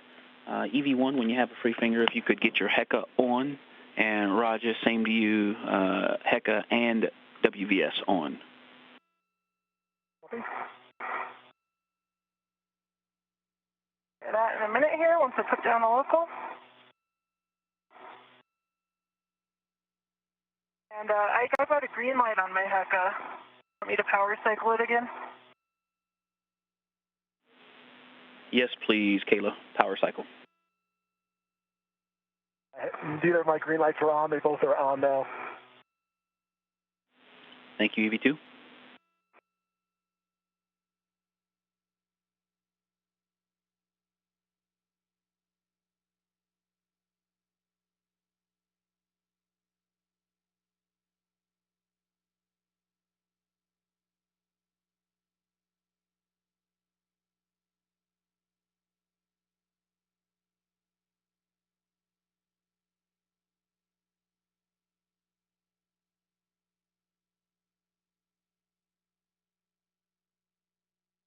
I think we could probably just dot it out of our way, but I'm happy to move it if you think that's better. And Kayla, I just caught the end of that. Was that for the ground or for Roger? That was for you, Ike. I'm at the strut bag. Probably dot it out of the way, but maybe what I'd suggest is moving the bag to 2239, which is the handrail underneath the triangle. And then we should be able to kind of bat it inboard out of the way. Okay, we'll go with that. 2239 sounds good.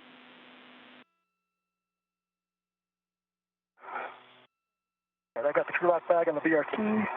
Put up the locals and have them inboard. Okay, before that, we'd like a glove, hap, and gauntlet check from you, and then, yeah, you can proceed inboard after. Okay, copy. My hap is dry. Another smudge on my left middle finger, although the mats gloves look to be in good condition. And my gauntlets are down. Copy. Left middle finger smudges, otherwise good conditions. Dry hap and gauntlets are in place. And you can now translate to S4 handrail 2206. That is inboard on the radiator side of the IEA, and then translate over to the non-radiator side via the inboard edge of the IEA, and then back outboard toward the where the strut bag was.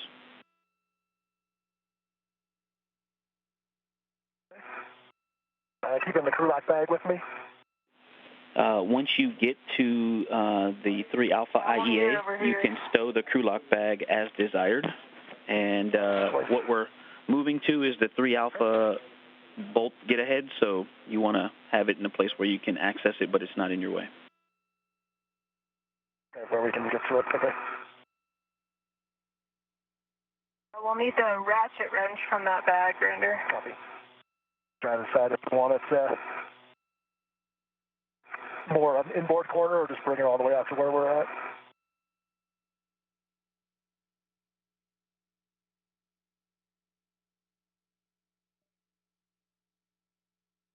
And the inboard corner would be a better spot for the end of the task if you feel comfortable translating with the ratchet outboard to the first ORU. Yeah, I don't mind.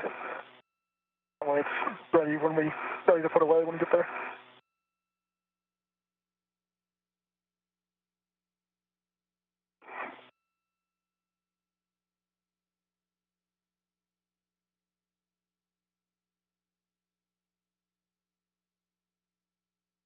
Now, 4 hours and 22 minutes into today's spacewalk, the EV crew has completed a tieback of the battery charge discharge unit multi-layer insulation and are approximately 90 minutes ahead of the timeline. The crew will begin braking torque on the 3A ORUs, which is part of today's get-ahead task. We will want to scoop The middle one. to the middle one. Let me look at the map here. ORU is orbital replacement units. We'll want to get into it. The middle one is the one that's recessed. The recessed ORU between the more proud ones. Right here, what I'm pointing at. Yep. Okay, so I can put the crew lock bag on 2204, which is right in front of me. That works. And Kayla, Like a before good you plan? get going, can we have a glove, hap, and gauntlet check from you, Kayla? Yeah, we'll go. It works.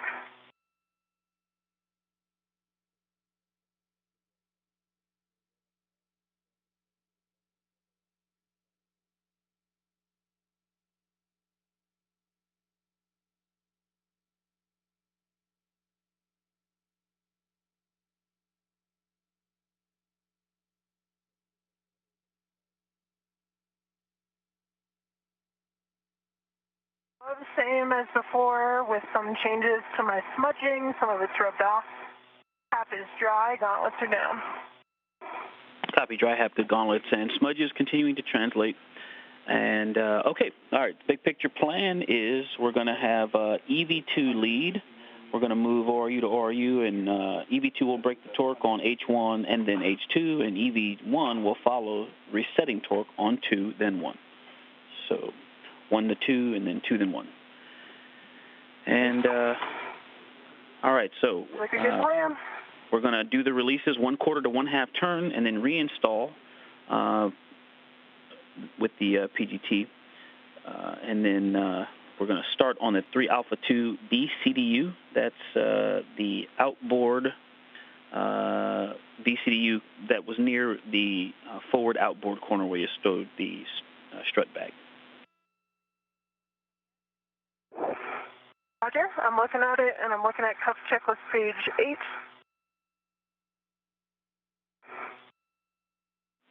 Copy that. And so with the ratchet wrench, we want to release 1/4 to 1/2 turn on H1, on 3 Alpha 2 VCDU.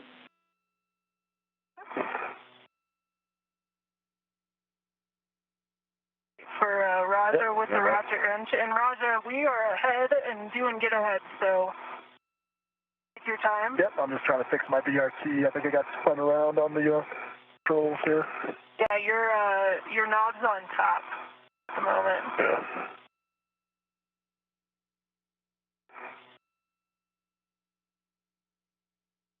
Yeah.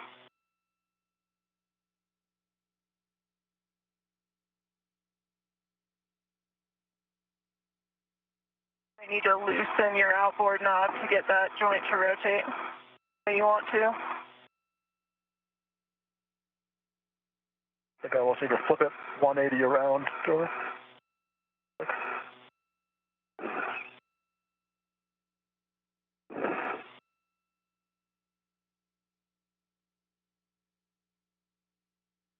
think if you push down on the joint that's coming out of the top knob,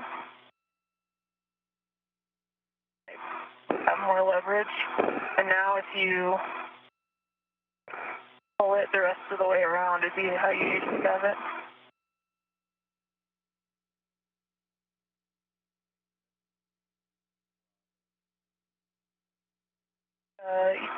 Yeah, don't rotate it anymore. Now, like, pull that around to the front. Yeah, there you go.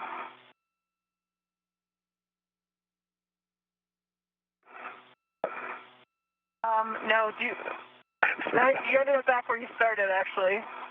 So you had it right until you undid it.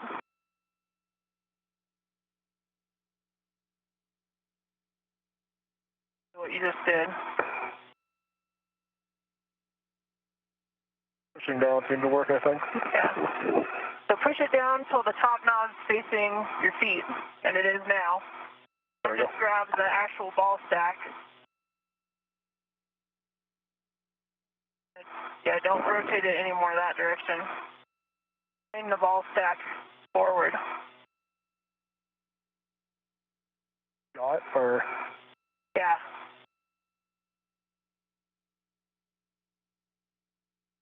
Yeah, pull with your thumb.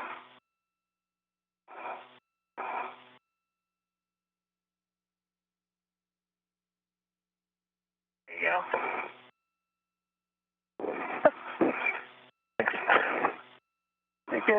It flipped around again.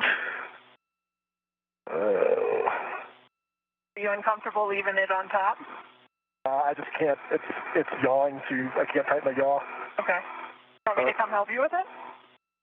I can get my hand on the knob. Just because when we're breaking torque, I'm not going to, I'm going to free spin.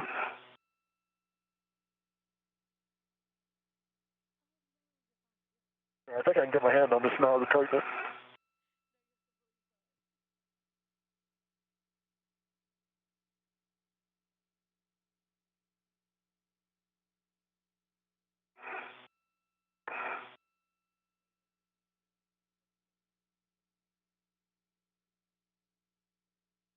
In an orbital nighttime, as the crew and the International Space Station fly over Turkmenistan. I'm going to grab the ratchet out and I'll start moving that way. I just said in the current config, I'm not going to be able to break torque on things.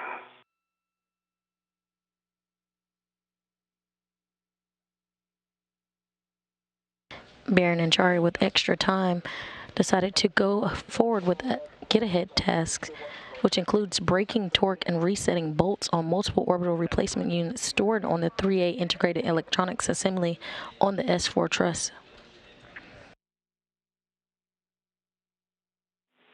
And so for this first one, we're going to break torque, and then we're also going to fully release H1. But starting with the ratchet wrench, we're going to break torque 1/4 to 1/2 turn on H1.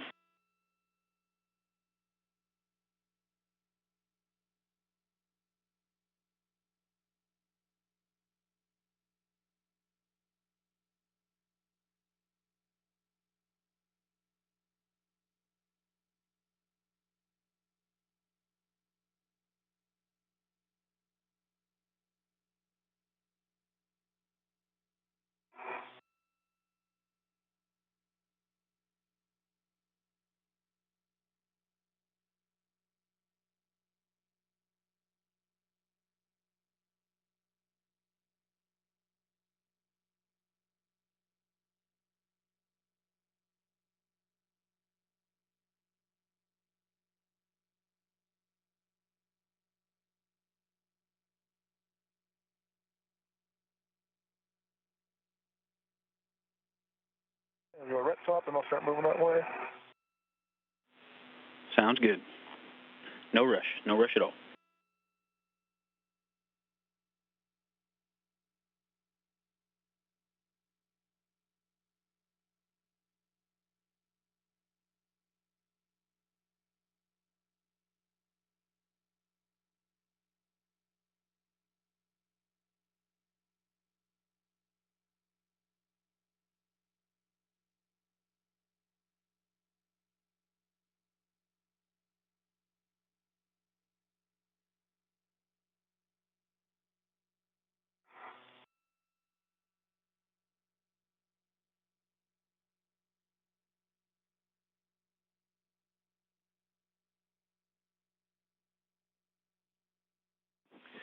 All right, Roger, and you're going to the 3 Alpha 2 B CDU. That is the forward outboard RU.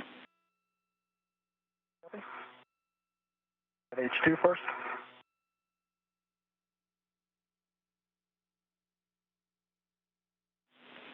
And a couple cautions for you too. If the scoop is needed, do not use H2 for batteries on S4, and then avoid putting loads into the PFCS H1 or H2. And we can talk you onto those when you get close to them. At H2 for a sec? Both. I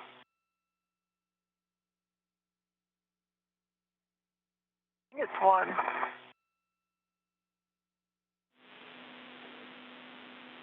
Hey, stand by for me for a second.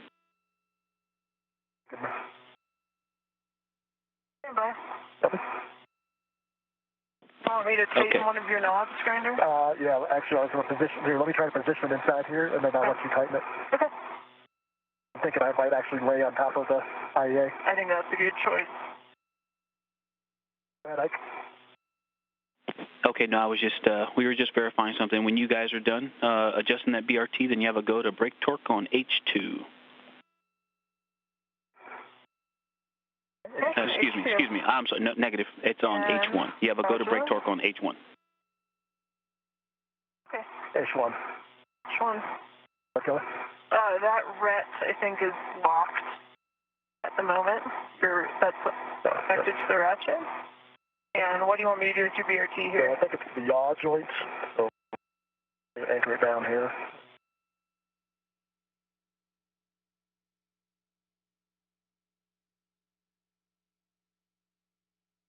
You want it tightened?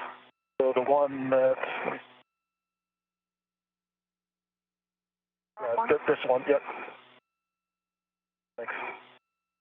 It's fully tight.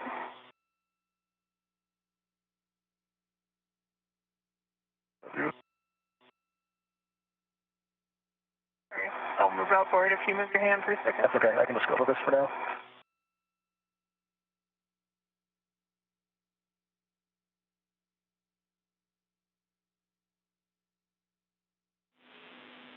Hey, 15 seconds to handover. And if you get to it, you can do 1/4 to 1/2 turn on H1 to brake torque. Copy 1/4 to 1/2 on H1.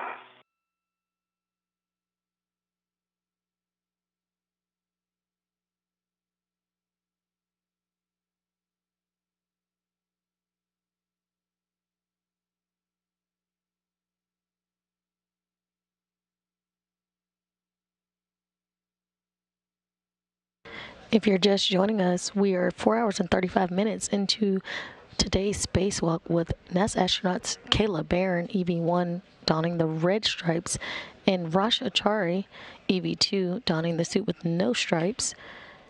They have successfully installed a 3A modification kit and tied back some multi-layer insulation on spare battery charge discharge units. Copy, 1/2 turn on H1. Being ahead of schedule, the two decided to move forward on some get-ahead tasks for a future spacewalk.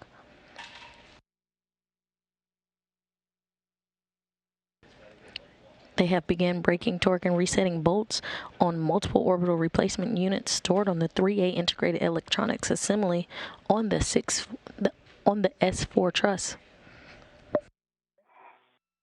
And 1/2 turn on H2. Copy, 1/2 turn. Yeah, I know it keeps... 1/2 turn on H2. And now we're going to fully release H1. That'll be me, Roger. Okay, move out of your way.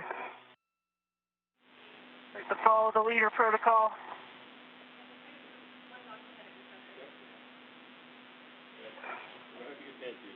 And then, Raja, if you want to just scoot over to the next ORU, it's the 3 Alpha 1, which is just one inboard. That BCDU is next. And Kayla, for you, I've got PGT settings when you're ready. I'll let you know. Bravo. Say again, Kayla. I said I'll let you know in a minute. Copy. I'm just trying to get in position first. Might need to toll Rogers further outboard. Yep, I can keep moving. I can also swing back in front of the IEA if that helps. I don't want to block your access either, though. You just put down... You're fine, as I can't do this until that one's set anyway. Okay. Okay, and hey, a reminder for both of you. Copy, yep. EV1 and EV2, just a reminder, you cannot tether, waste tether or mini workstation defector to the box that you're working on. Okay. I'll move by in a second. I'm not working on it. You can actually stabilize your legs here too, Kayla, if that helps. I think I'm good. Ready for settings, Ike. All right, Kayla, Bravo 7, counterclockwise 2.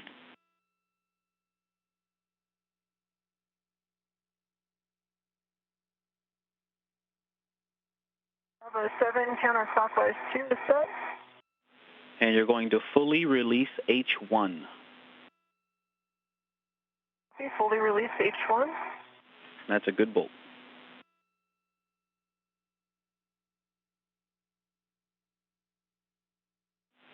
And Roger, on 3 Alpha 1, you can brake torque on H1, 1/4 to 1/2 turn, if you're ready.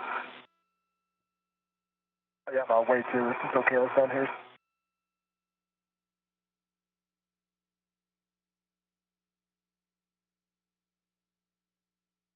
Right now, I can't move it quite yet. And Kayla, we're expecting about 4 to 5 turns to release that, but we're going to fully release it. Okay. And I believe it's fully released. I actually did about 10 turns, and the little like spring-loaded lock unlock thing is ratcheting the drive. Copy. I think that means it's fully released. All right, H1 on 3 Alpha 2, and now we're going to reinstall H2. I've got PGT settings for you, Kayla, when you're ready. Ready?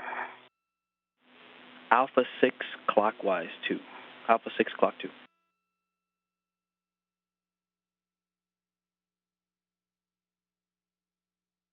I'm going to see if I can stay on the forward edge here, such that we can work simultaneously. Okay.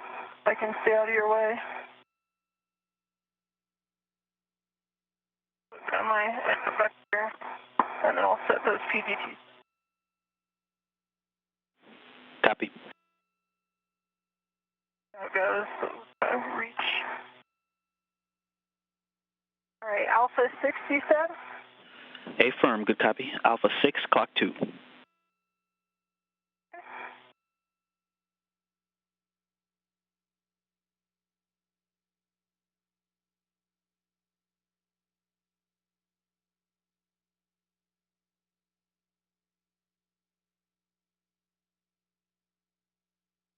Alpha 6 clockwise 2 is set.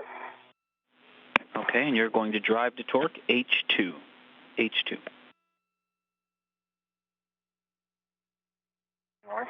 And I'm lining up to get H1 of the next unit here, the one inboard of where Kayla's working. Copy, yep, that's 3 Alpha 1, the middle BCDU, and you can release brake torque on H1, 1/4 to 1/2 turn. And I think I got a red light, low torque. Ever go to try again? Okay, affirm, get in a good body position, and you can hit it again.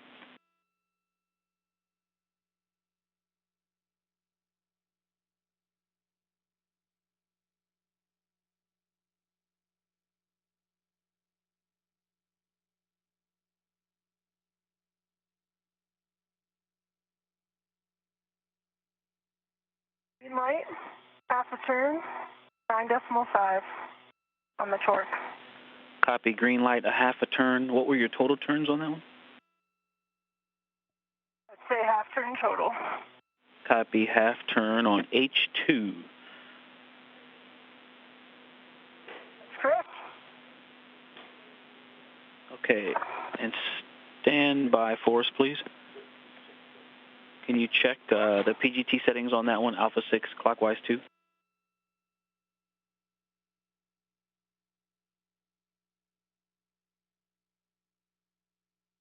And it's actually an Alpha 7. Might have gotten bumped when I was recalling it. Okay, copy, stand by. H1 torque is broken, 1/2 turn. Copy, 1/2 turn on 3 Alpha 1, H1. H2. Raj is coming back this direction if you want him to brake torque again. 1/2 turn on H2. Which one?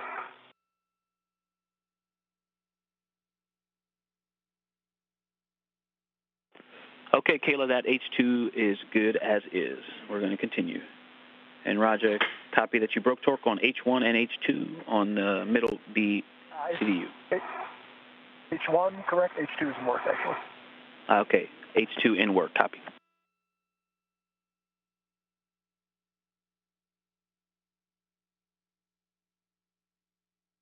H2 is broken, 1/2 turn. Copy 3 Alpha 1, H2, 1/2 turn. And now we are going to reinstall H2. on the middle, the CDU. And Kayla, it will be Alpha 6 clockwise 2 when you're ready. I'll head over there once Grinder heads further inboard. Out of the way.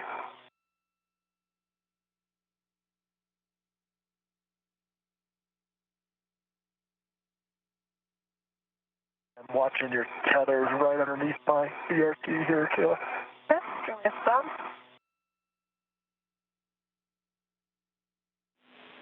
And Roger, your next target is the next Like it's clear to me. the next ORU inboard. That's a DDCU.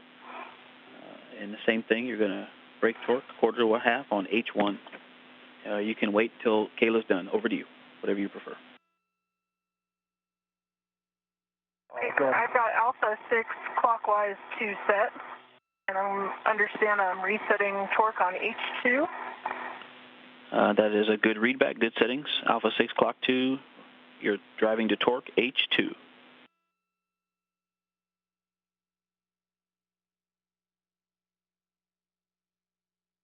My good torque at 8.2, and that was about a quarter turn.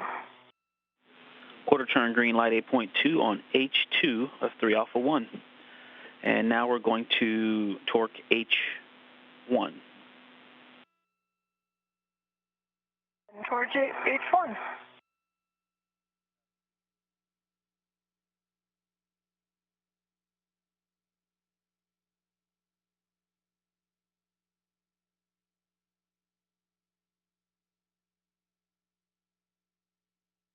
I'm at H1. The next inboard one. Scoot up a little bit.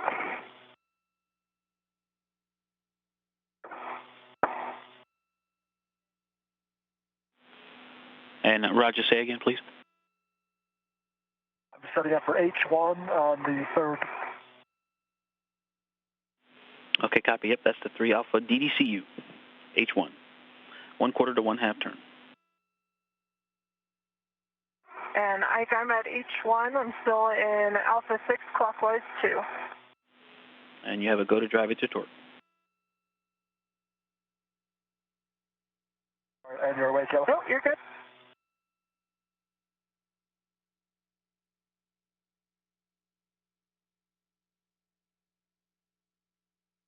Right, that was about a half turn. Green light, 8.2 on the torque. Half turn, green light 8.2 on 3 Alpha 1 H1. That's a good ORU. Now we're going to move to the DDCU and brake torque.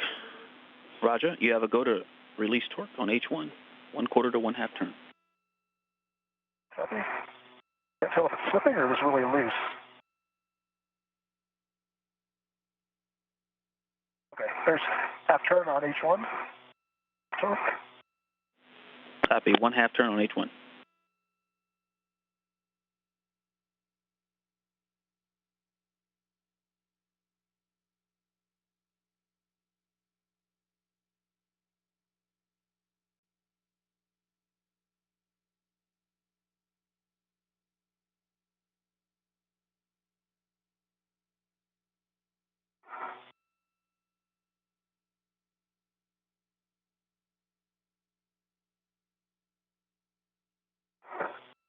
Half turn at H2.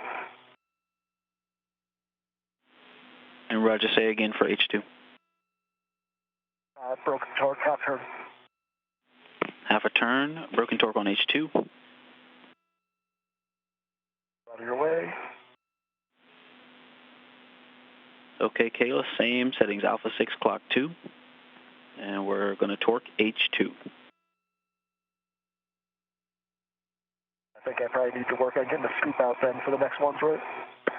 There's one more in the corner. I'm Okay. not sure what order I want. So the next place we're going is 3 Alpha 3, that BCDU in the forward inboard corner. So yes, continuing the same direction. Okay. All right, Alpha clockwise 2, H2 on the third ORU. Alpha 6 clock 2, H2. You have a go.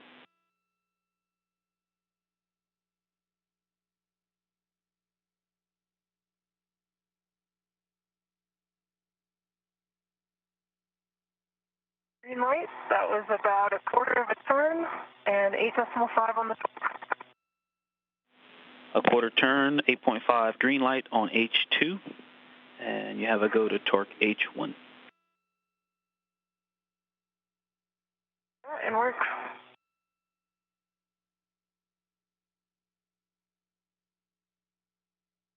A quarter turn, green light, 8.4.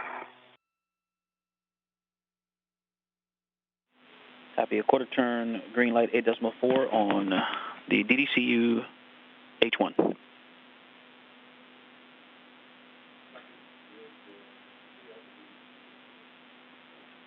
All right, we've got a good DDCU. Moving on to the inboard, BCDU.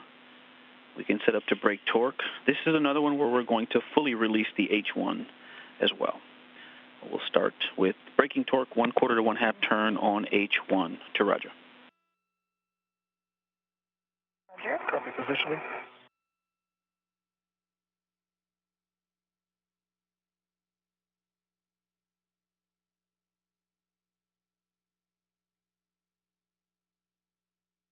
Roger, what are you thinking about the scoop now that I'm looking here? There's these triangle-shaped things to hold on to. You have a higher run-in torque. Do you want me to get the scoop out? My only concern if I brace too hard on those triangle things is it's a little sharp edge on the inside. I'm not there okay to translate on, but if I was pushing against them, I don't. Okay. Do you want me to start getting the scoop out for you? Yeah, if you don't mind. Okay. I'll do that while you're braking torque. Okay, copy that. And just a reminder, if the scoop is needed, do not use the H2 on the lithium-ion batteries. See that? So use the H1, the non-doghouse side.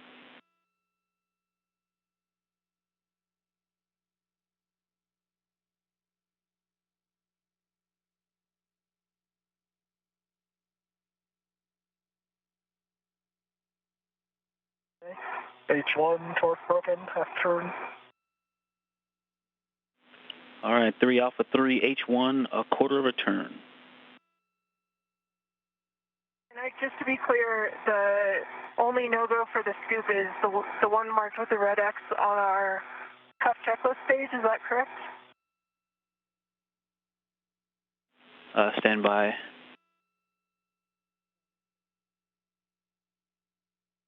Torque broke on H2. I mean, I can try it, Kayla. If you want to move on to this one, I'll go out there, and if I can't do it, then we can get the scoop out. Okay. Why don't I give it a shot? Got the crew lock bag open, so you let me know. I'll hold on to it for now. And Kayla, that is correct, per the picture in your cuff check. I'll try it without the scoop and see how far I get, and then Okay. I can always come back and get it. It's no problem, Raja. I've got it right here if you want it. Let's get a shot without. Okay. But I guess just watch out for my safety tether here as you go, as I head inboard. Okay, I'll keep an eye on it. This bag closed again. Sorry. No problem. And Raja, what's the status on H2? You're both broken, half turn. Half turn on 3 Alpha 3, H2. Now that I'm here, okay. Yeah, I think we will do the scoop. You will or won't? Well, Okay. I'm a little local to this one that we're not. The ones we already adjusted local to, correct? The ones we're actually working on. Hey, firm, the ones that we have retorqued, you are go to translate on those. Okay, copy. I'll work on getting that scoop out for you, Raja.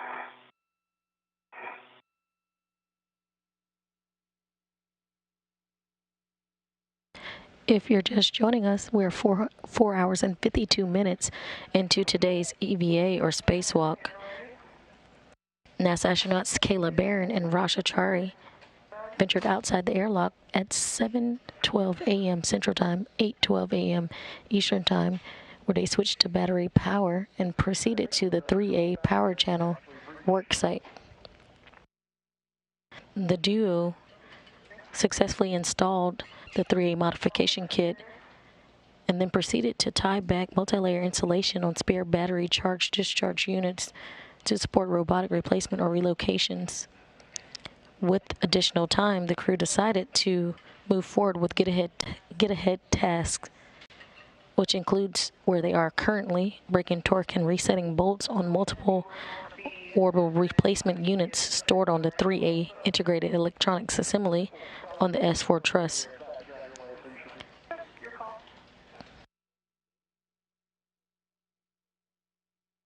After this has been completed, the crew will assess their time, and they also will be looking to break torque and reset bolts on an ORU orbital replacement unit stored on 1A, the 1A integrated assembly electronics assembly on the S4 truss as well.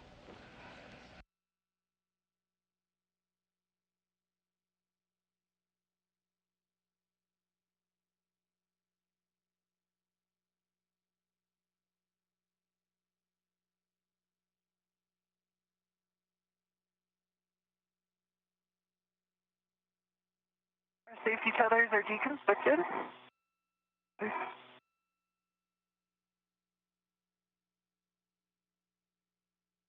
And Ike, I'm ready for words on BCDU 3 Alpha 3, most inboard.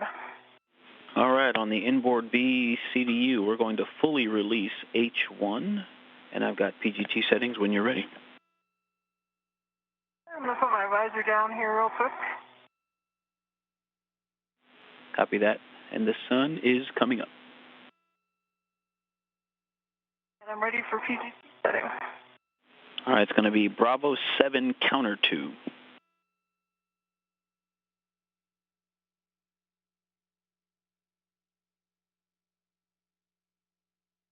Bravo 7 counterclockwise 2 step.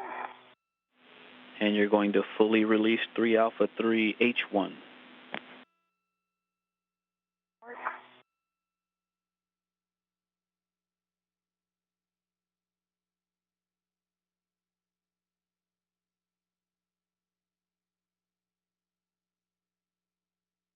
And working on my visor as well. Hope we're not kicking you here, Kayla.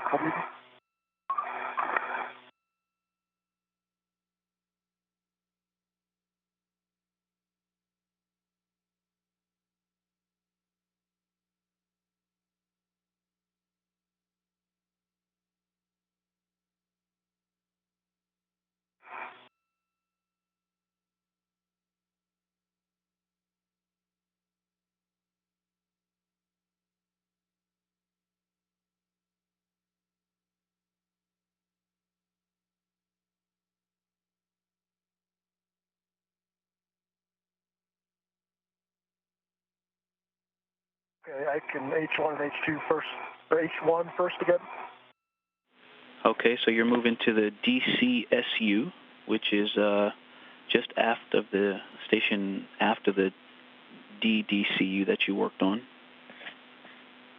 And I'm having trouble using your helmet video telling where you are, but if you have a picture of it in your cup checklist, affirm, it's the one that's the most central. Yeah, using the cup checklist. Yep, it's the one that's the most in the center, DCSU 3 Alpha, and you're going to break torque H1, then H2. 1/4 to 1/2 turn. H1 is fully released on 3 Alpha 3. Copy, H1 fully released 3 Alpha 3. Stand by, Roger. Standing by. And how many turns was it on H1, Kayla? 8. 8 turns, fully released 3 Alpha 3, H1. And then we are going to reinstall H2 to torque. PGT settings when ready. Ready?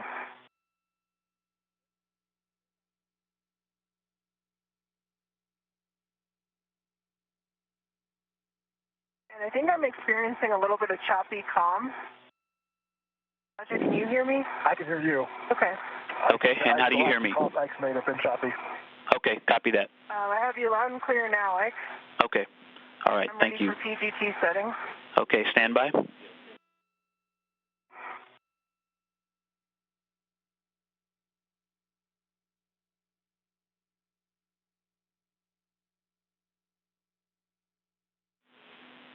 Okay, Roger. Go ahead. Safety tether's currently between your legs. Just be mindful when you move on. Okay, thank you. Okay, Roger, the scoop that you have in your hand is on the box that we're working on. We need it on an adjacent box. And also, I think I saw a hook or an end effector on that box as well. And they need to be adjacent. We didn't catch most of what you said, but I assume you don't want the scoop on the bolt I'm working on. Affirm. The scoop needs to be on an adjacent ORU, and so does your hook or your end effector, whatever is tethered to the center of the box. That's right, Kayla. I think he's saying you can't tether to the box you're working on, and you cannot put the scoop on it, so you need to move it over to an adjacent box. Okay, I can do that. Yeah, I'm not tethered to it, so I'll move it over. EV1, comm check. I have you clear now, but you're intermittently coming in pretty broken, both Raja and I. EV2, comm check.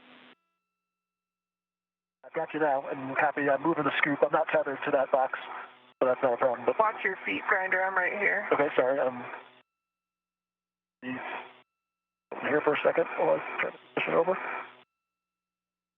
A new place to put the scoop, I guess. Mike, I'm ready for settings for H2. Sorry, Kayla. You're okay? Here. Kayla, your PGT settings, Alpha 6, clock 2. Alpha 6 clockwise, 26. And you're going to drive H2 to torque. That's the 3 Alpha 3 B CDU, H2 to torque. Roger.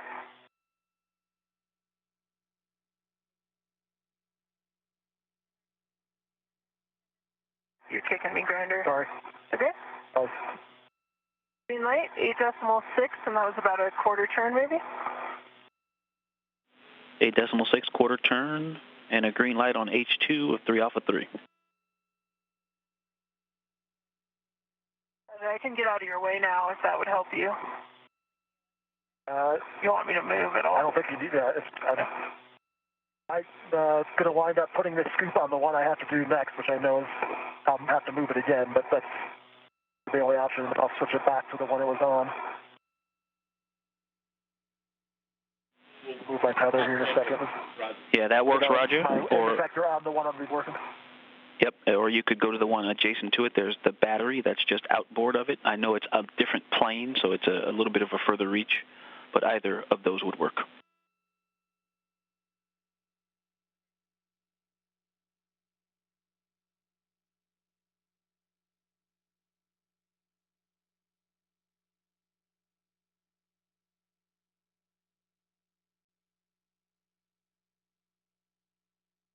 Can I swing my legs back this way then? Or?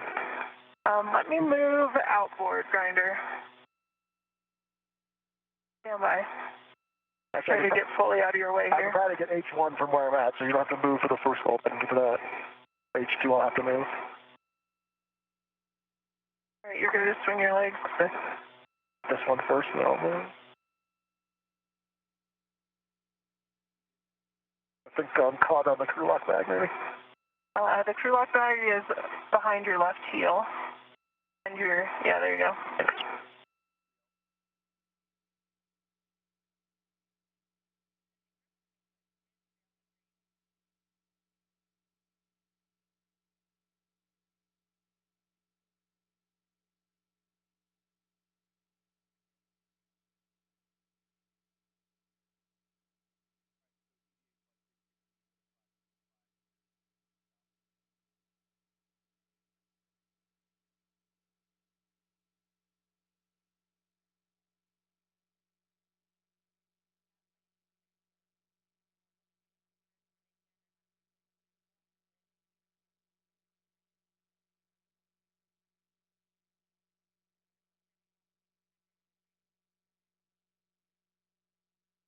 I'm getting that one engaged on H1.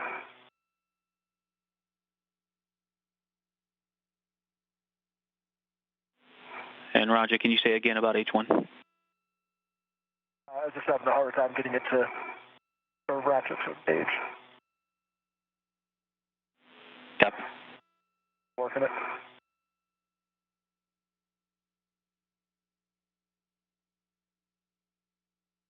There we go. Okay, H1's torque's broken. Quarter turn. Yeah, Roger. Copy. Quarter turn on H1. And you have a go for a quarter to a half turn, brake torque on H2.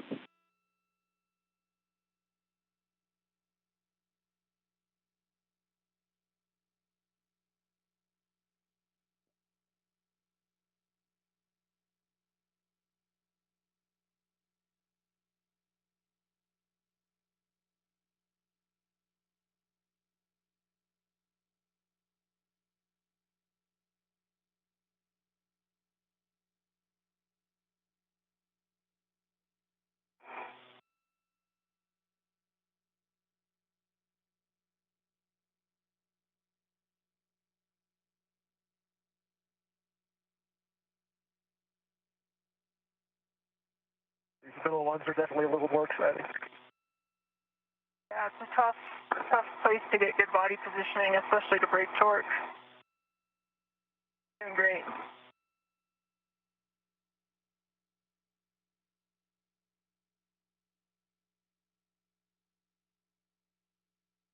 My legs towards you for a second.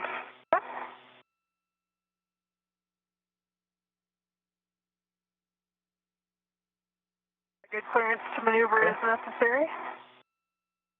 All right, there's 2 half turn.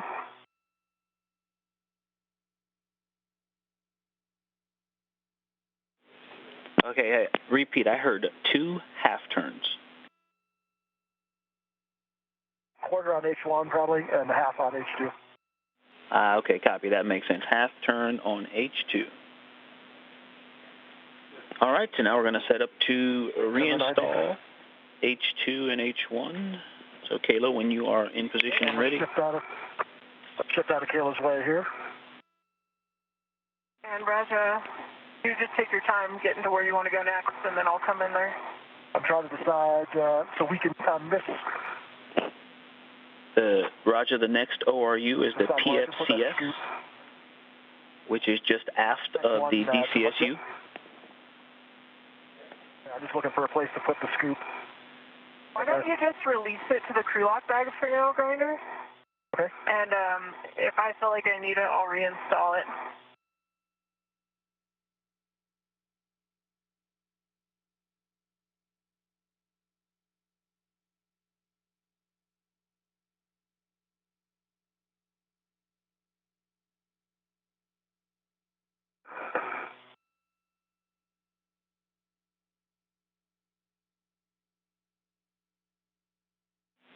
And just a reminder for you both, you probably haven't seen a PFCS in a while, so no loads into H1 and H2, please. When we get to that ORU, we're going to work with H3 and 4 only.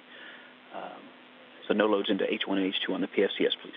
Center, aftmost ORU. I was going to figure out I'm going to send the scoop back. I'll figure out my safety tether here first. Copy that. I think if I come around to the right, I don't know if you can see it. Yeah, it's kind of pulled up behind your VRT. It's going to release itself. There you go. Okay. Now it's off to your right. All right, so I'm going to get a local bat on the And it's going between your legs now, Raja, so you might want to kick. Yeah, there you go. Thanks.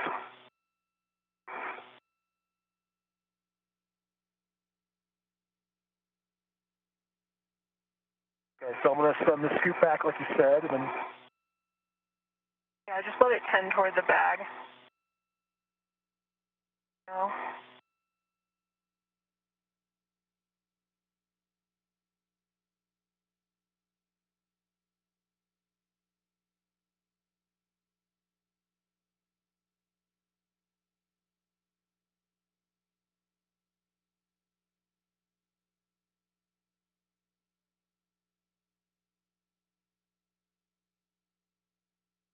So back to the bag. Okay. Fine.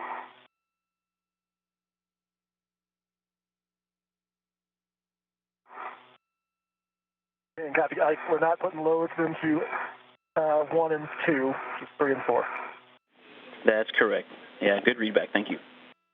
And you're now closer to that aft edge of the IEA, so you've also got those yellow handrails on the aft side. They're just down a little bit toward your feet. I won't need to scoop out here. I use the little handrails.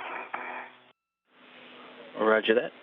And Kayla, let me know when you're ready for PGT settings. Go. All right, Alpha 6, clock 2. And you're going to torque H2 of the DCSU.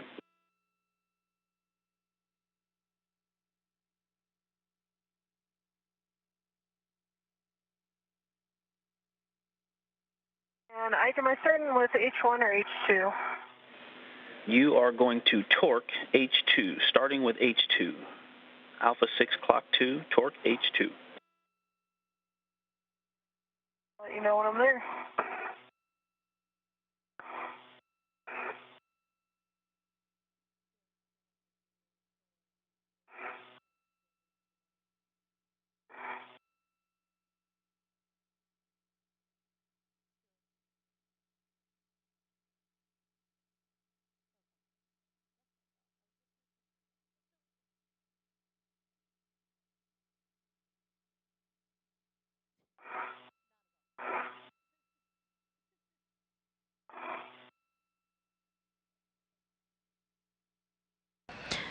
If you're PGT settings H2.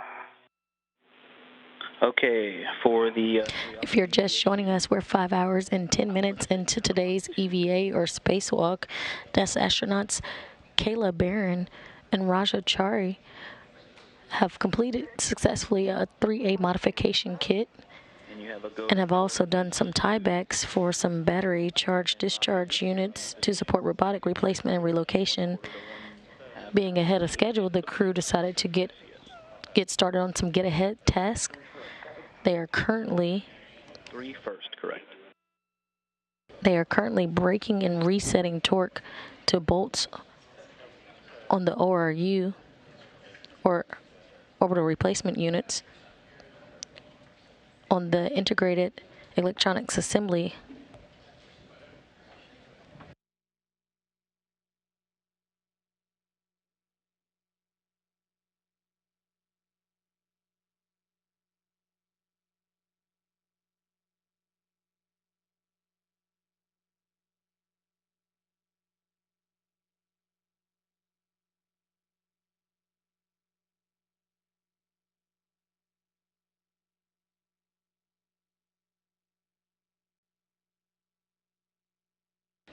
The crew is currently braking torque and resetting bolts on the multiple orbital replacement units stored on the 3A integrated electronics assembly on the S4 truss. Do attempted reset, but I got a low torque. Do you have a go to try again? Affirm, you have a go to hit it again.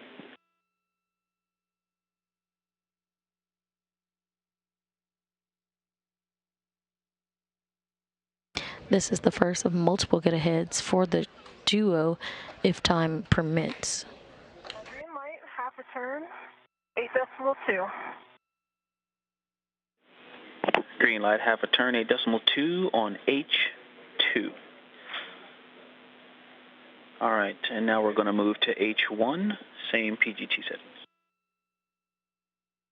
North.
H3, 1/4 turn. Copy, release torque on PFCS H3 1/4 turn. H4. Copy, moving to H4.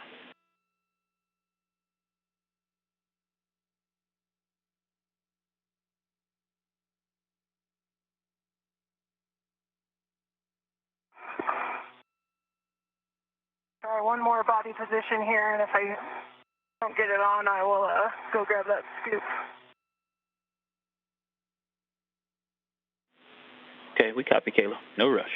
You guys are doing great. I've got a BRT down if you can use me if I'm close enough to stabilize off of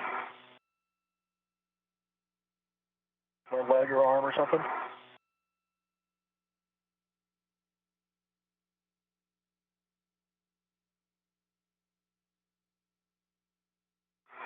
I can get it. Let me know if I can hold on to.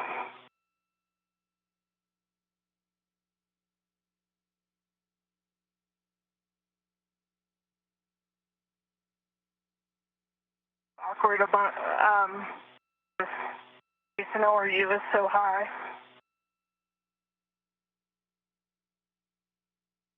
Since it's recessed so much more than the other ones, it's hard to.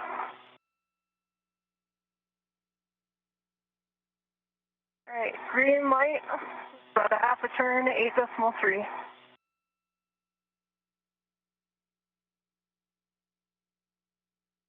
And Raja, I'm tempted on that one, since you have a BRT down, to just hand you my PGT to finish the last block. That would make sense to me. Trying to work on 8-4 right now. And Kayla, I missed that call for H1. Yeah. How many turns? It's about a quarter turn, green light, 8.3. And Brian's working on H4 on the PFCS. Copy, green light. And on H1 on the 3 Alpha DCSU, I show that ORU complete. Roger.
Nicely done, Grinder. Torque's broken on H4.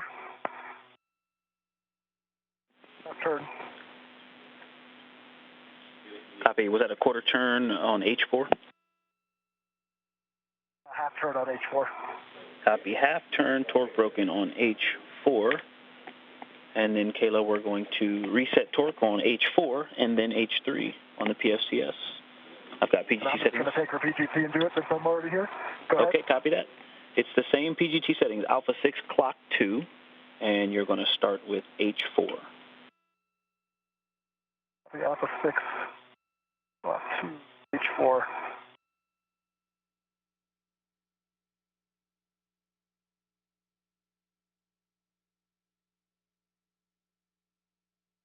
I think that red was locked on the PGT. You might need to unlock it. Say that again? My PGT red. Locked. So I had basically a half turn, good green light, but I didn't get the torque value. I can do it again. Actually, it's back 8.1.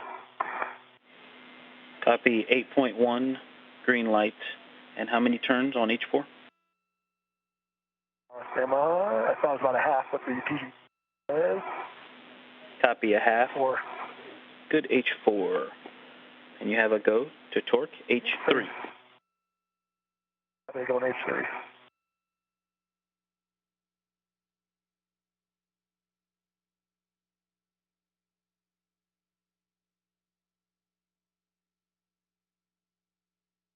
Can I then run?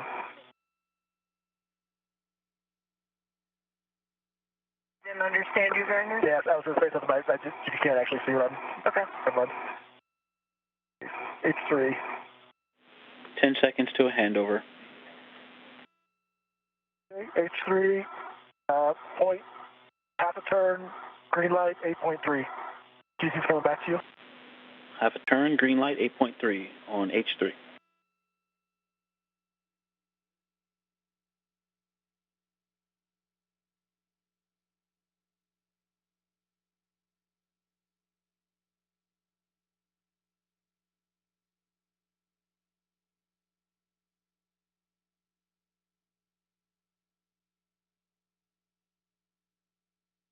There's run across that.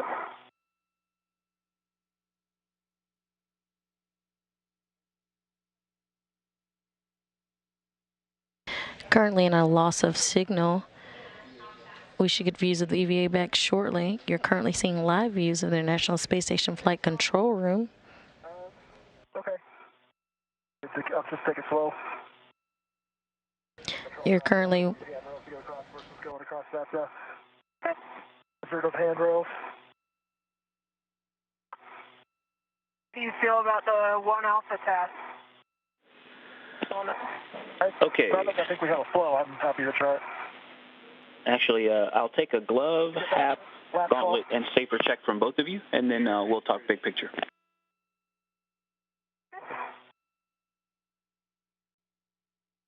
Let me get back onto the front here now.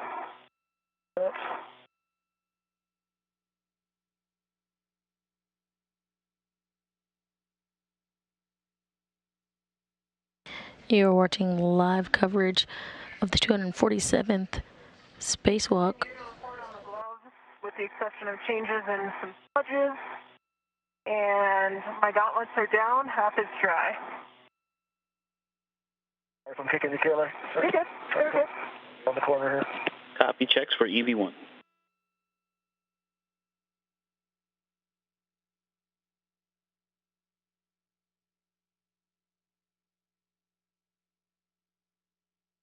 NASA astronaut Kayla Barron and Chari ventured outside the airlock and switched to battery power around 7:12 a.m. Central Time, 8:12 a.m.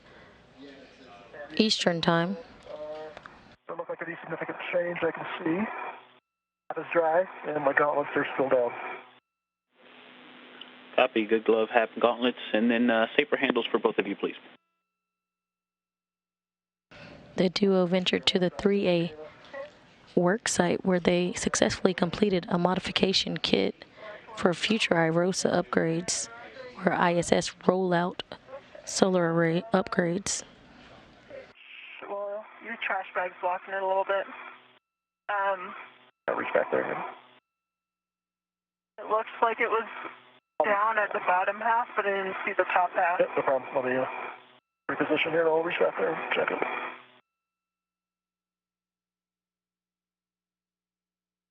The duo completed tie-back multi-layer insulation on spare battery charge-discharge units to support robotic replacement or relocation. I still owe you a right safer handle, but I can listen while you're doing that. With extra time to spare, the duo decided to move ahead with get-ahead task and are currently finishing up breaking torque and resetting bolts on multiple orbital replacement units stored on the 3A integrated electronics assembly on the S4 truss. Copy. Good safer handles for EV1 and EV2.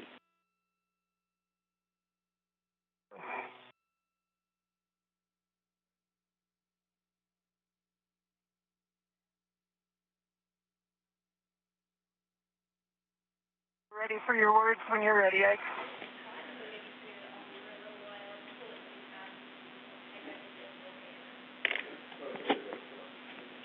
Okay, Roger, we need you to check your HECA LED. If it's off, turn it on. If it's on, power cycle it, please.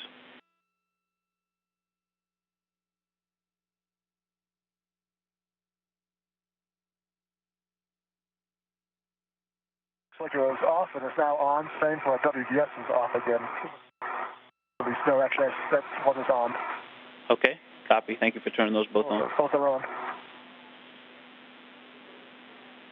And it looks like you've got a partially open doors on the crew lock bag. You can get that tidied up, and then we'll talk big picture. Are we... If we're going to 1A, I'll keep the... Yeah, it kind of matters what we're doing. Good point. Okay. All right. Yep. Fair point. So we don't have enough time to make much progress on the 1 Alpha get-aheads. So what we're going to do is take the time here to get a nice, good cleanup, and then we're going to translate and start work on the AMS get-ahead.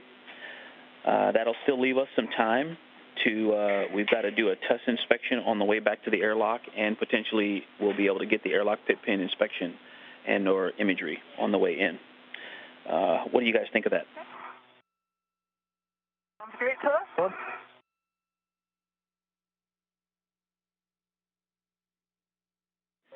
I'll go and take the crew lock bag. The door is open for you to stow the ratchet and inventory.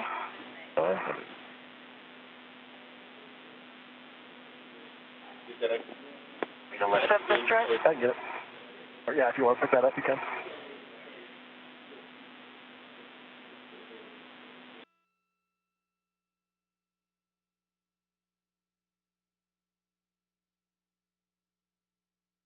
Sounds like a handover, maybe. What's that say? Nope. I'm here with you. Okay. Kayla, we want to make sure you have your PGT stowed, and then you can translate to the strut bag. PGT is stowed, and I'm headed to the strut bag. You're going to pick that up, stow it on your BRT, and then EV2, you're going to stow the ratchet wrench and scoop if it's still out in the crew lock bag, and then stow the crew lock bag on your BRT. You ready for a crew lock bag inventory? We were able to get it via the video, so we don't need the inventory. Lucky you. Okay. Sure. Lucky me. And EV2, once you have the bag on your BRT, you're going to lead inboard. And I saw like a small white pod. I can't quite tell you what it was. Fly off toward the solar array. It looks like it was maybe like soft goods of some kind, actually. Like a little piece of fabric, but it's moving around like a decent mass. But it bounced off and it's headed back this way. Toward the solar array I'm not right next to. I don't recognize it as part of anything to do with me or my suit, but just reporting it. Okay, yeah, copy for that. Thank you for that description. We copy, and update us if needed. Okay.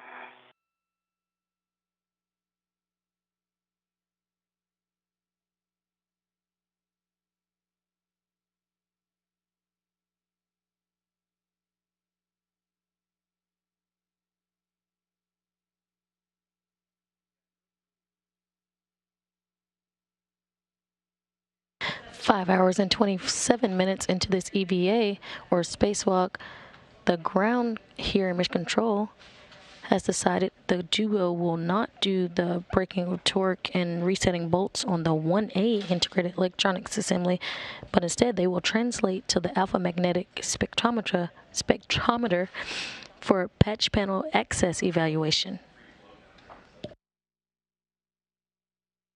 Still in get-aheads, the crew has about 1 hour left scheduled in the 6 hour and 30-minute spacewalk.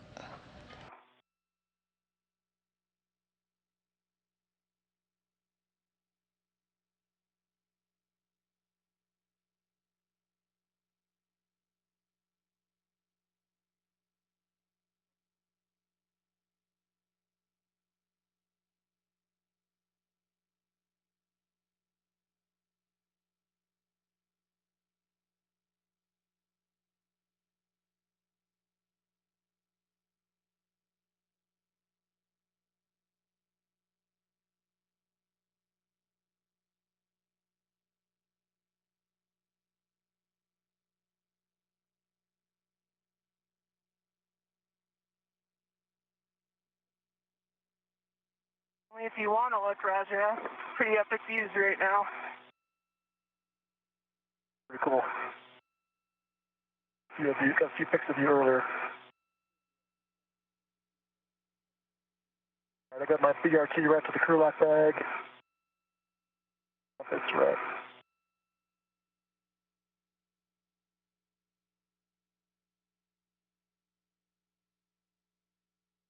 Just strap back on my BRT. Copy Kayla and copy Roger. And EV2 is going to lead as you both translate back inboard, just inboard to the Sarge.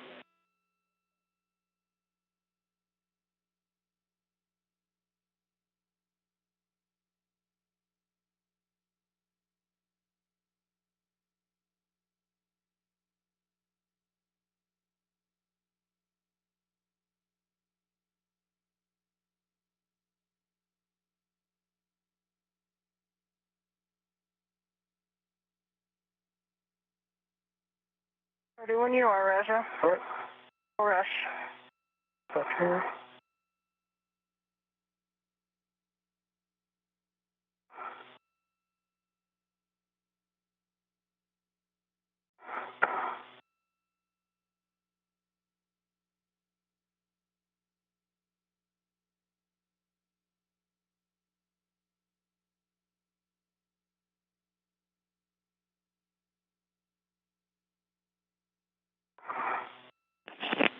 All right, you two are headed inboard. EV2, you're leading to the S1, S3 interface near mile marker 5730.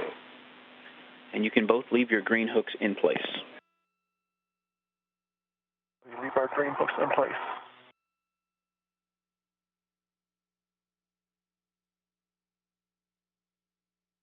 Let me know when you're back on the cedar rail, and then I'll come across, Brander. Yep, sounds good. Yep, I'm stuck on something right now. Oh, your waist tether is hooked. It's almost clear. Should be good.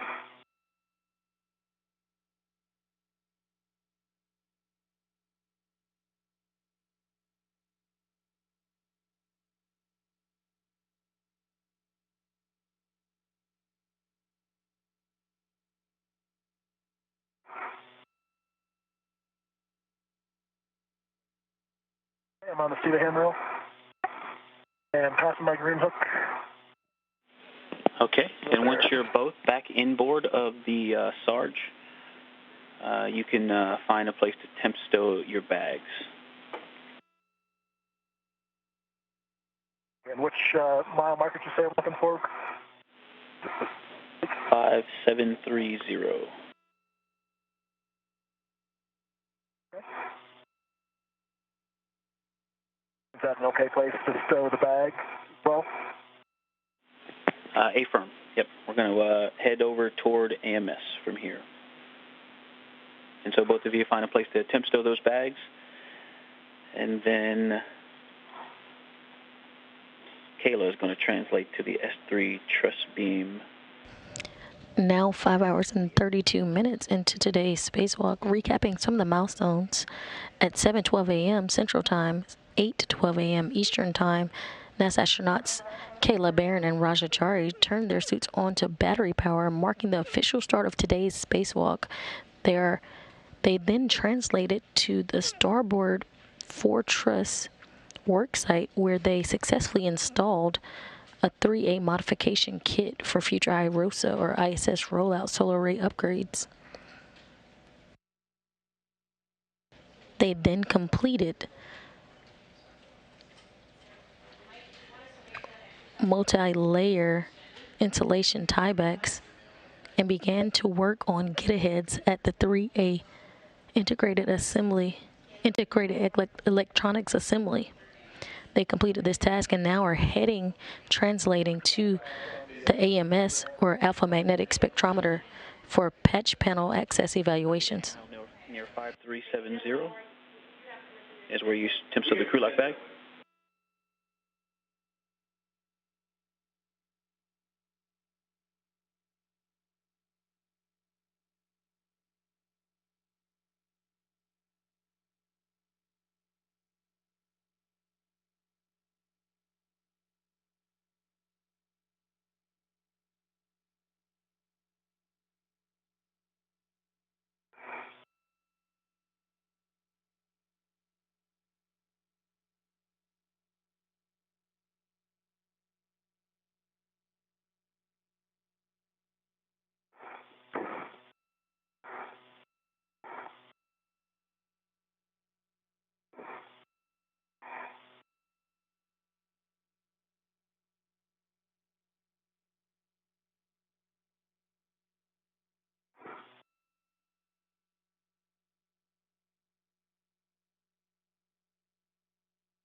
left this on my BRT, but got it stowed near 5310. Strut bag. Copy the strut bag near 5310. And when you guys are ready, Kayla, you can lead translate to the S3 truss beam location near S3 with 28. And you're getting set up to monitor Raja.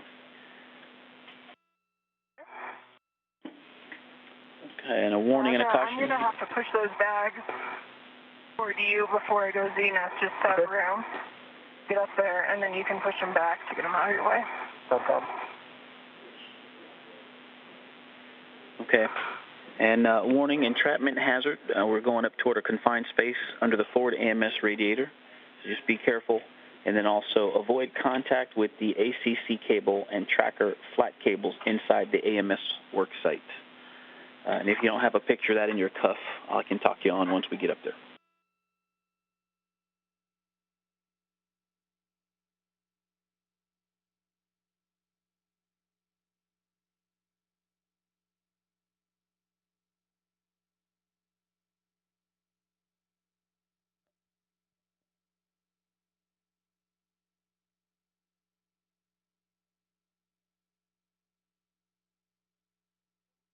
Like I'm caught on something here. Other looks. Is it my real grinder? That's caught, but feed's still unwinding. Your green hook's running down here. This is caught on the bag. I don't see it stuck on anything. It should just be unreeling. Okay, maybe it's something else. Try to get a better view of you.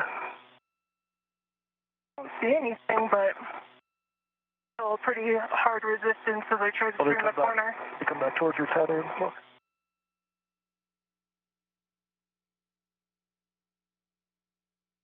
I think your green hook I can see.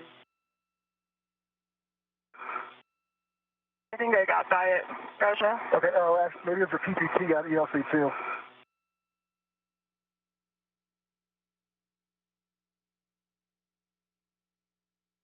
I think it might have been the ELC above my helmet. Yeah, so right now, like the socket of your PPT is kind of going inside ELC2, so if you keep going the direction you're going, it should clear it.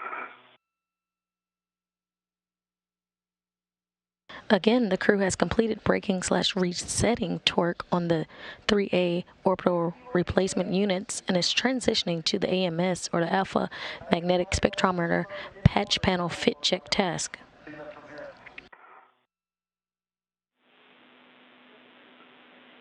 Further inboard once Kayla is in a good position. Good position. Okay, and then obtain a body position for monitoring Raja's clearances, and then you can give Raja a go to approach AMS. Raja, you have a go to approach AMS. Okay. I might need a little bit of a GCA here to figure out how to take it up top. Copy. And Raja, you're going to translate to the forward Nader AMS worksite. Raja, you might consider climbing up the CETA cart as an option. There's a handrail here that I'm on. There's one when I get up here. It's a good point.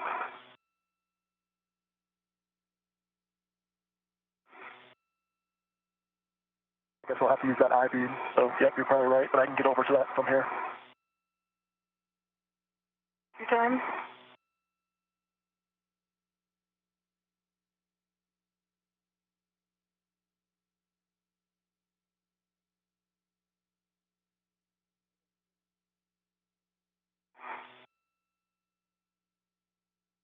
I think I want to come towards you on this diagonal piece, right?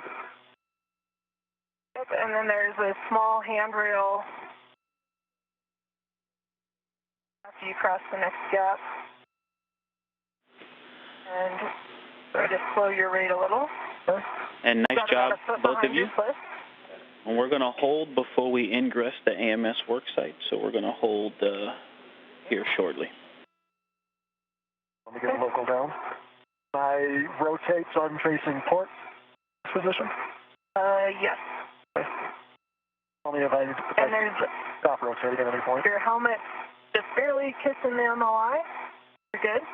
Okay. And there's another short handrail on the left side of that same beam, a little to your right. Okay, before I rotate, let me get a local down, because I'm just realizing there's nothing for me to stop my momentum. Yeah. Local and your end effector might be good.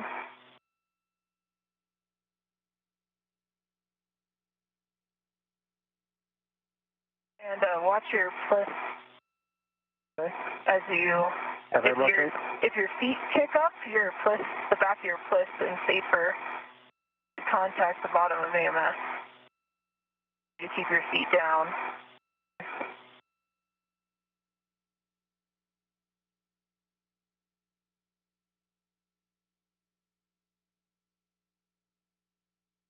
Can I rotate then?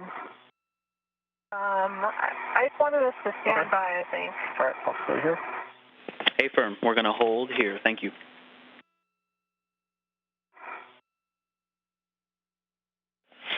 Yeah, and just in general, so when we get in there and start looking around, we've got some time here to hold. We're coordinating exercise constraints, but just big picture before we get in there, main thing that I'm thinking about this whole time is you not getting stuck. So as we move in, we want to make sure that we can get back out. And there's quite a few no-touch things in there. I think you have a picture in your cuff. All of it is covered by white MLI, so it all looks the same. And some of them are things we can lightly touch, and some are absolute no touches. And so let's just go real slow and real steady so we don't hurt AMS. I think in this position I can see that ACC cable up there above my left shoulder. Your helmet, you need to go a little nadir. Okay. Right now your helmet's in contact with something. That better? Yep. Good. And now if you want to roll onto your side, and I don't know if you want to go grab that next handrail or not, because I think the panel you're trying to get to is further inboard. It is, yeah. I'm trying to figure out how to turn so I'm perpendicular, so I'm facing port, though. I would maybe face the truss for now, translate inboard, And then rotate inside. Are we good to do that? Are we still waiting, or are you guys ready for us to move? Hey, firm, we're still waiting, so keep doing recce. What you're doing is great. If you see it in my picture, it's dead center on that side near the flat piece that's off to toward your back. But it is a very small, narrow, looks like one single cable. That's the ACC cable. I see the patch. I think where the area of the patch panel should be. Copy. Yeah, we're standing by here just shortly, and we actually are now go. So we are able to continue. And so, Kayla, over to you. You can GCA Raja into the work site, and then when you both are comfortable, Raja, you can ingress the gap under AMS. Okay. Go to inboard, Raja. Okay. I'll try to stay as nadir as I can. If you're just joining us, we're 5 hours and 43 minutes into today's spacewalk, where Kayla, Barron, and Chari successfully installed the 3A modification kit and completed tieback multi-layer insulation on spare battery charge discharge units to support robotic replacement or relocations. They had time left and proceeded with the get-ahead task. They have also completed breaking torque and resetting bolts on spare battery charge. They have also completed breaking torque and resetting bolts on multiple orbital replacement units stored on the 3A integrated electronics assembly on the S4 truss. They have just arrived to the alpha magnetic spectrometer work site where they will do patch panel access evaluation. Your right foot is just barely kissing the MOI right now. Okay, so if I come down at all, would that help? Yeah, I think if you come a little nadir.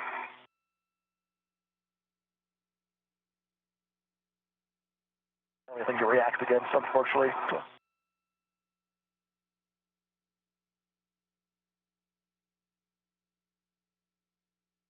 Can't really see your helmet anymore. you got good split clear. Your split is now barely touching the MLI to your right. Okay. For the crate, so that should be okay to touch. Barely touch. Okay, can you guys see my WBS and HECA? One or the other?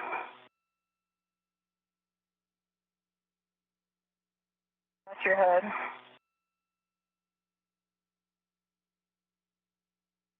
Try to scoot. Do I have room to scoot more ports? Port as in body forward? Inboard? I can't see that, Raja, unfortunately. Okay. I can see what's in front of me, more of the clearance around my head and twist. I think if you came further nadir, like body down first, because, yeah, now we've got much better clearance. You can head further inboard. Okay, so I think I've got my right hand on that lower U.S. handrail they talk about in the diagram. Hey, firm, that's a good handrail. It was a blind reach, but that is a good handrail for you. Okay. And so then if I remember right, then right in front of me under this MLI should be the patch panel, correct? Like a bulge. Hey, firm, that is the right panel. foot. Roger, that's the panel. Okay. Copy. I think from the work,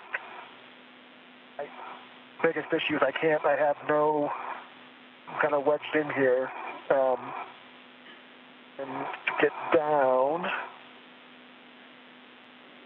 Hey, Roger, do you think you have the panel, the group of cables in sight? Watch your right plus finger. Good, copy. Careful with that rotation. I can't rotate my head or body enough to see them straight on, but I can see the cables running above the patch panel MLI. Like if I look up towards where my HECA light is at, in the lights, I can see it out of the corner of my helmet.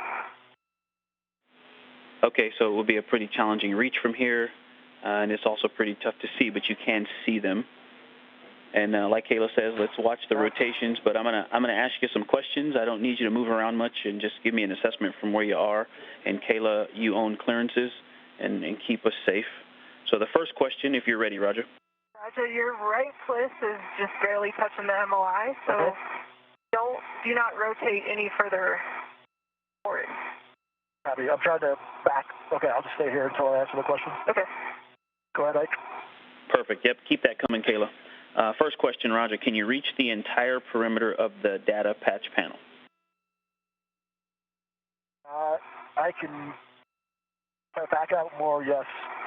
I can touch it, but it's so close to my helmet that I can't actually, it's inside my work volume and too high up.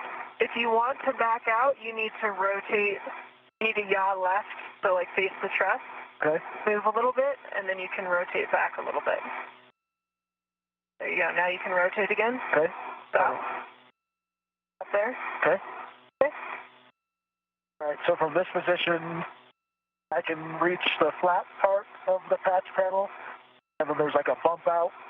I can get my hand on the outboard side. I wouldn't be able to do anything on the inboard side of it. I can touch it, but I don't have the reach to actuate anything on that side. Copy. Outboard side, wouldn't be able to do any meaningful work on the inboard side. And that looks like, is that your right hand that you're able to reach it with? That's my right hand that I reach. I'm using my left hand to hold up the side on the truss. Copy. Good words. Thanks.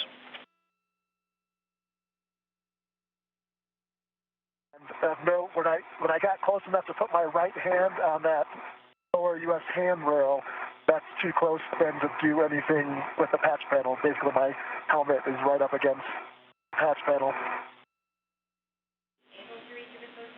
Okay, copy. Good words, Roger. And then recommendation from you, what stabilization would we need to be able to reach this work site with both hands?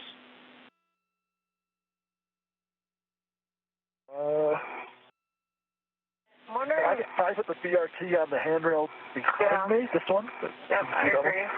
That's a handrail just inboard of width 9. Handrail just inboard of width 9 as a potential BRT, copy. And do you remember that APFR image that we sent you? Yeah, where I'm kind of on my back, sort of. Your feet would be a little more inboard. You think you'd be able to get into that position if you remember that image? I'm trying to remember. So my back in that picture, my feet are pointed inboard, and my back is nadir. Like back towards nadir. Your back would be outboard. Your back would be outboard.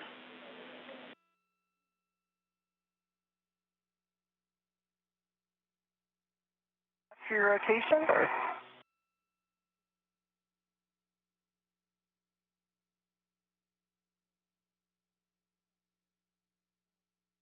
I'm not sure we're going to be able to answer that well, since we don't have the picture in front of us. Okay, yep. Totally understand that. Yeah, I'm trying to remember the diagram. You can probably take a good mental picture now and take a look after the fact. You have a sense of where the APFR base boot plate would be in relation to where my feet are at?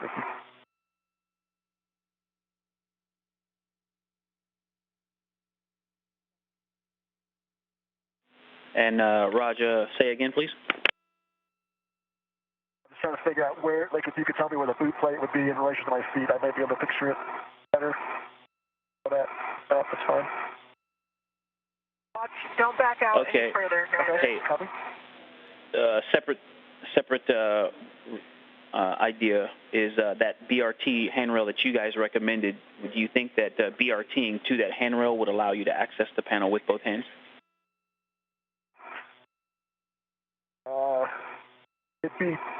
I don't know if it could make the bend with me facing port. I think you could BRT to that handrail and face aft.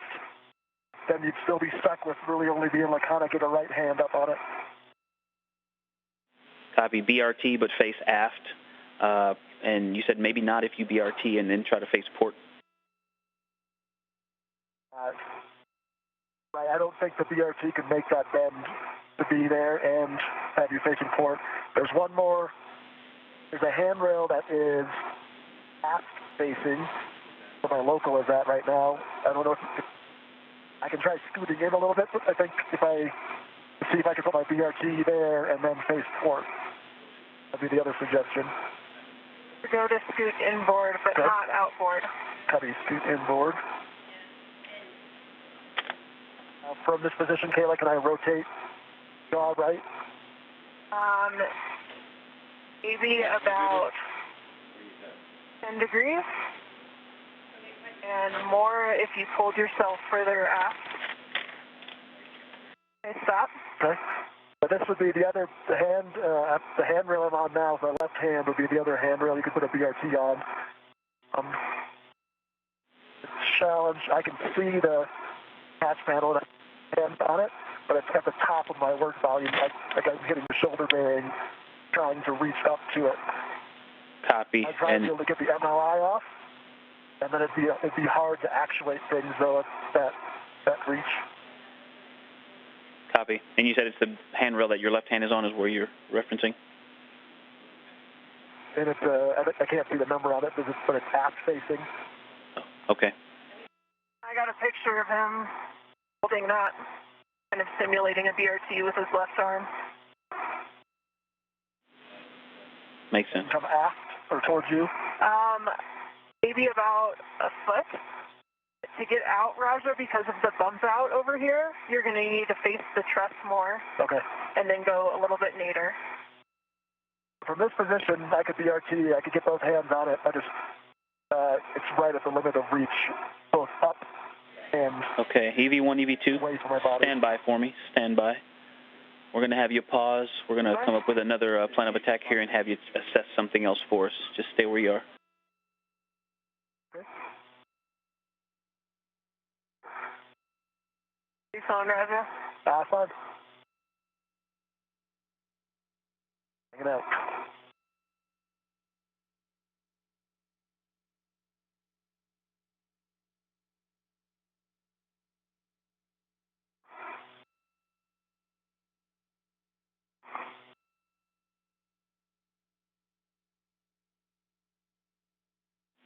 And Kayla, just confirm for me where Raja is now. You're saying you don't think he should rotate anymore. No more rotations in this current position. I he went a little body left, he could rotate further facing port. You pull your body, right, yeah, your knees running into the structure. Yeah, I think that's as far as I feel like it. But he could probably rotate about 10 degrees. Go in. Stop.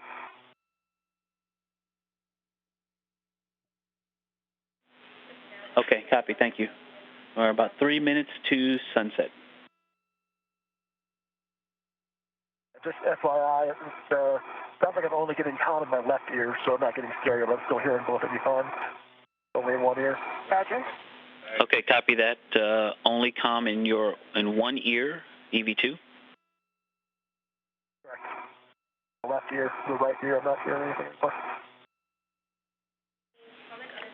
And Roger, how's your HAP at this time? Half a strike. Okay, copy dry HAP. Which ear are you having comm trouble? The right ear, I'm not hearing anything. I don't feel any moisture in the ear or anything. It's cut out about 2 minutes.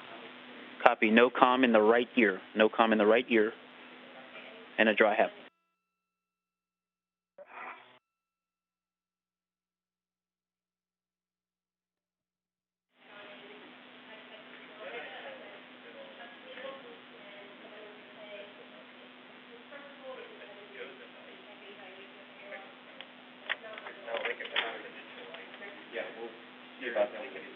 Okay, EV1, EV2, we are done with this task. Work together, please. Let's back out EV2 safely. And once you both are clear, we'll take a glove inspection and safer handle check for EV2. Hey, Roger, if you could yaw left, so face the truss more. And you're going to need, before you come further outboard, you need to go at least a foot, maybe a foot and a half further nadir. Okay. If you could grab that left handrail with your left hand. Gotta get the local up first. Okay.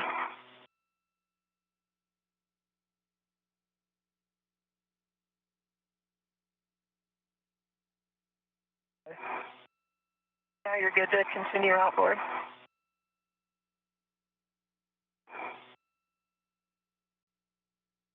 Your feet are near an antenna there. Watch out. And Ike, can we get you those checks when we get back to the feeder rail? Hey, firm. Yeah, that's fine. Not a lot of handrails up here for Raja. Be better for him to just head back down there. Hey, firm, if you two want to transfer back to your bag location, then we'll take the glove checks, and then we can pick up those bags.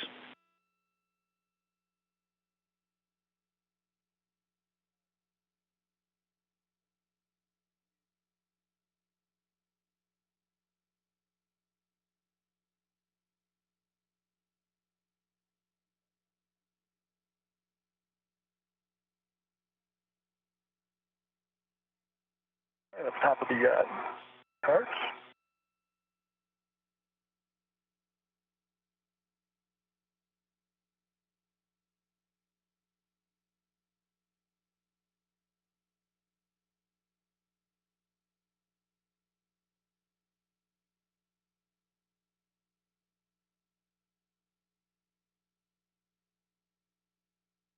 I'm back on the seat of handrail.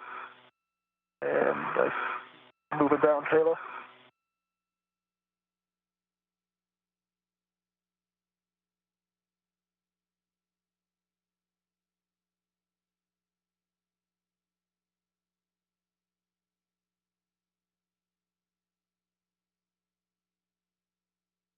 Is there a handrail near my hand? If you slide outboard with your right hand, there is one. You got it. Thank you. Yeah.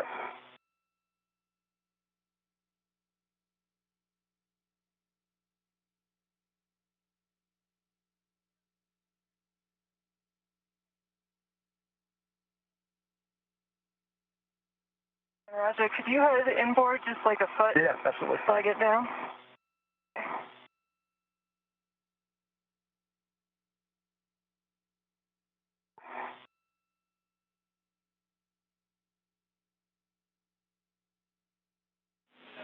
See you both on phase 1. Nice job.